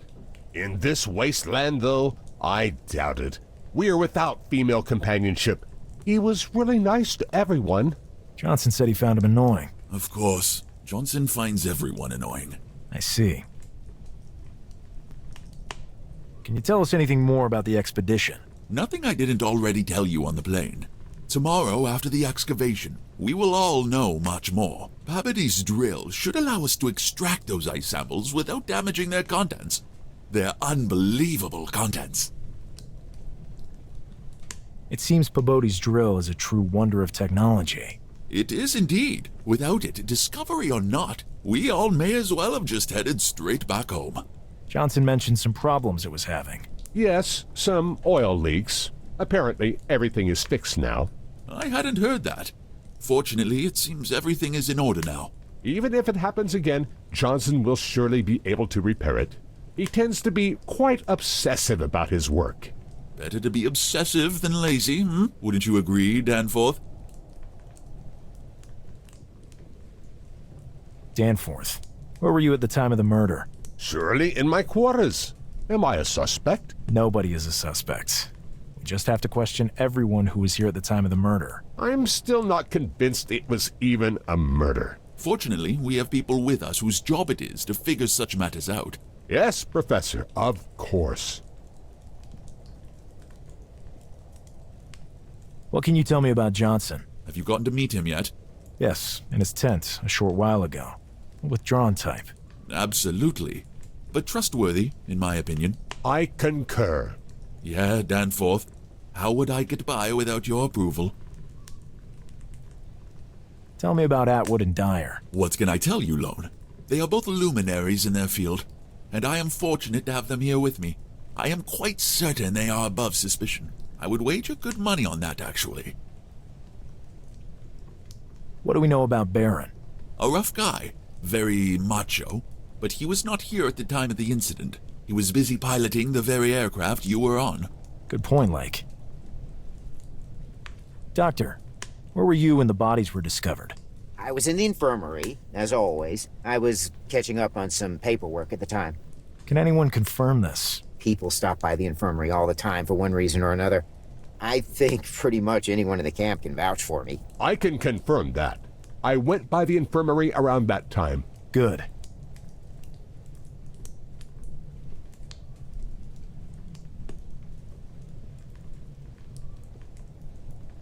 We need to take a look in the storage tent, but the guard won't let us pass. He's a somewhat over-enthusiastic type. He has to see our papers. I can't help you out with this one, Lone. It would take forever to prepare the proper paperwork to grant access to their personal effects. Gentlemen, excuse me for a moment, but I have to confer with Lone in private. Come over here. Use your investigative skills. Come on. Are you giving us carte blanche? I don't know what you're talking about. Do whatever you need to. This discussion never happened. The last thing I need is to get tangled up in some stupid legal mess. All right. See you later.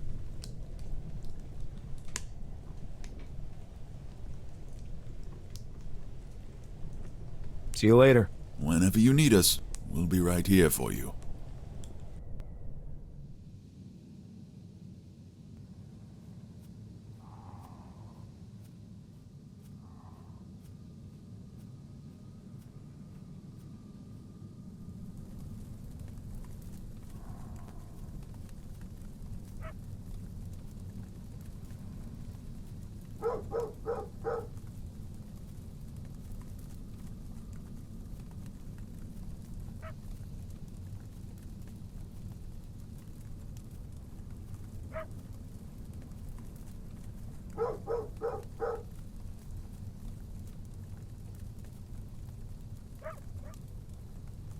Do you have a few moments for us?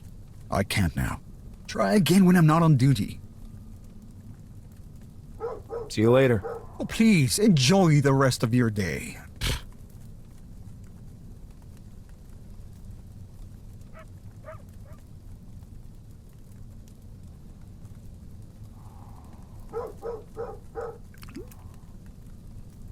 There's now cooking oil in the container.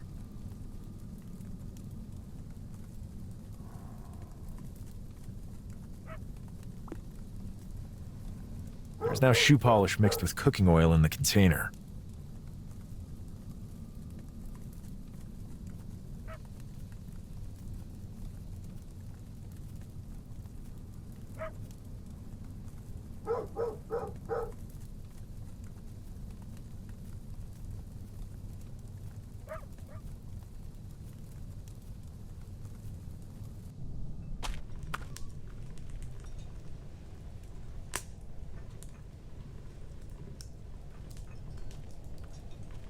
Let's see what happens. My God, what a stench loan. Almost done. Here. It's turned all black and slimy.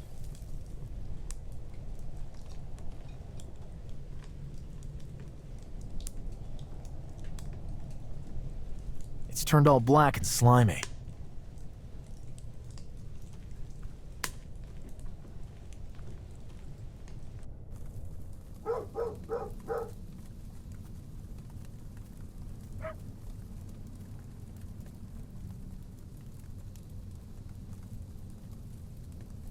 It would serve no purpose.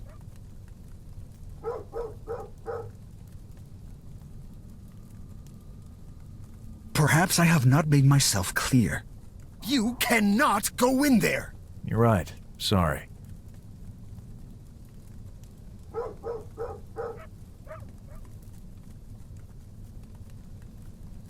It would serve no purpose.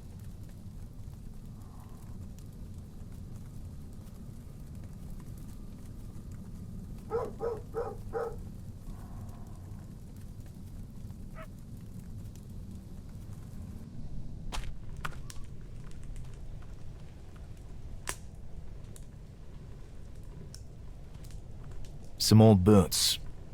I don't want it. They stink. It would serve no purpose.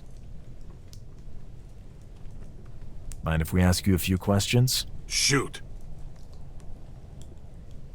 Are these your quarters? Yeah, why? Then this must also have been Sven and Jean-Paul's quarters. Not the best roommates I've ever had, but yeah. Could you tell me where they slept? In the bunk beds to your left. Sven on top, Jean-Paul on the bottom. We're looking for the key to open Jean-Paul's trunk in the storage tent. Do you know anything about that? Check under his mattress. He was always stashing stuff under there. At worst, you might find some decent whiskey. Thank you. See you later. Catch you later. I'd have to climb the ladder to get up there, but my knees are stiffening up from the damn cold. Sven's bunk. Let's find out if Baron was right. Found anything? Give me a sec. Got something. Bingo. A key. Hopefully it's the one we're after. Now we just have to find a way to get into the storage tent.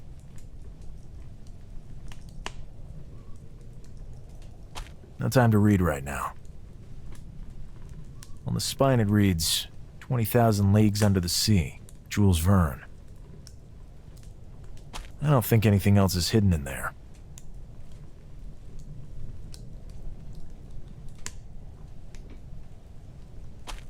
Interesting. You might say that again. It's already showing the right month.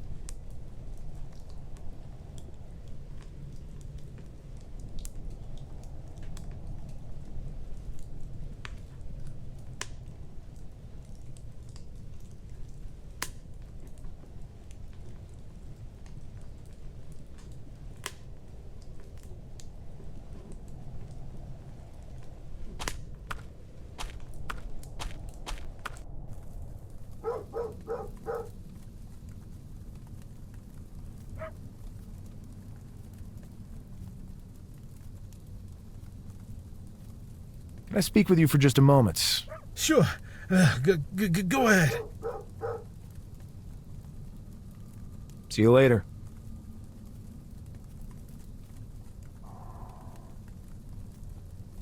It would serve no purpose.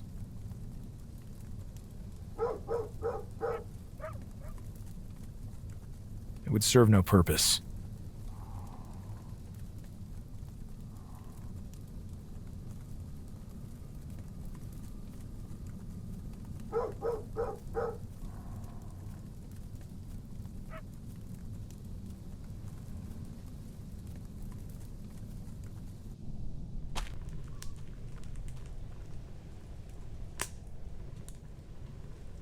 One last thing or two. Fine.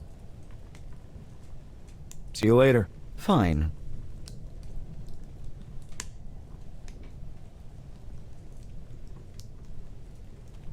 Get away from the stove. Okay, sorry.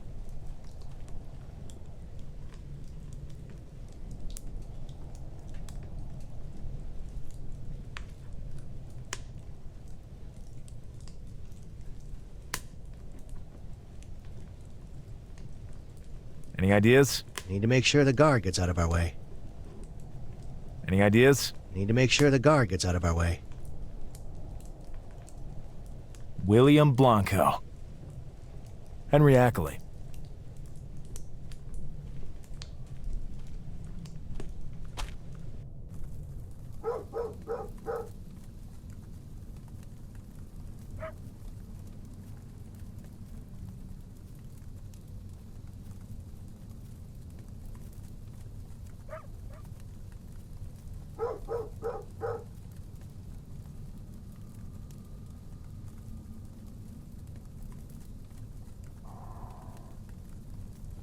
It would serve no purpose. It would serve no purpose.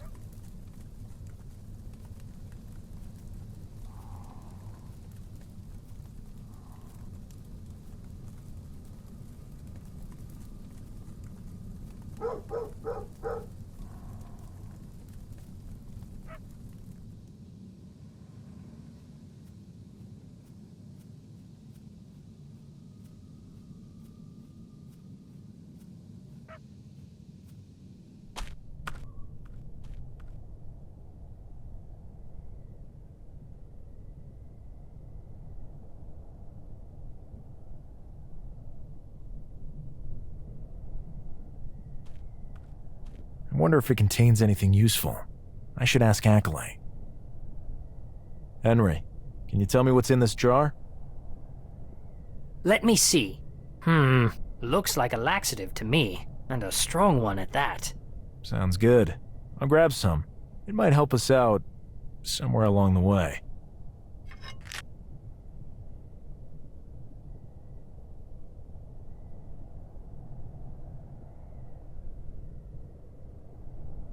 I don't need any medicine.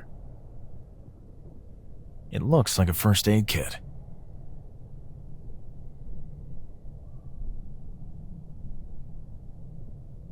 It might come in handy. I don't know what to do with it. I don't know what they are.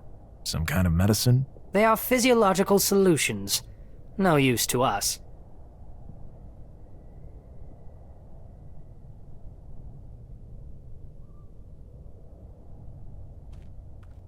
I don't feel like touching corpses.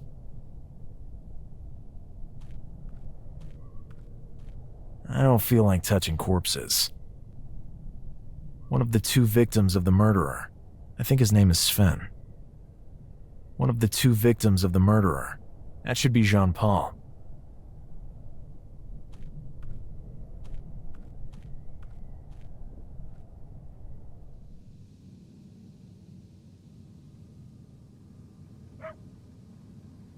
It would serve no purpose. It would serve no purpose. It would serve no purpose. It would serve no purpose.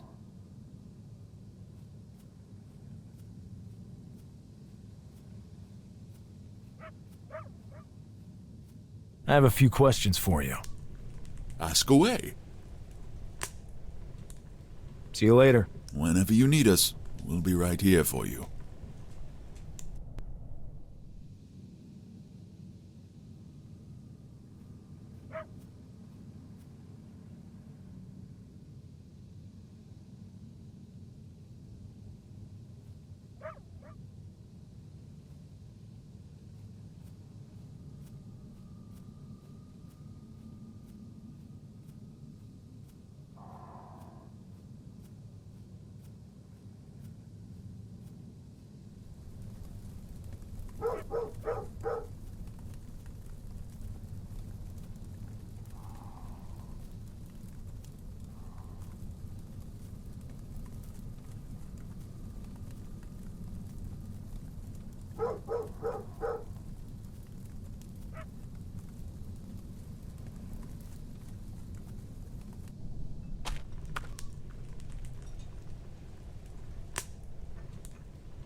Greetings, my friends.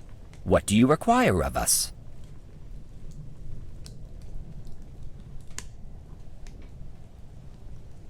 Do you know the guy guarding the storage tent? Sure. He's a somewhat overzealous type. You can say that again. He won't let us in. Actually, it contains property of the university, as well as the crew's personal goods. Gentlemen, may I remind you that this is an ongoing investigation and that time is short. Perhaps we can help. Take this flask. It's full of something Paris finds irresistible. Hopefully this will be enough to persuade him.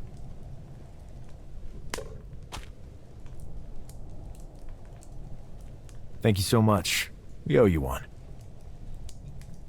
See you later. Catch you later, gentlemen. Whenever you need us, we are here for you.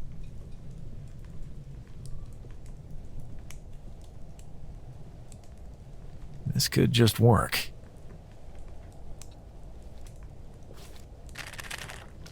I would call this an explosive cocktail indeed.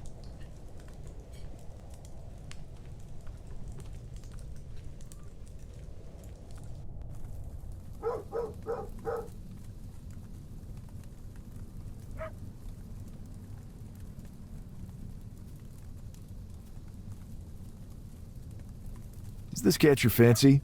I hear it's something you're quite fond of. Let me see it then. Thanks. I'll gladly take a pull on that. You can keep it. Thanks. Now that we're a bit better acquainted, could we have a look around the storage tent? I already told you that's not possible. Have a great day. Oh my god. Here it comes. I can't resist! Oh my god! Oh!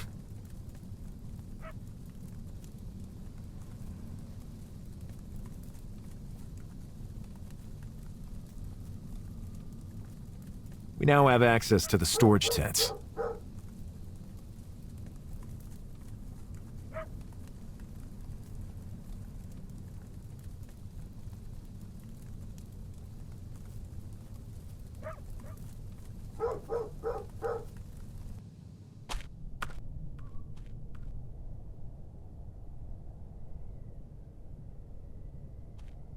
Some crates. I can't reach it. It's locked. It says Jean-Paul Greco on it.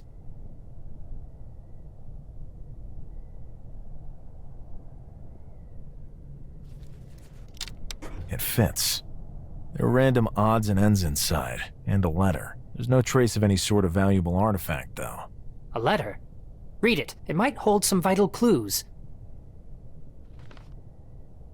Mary, our worries are over.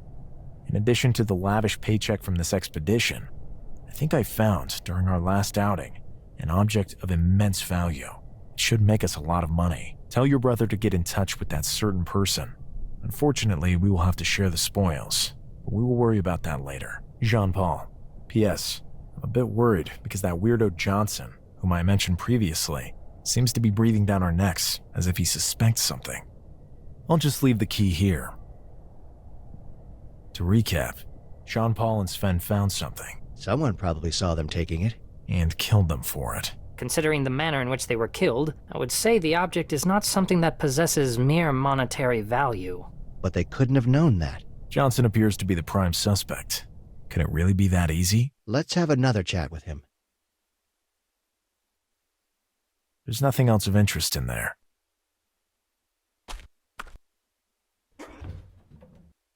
There's nothing inside. There's nothing inside. Some crates. Danforth is written on it. It's closed. Some crates. It's closed. It says Johnson on it. We must find a way to get it open. I agree. We have to get hold of the key. It's locked.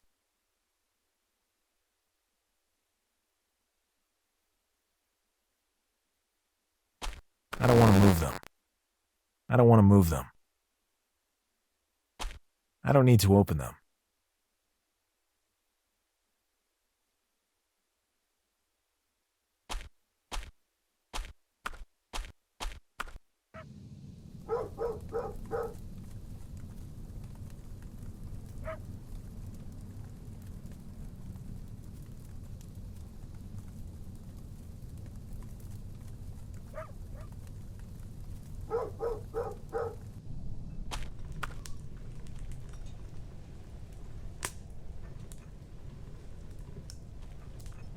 Greetings, my friends. What do you require of us?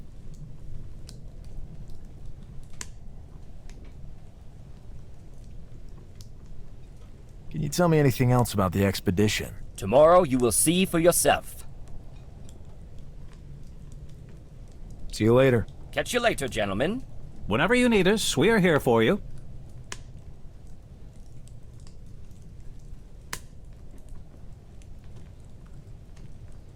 I already have one.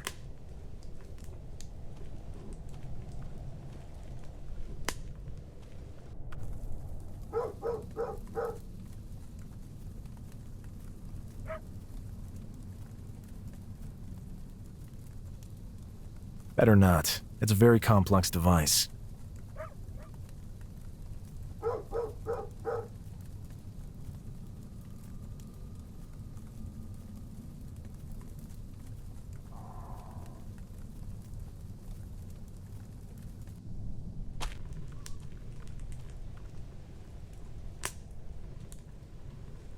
One last thing or two. Fine.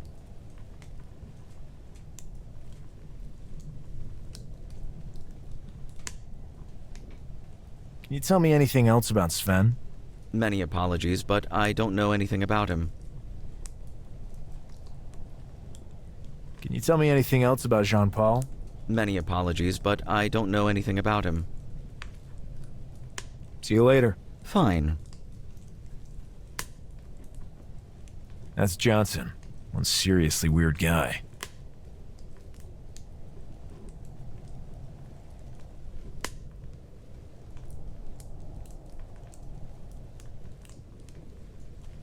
Get away from the stove. Okay, sorry.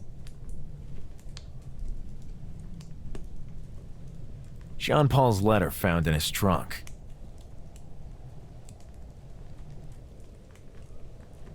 Get away from this. Okay.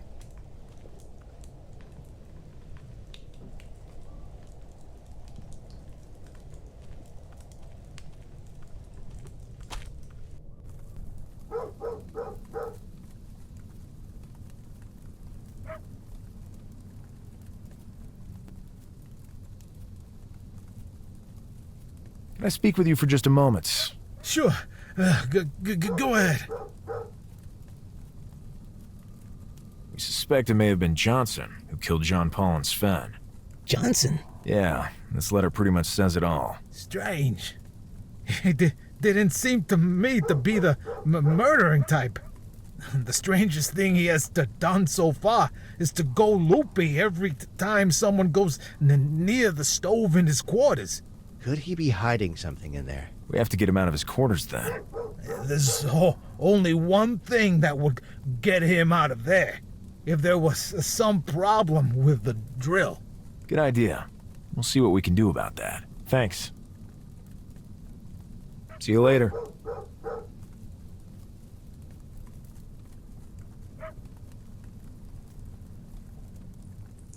Bingo. That definitely looks like an oil leak to me.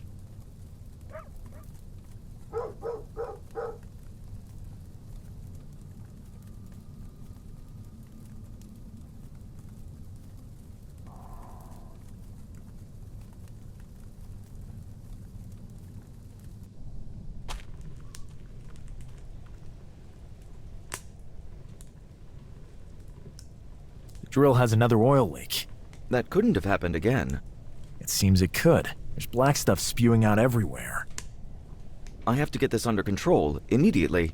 Oh my god, this is unfortunate. Please don't touch anything while I'm gone.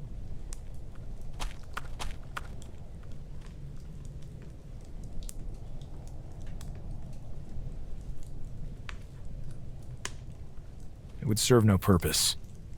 I have no reason to turn it off. There seems to be something incandescent inside. Let's give this a try.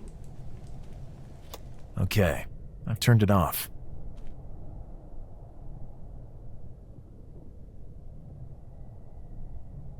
Perfect.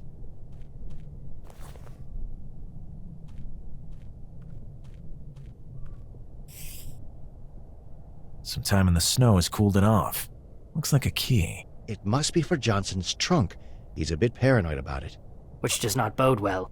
Let's check before the guard returns from his special needs. Come on.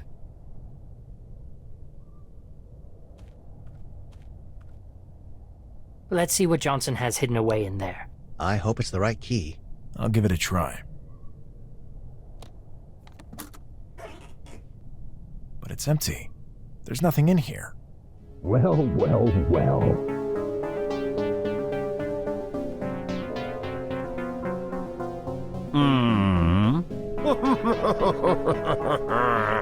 What are you laughing about, you idiot? Just as I thought. Halt! If it is death you wish for, I can grant that. But first, I can't believe I revealed myself all for nothing. You were so far off track. I expected better from you, Ackley, and you two damn yokels. So you are the one who killed those two men so brutally? Brutally? I never even spilled one single drop of blood. I was doing the cleanest job of it until you all showed up. Prepare yourself. You will be with them soon enough. And don't you dare take even a single step. I could always say that you attacked me, and I had to defend myself. La Grinka, Getona, Getona, Glim Noto, La Grinka, Getona, Getona.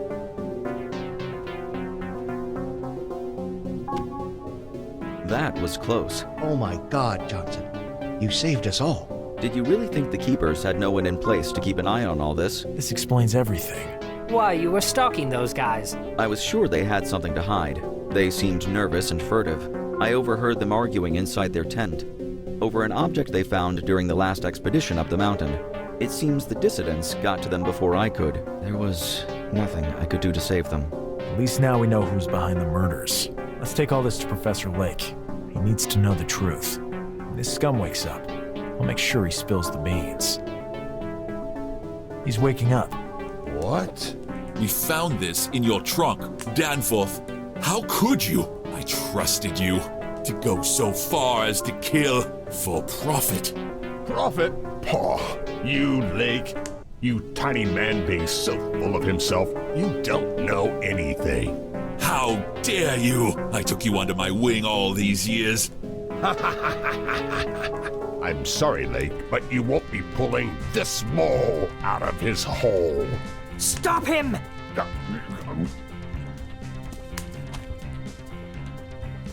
There's nothing we can do. He's dead. But how? They couldn't tell Lake all the details of what had happened. It seemed, as Johnson warned them later, he was with the dissidents. That same group of men who tried to capture Lone in Arkham. The mystery had deepened in its intensity.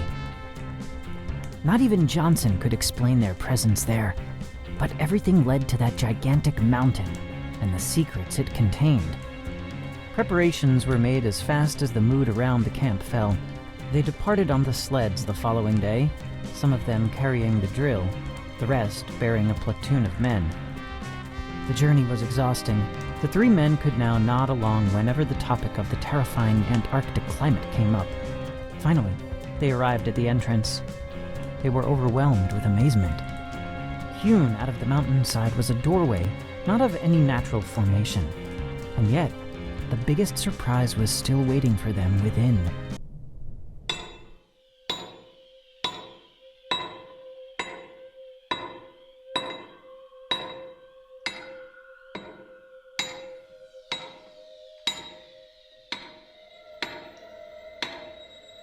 Wonderful. To the point of being frightening. I wonder how it could be of any help. Patience, Lone. Patience. You'll figure it out eventually. If you say so.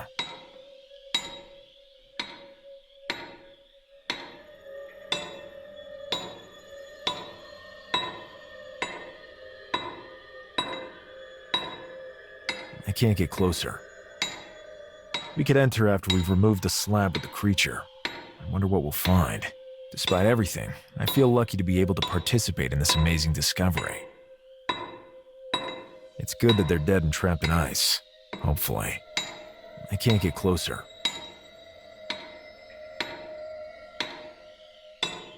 This discovery is astonishing. It's incredible that I'm still able to surprise myself.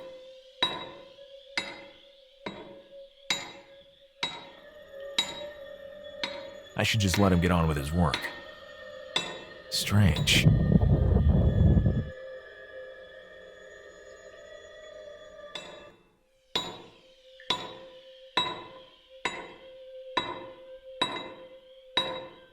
I can't get closer. We could enter after we've removed the slab with the creature. I wonder what we'll find. Despite everything, I feel lucky to be able to participate in this amazing discovery. I don't want to disturb him. A worker who came with us from Arkham.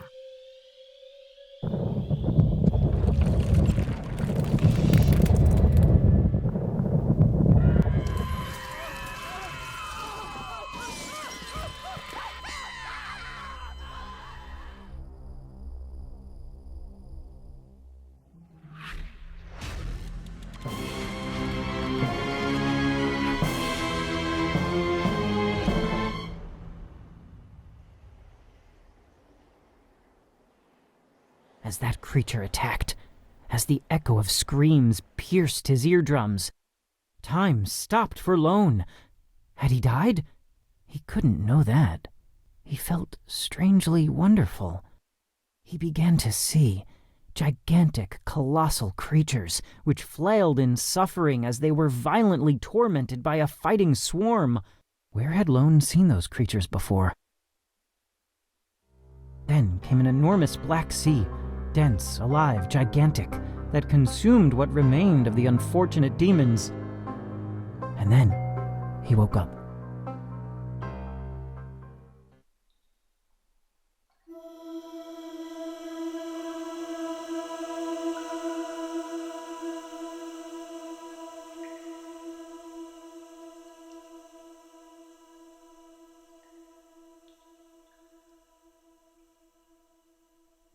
How did I save myself? That thing attacked me, and that vivid vision came to me. Did I do all this? Henry? William? Professor Lake? Oh, I can't bear it. Don't let that be Lake. It's as I feared. And over there, poor Paris and Atwood. At least, I think that might be Paris. Such brutal ends. But where are the others? Those horrible things. They must have taken them away.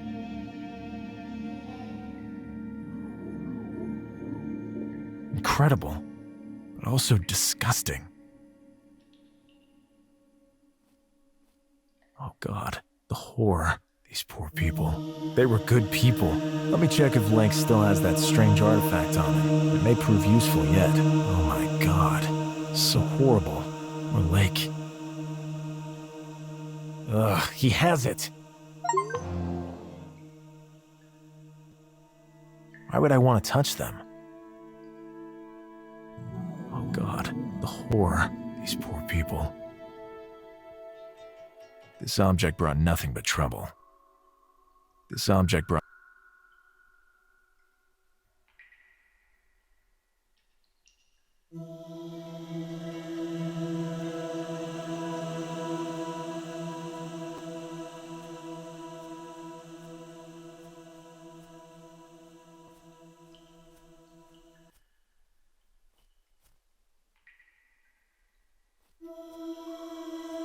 It seems to represent some sort of primordial world. There's no sign of life.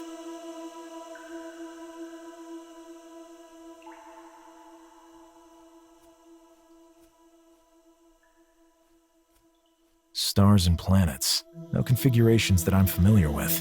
There's a certain huge mass in the center that feels very ominous. Stars and planets. No configure. There's no way, unless I could somehow detach it.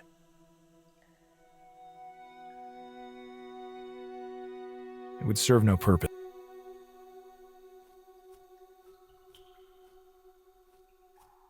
There's no way I could take that with me, unless I could somehow detach it. I recognize dinosaurs, but there are infinitely larger figures behind them. It gives me the chills.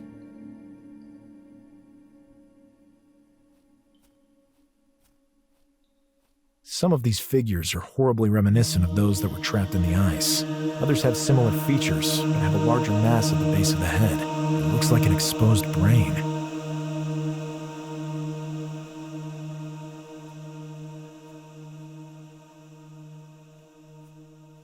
Some kind of battle fought by winged creatures against gigantic beings. Some of these remind me of the image of the tentacular being I have often encountered in my investigations. Ackley said it was known as Cthulhu or something like that. Not all of them are the same size, and one of them seems to dominate the others.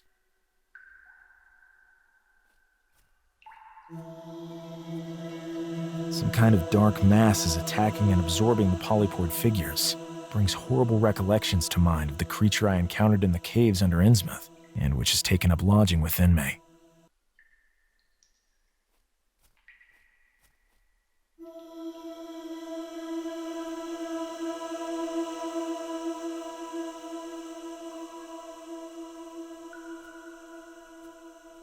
The technology involved here is completely incomprehensible.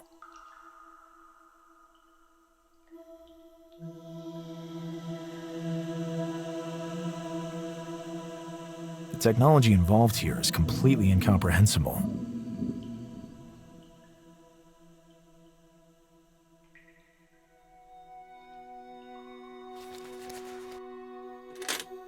It fits in the keyhole perfectly.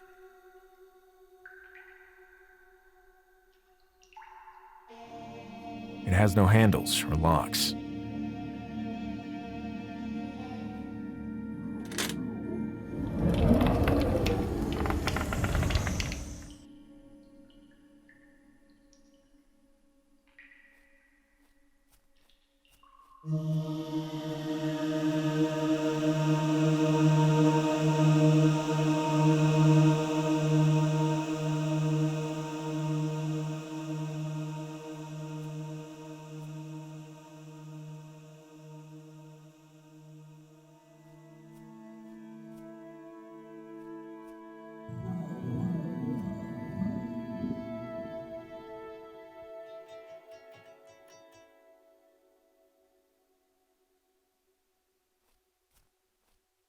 key is needed.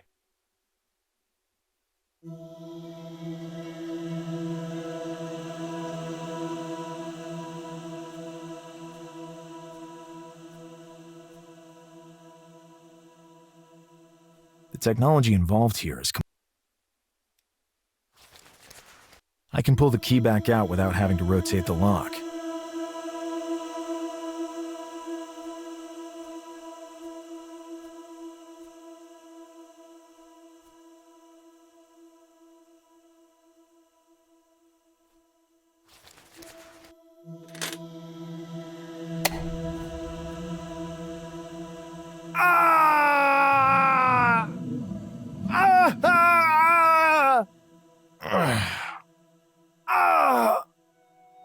Strange creature.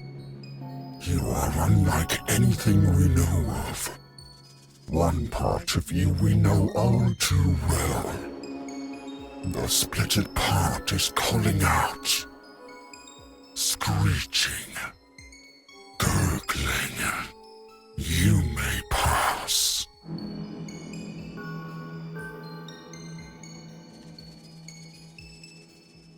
My arm. I have it under control again. There's no time right now to try figuring out the deeper meaning behind all this. If Blanco and Ackley were taken by those things, they might still be alive and in danger.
Simply wondrous.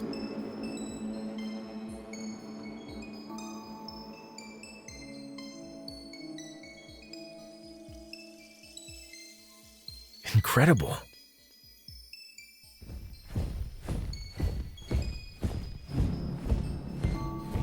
Huh?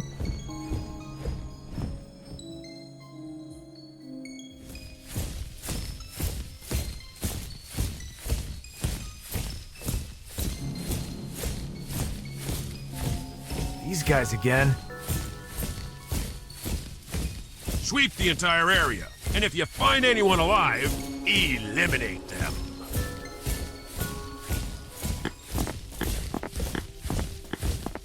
False alarm. Go back to your guard posts. Escaped by a hair's width. What's all that over there? My eyes are still adjusting to the sudden light. Henry? William? Guys, can you hear me? Lone? Lone! You're alive! Yes, but don't strain yourself. Your arm.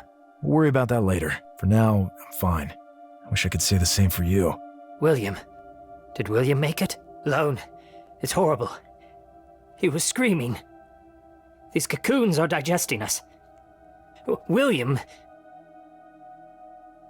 He's in terrible shape. I have to get a move on.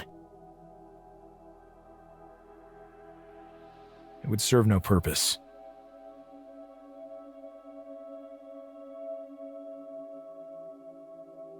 Henry seems to be holding on to life, against all odds, but he can't last forever. I have to get a move on.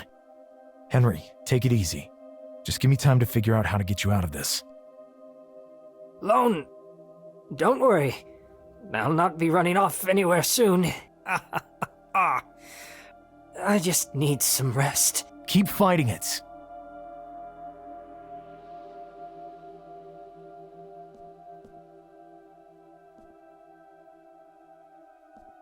That's Dyer in there. He's already dead. From what I can tell, the cocoons are digesting them, little by little. Unfortunately, it's no good pulling them out of there. They're already dead. Better not wear him out. William! William! Can you hear me? Lone, my friend. He's in terrible shape. I absolutely have to do something. It would serve no purpose.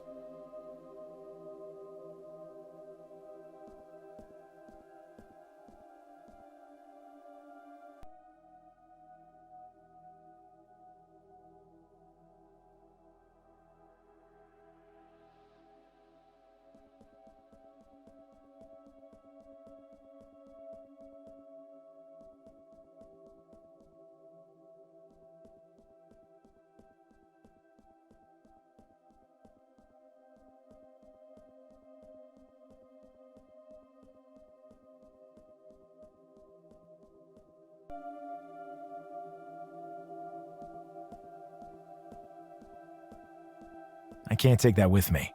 It's heavy. An S-shaped spiral.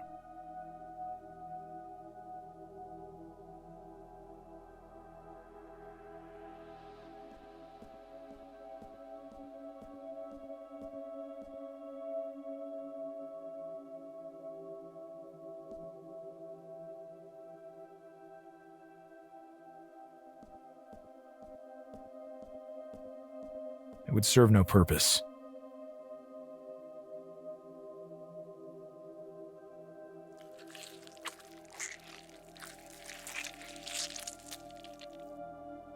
When Cathigna shall be aligned, when the great old ones shall reawaken, that day shall be our victory. We shall hear the piping of the pipers, and the insane god at the center of our universe shall swirl, gurgling, for all eternity. Swirl forever. Interesting. I somehow know the symbol's meaning. It's as if I have access to memories that were never mine. Do they come from the creature within me?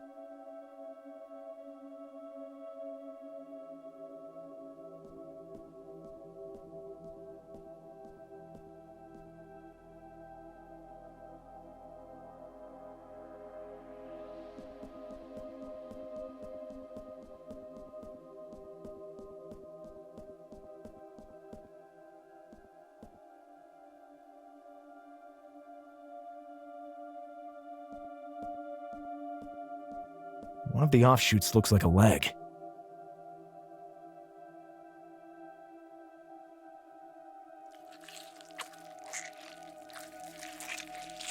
It's some kind of giant. They called it the Great Ancient One. A terrible sense of dread remains.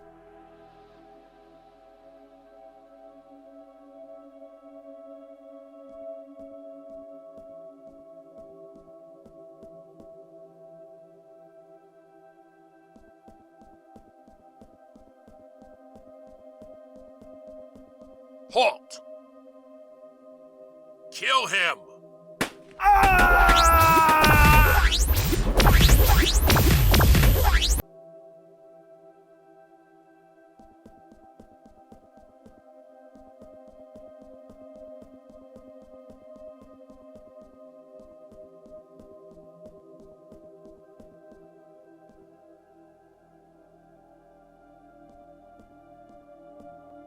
Let's have a look.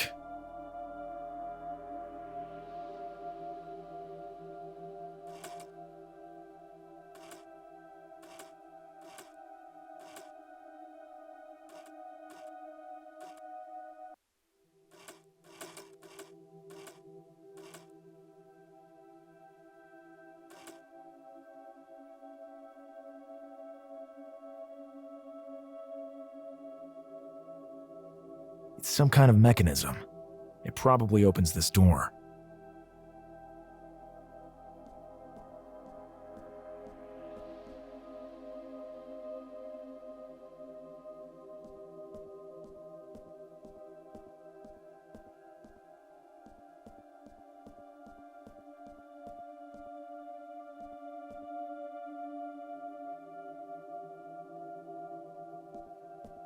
I can't take that with me.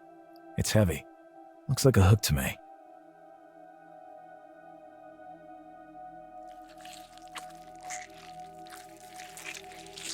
A representation of a weapon. Cathigna. Enormous.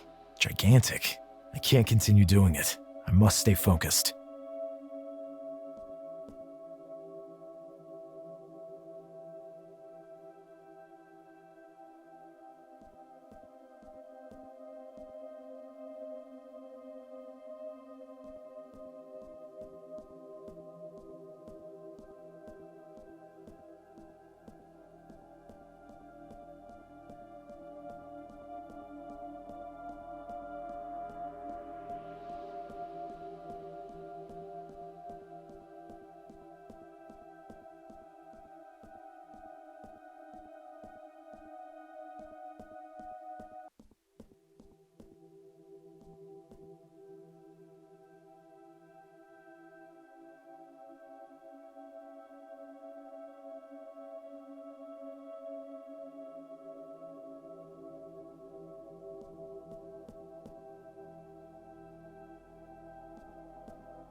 Let's have a look.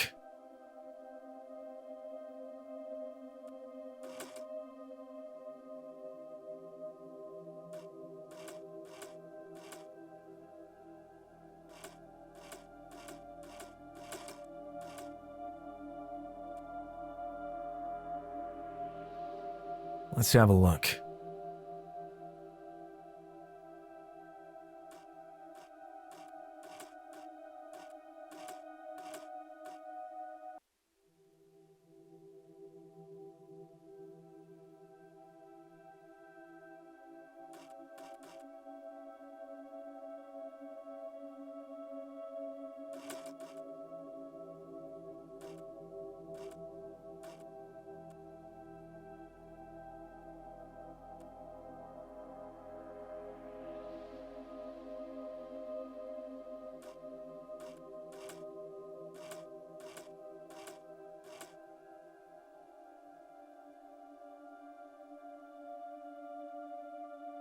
Let's have a look.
It could prove useful.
Wait, I'll get you out of this whore.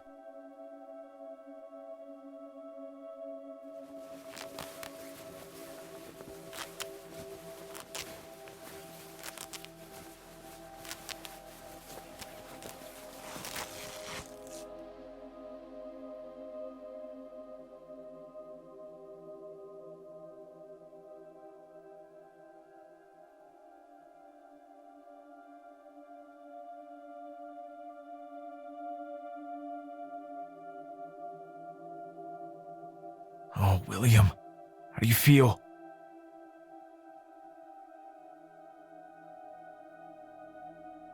Alone. Alone. My friend, hang in there. I beg of you. We've come so far together, but... Stop struggling, William. I'll find a way to get back and help you. Lone, listen to what he has to say. To me, you have been a true friend. Thanks for this adventure. Thank you for everything, my dear friends. William. William!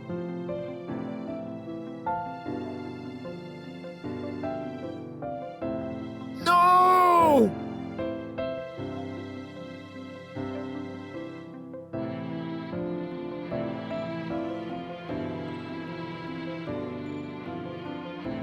Lone, calm yourself.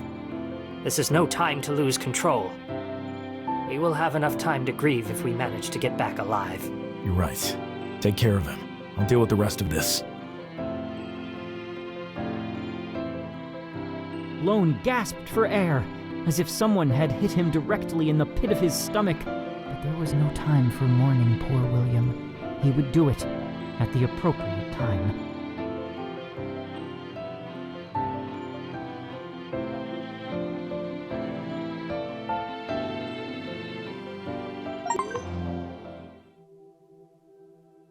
My poor friend. I swear I'll avenge you. That's Dyer in there. He's already dead. From what I can tell, the cocoons are digesting them, little by little.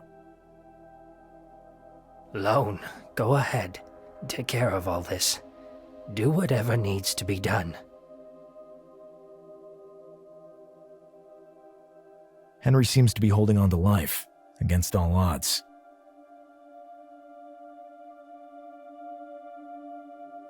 It would serve no purpose.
Let's have a look.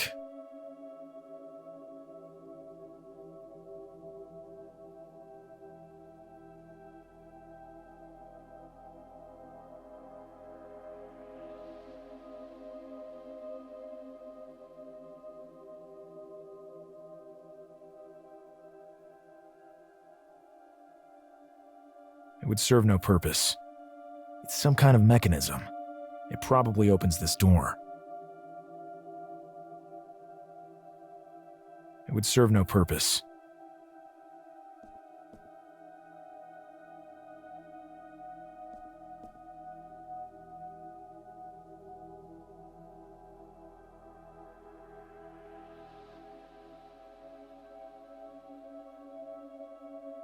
Let's have a look.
I did it!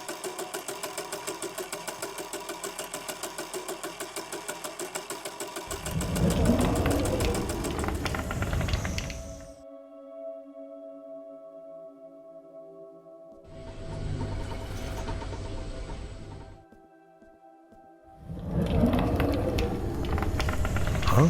Is anybody there? What?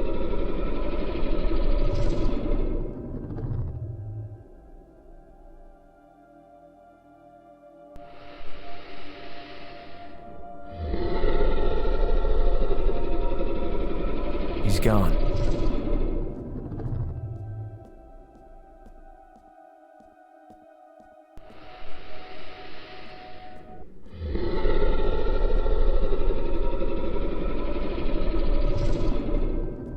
It seems the creature took refuge in this ravine. Who knows where it leads? I don't want to commit suicide.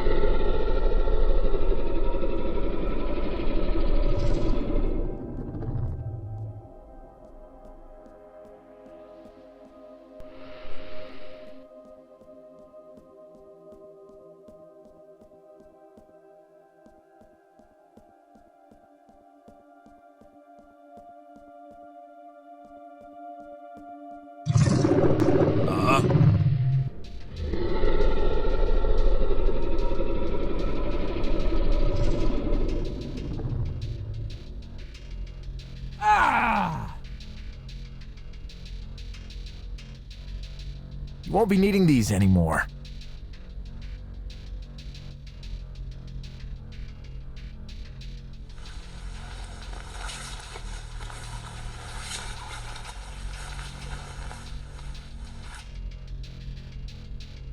You must be Lone Carter. Aquila, don't you recognize me? I have never seen you before. I am not Aquila, even if I seem to be. But it's not True. Without alchemy, this would not be possible. Alchemy? The Keepers have used this science for centuries, to never run short of men, or have the most loyal of followers anyway. We share, in part, the memories and thoughts of our fathers, even if the exact memories of our founders may have blurred over time. A very nice man once dubbed us automatons. Automatons? But I would argue that we are quite human in every respect. So it would seem. Lone, I didn't expect you to charge straight into the lion's den. I had enough time to send a message to the Keepers before I was captured. Actually, it was them that sent me here. Unfortunately, I had no idea I was headed into their lair. The ritual that brought me here cost the lives of 3 of my brethren. The last thing I expected was to end up smack dab in the middle of the dissident's lair. You came here through some kind of ritual? Yes, we have the ability to open cosmic gates, but doing so always comes with a price to pay. And to do so, to such a place as this, at the edge of the known world, the price was high indeed. But it is ingrained in us to make any sacrifice needed for the cause. Why did the Keepers lead me here? The Ancient Ones are not a secret to us, but we did not know where to find them. They created the creature that merged with you, and it still dwells here to this day. It appears the dissidents are having a hard time controlling it. Maybe that's why they were hunting you, and why this is the last place on Earth they should have led you to. But they couldn't have known. The dissidents hold sway over the last remaining Ancient Ones. From what I understand from the pictograms in the tunnels, they all abandoned this place long ago. Indeed, but they would never have left the city unattended. The ones we encountered were not exactly friendly. Those are little more than mindless beasts. The society of the Ancient Ones is very much like a beehive. They left a multitude of warriors here to protect the city and the Shoggoth. They can do nothing but attack. They cannot think for themselves. What you have said makes everything a lot clearer.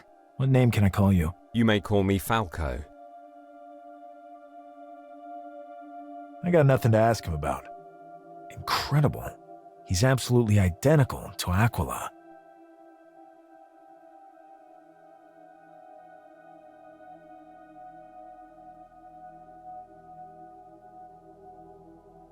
It would serve no purpose.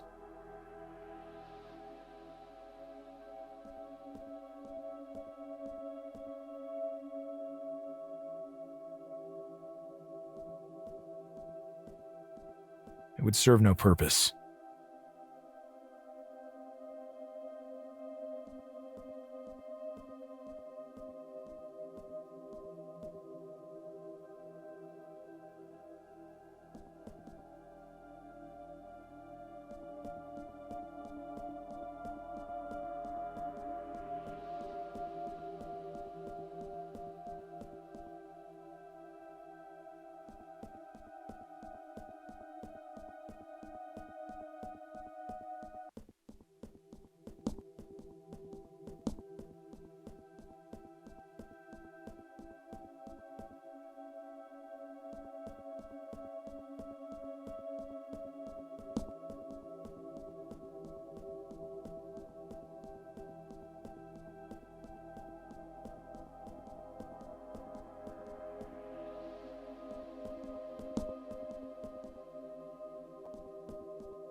Better not.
Hey, you! What are you doing, slave?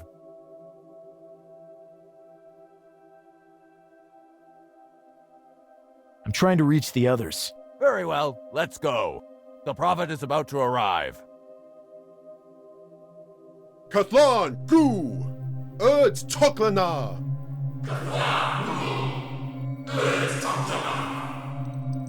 Kazna Kurd! Koi Tanakal!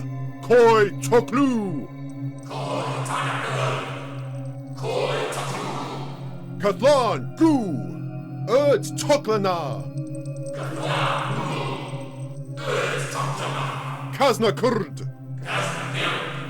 Koi Tanakal! Koi Toklu!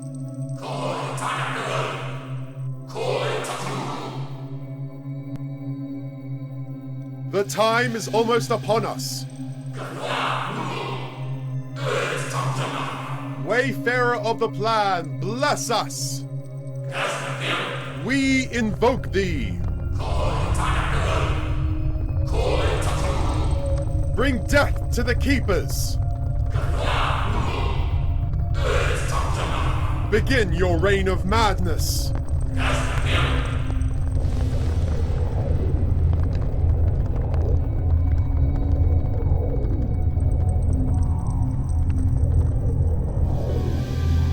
Master, everything has been prepared.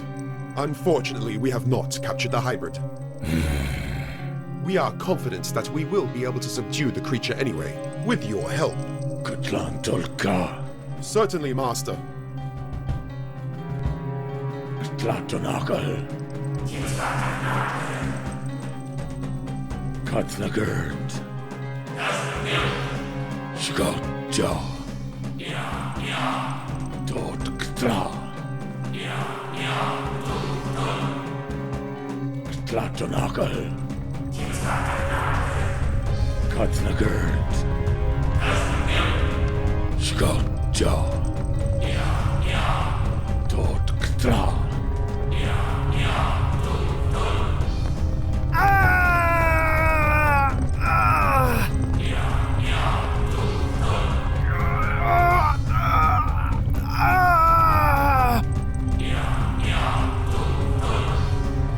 Stop!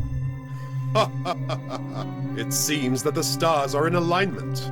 Master, and apparently the final ingredient was delivered directly to our front doorstep. Bring him here!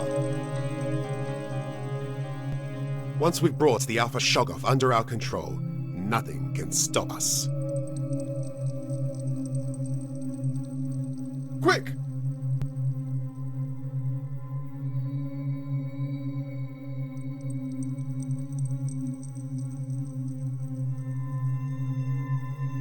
Master! You do the honors. Shagot. Shagotja.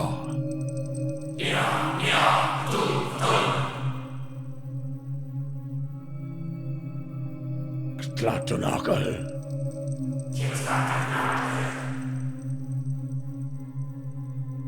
Katsnagerd.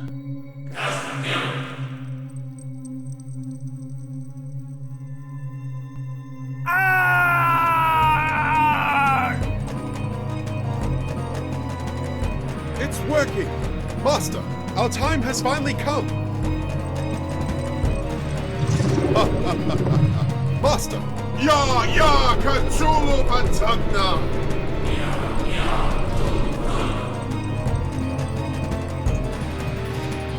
Ya, Katsulu Patagna!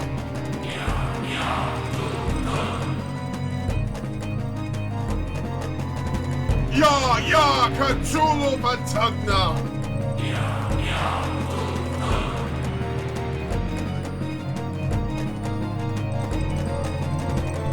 What's happening?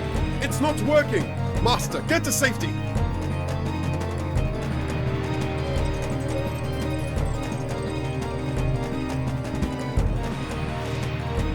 Huh? Lone!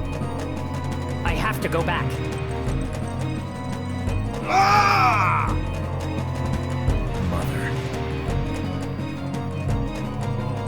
Oh my god, Lone! Lone!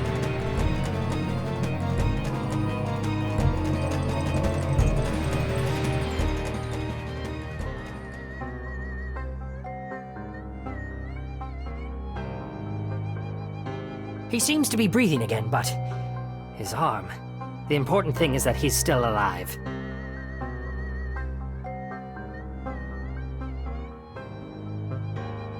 Lone could finally manage the creature within him.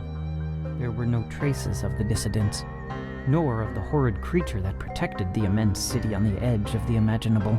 Alone in that unknown and desolate wilderness, Lone and Akeley had fuzzy memories of how they managed to get back to Arkham.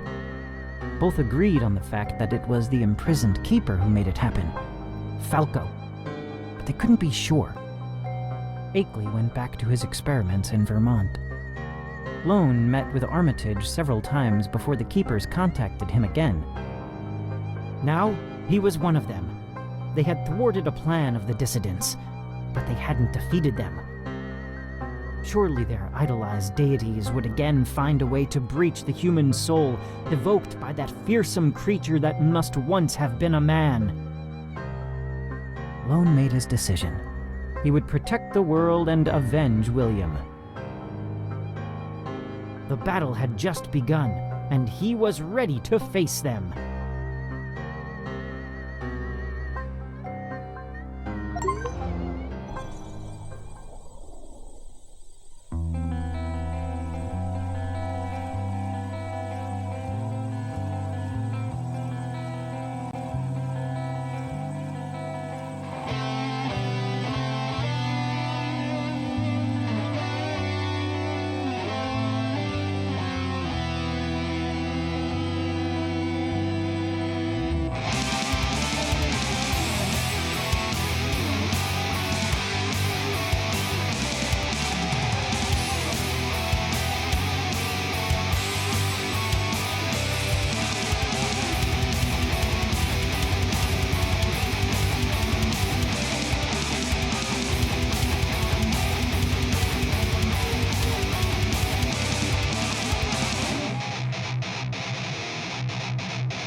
You pierce my soul.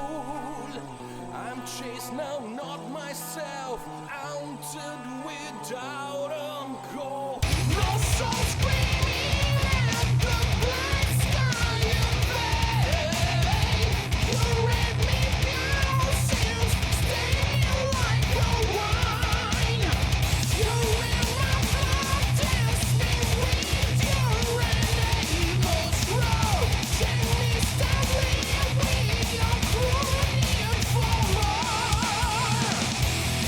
Diamond is the fray faster that my feel begins to say. Well, the kind of monster that shot sprays. Diamond heel starts to fade. Anymore I cannot stay on the path of God, no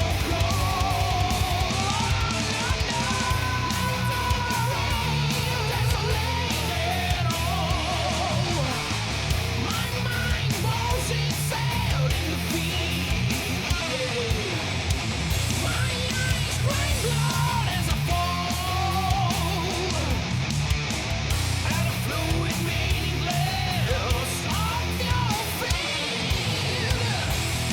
Diamond is the fray faster that my field begins to say. While the kind of monster that shot sprays. Diamond heel starts to fade. Anymore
I cannot stay on the path of God, no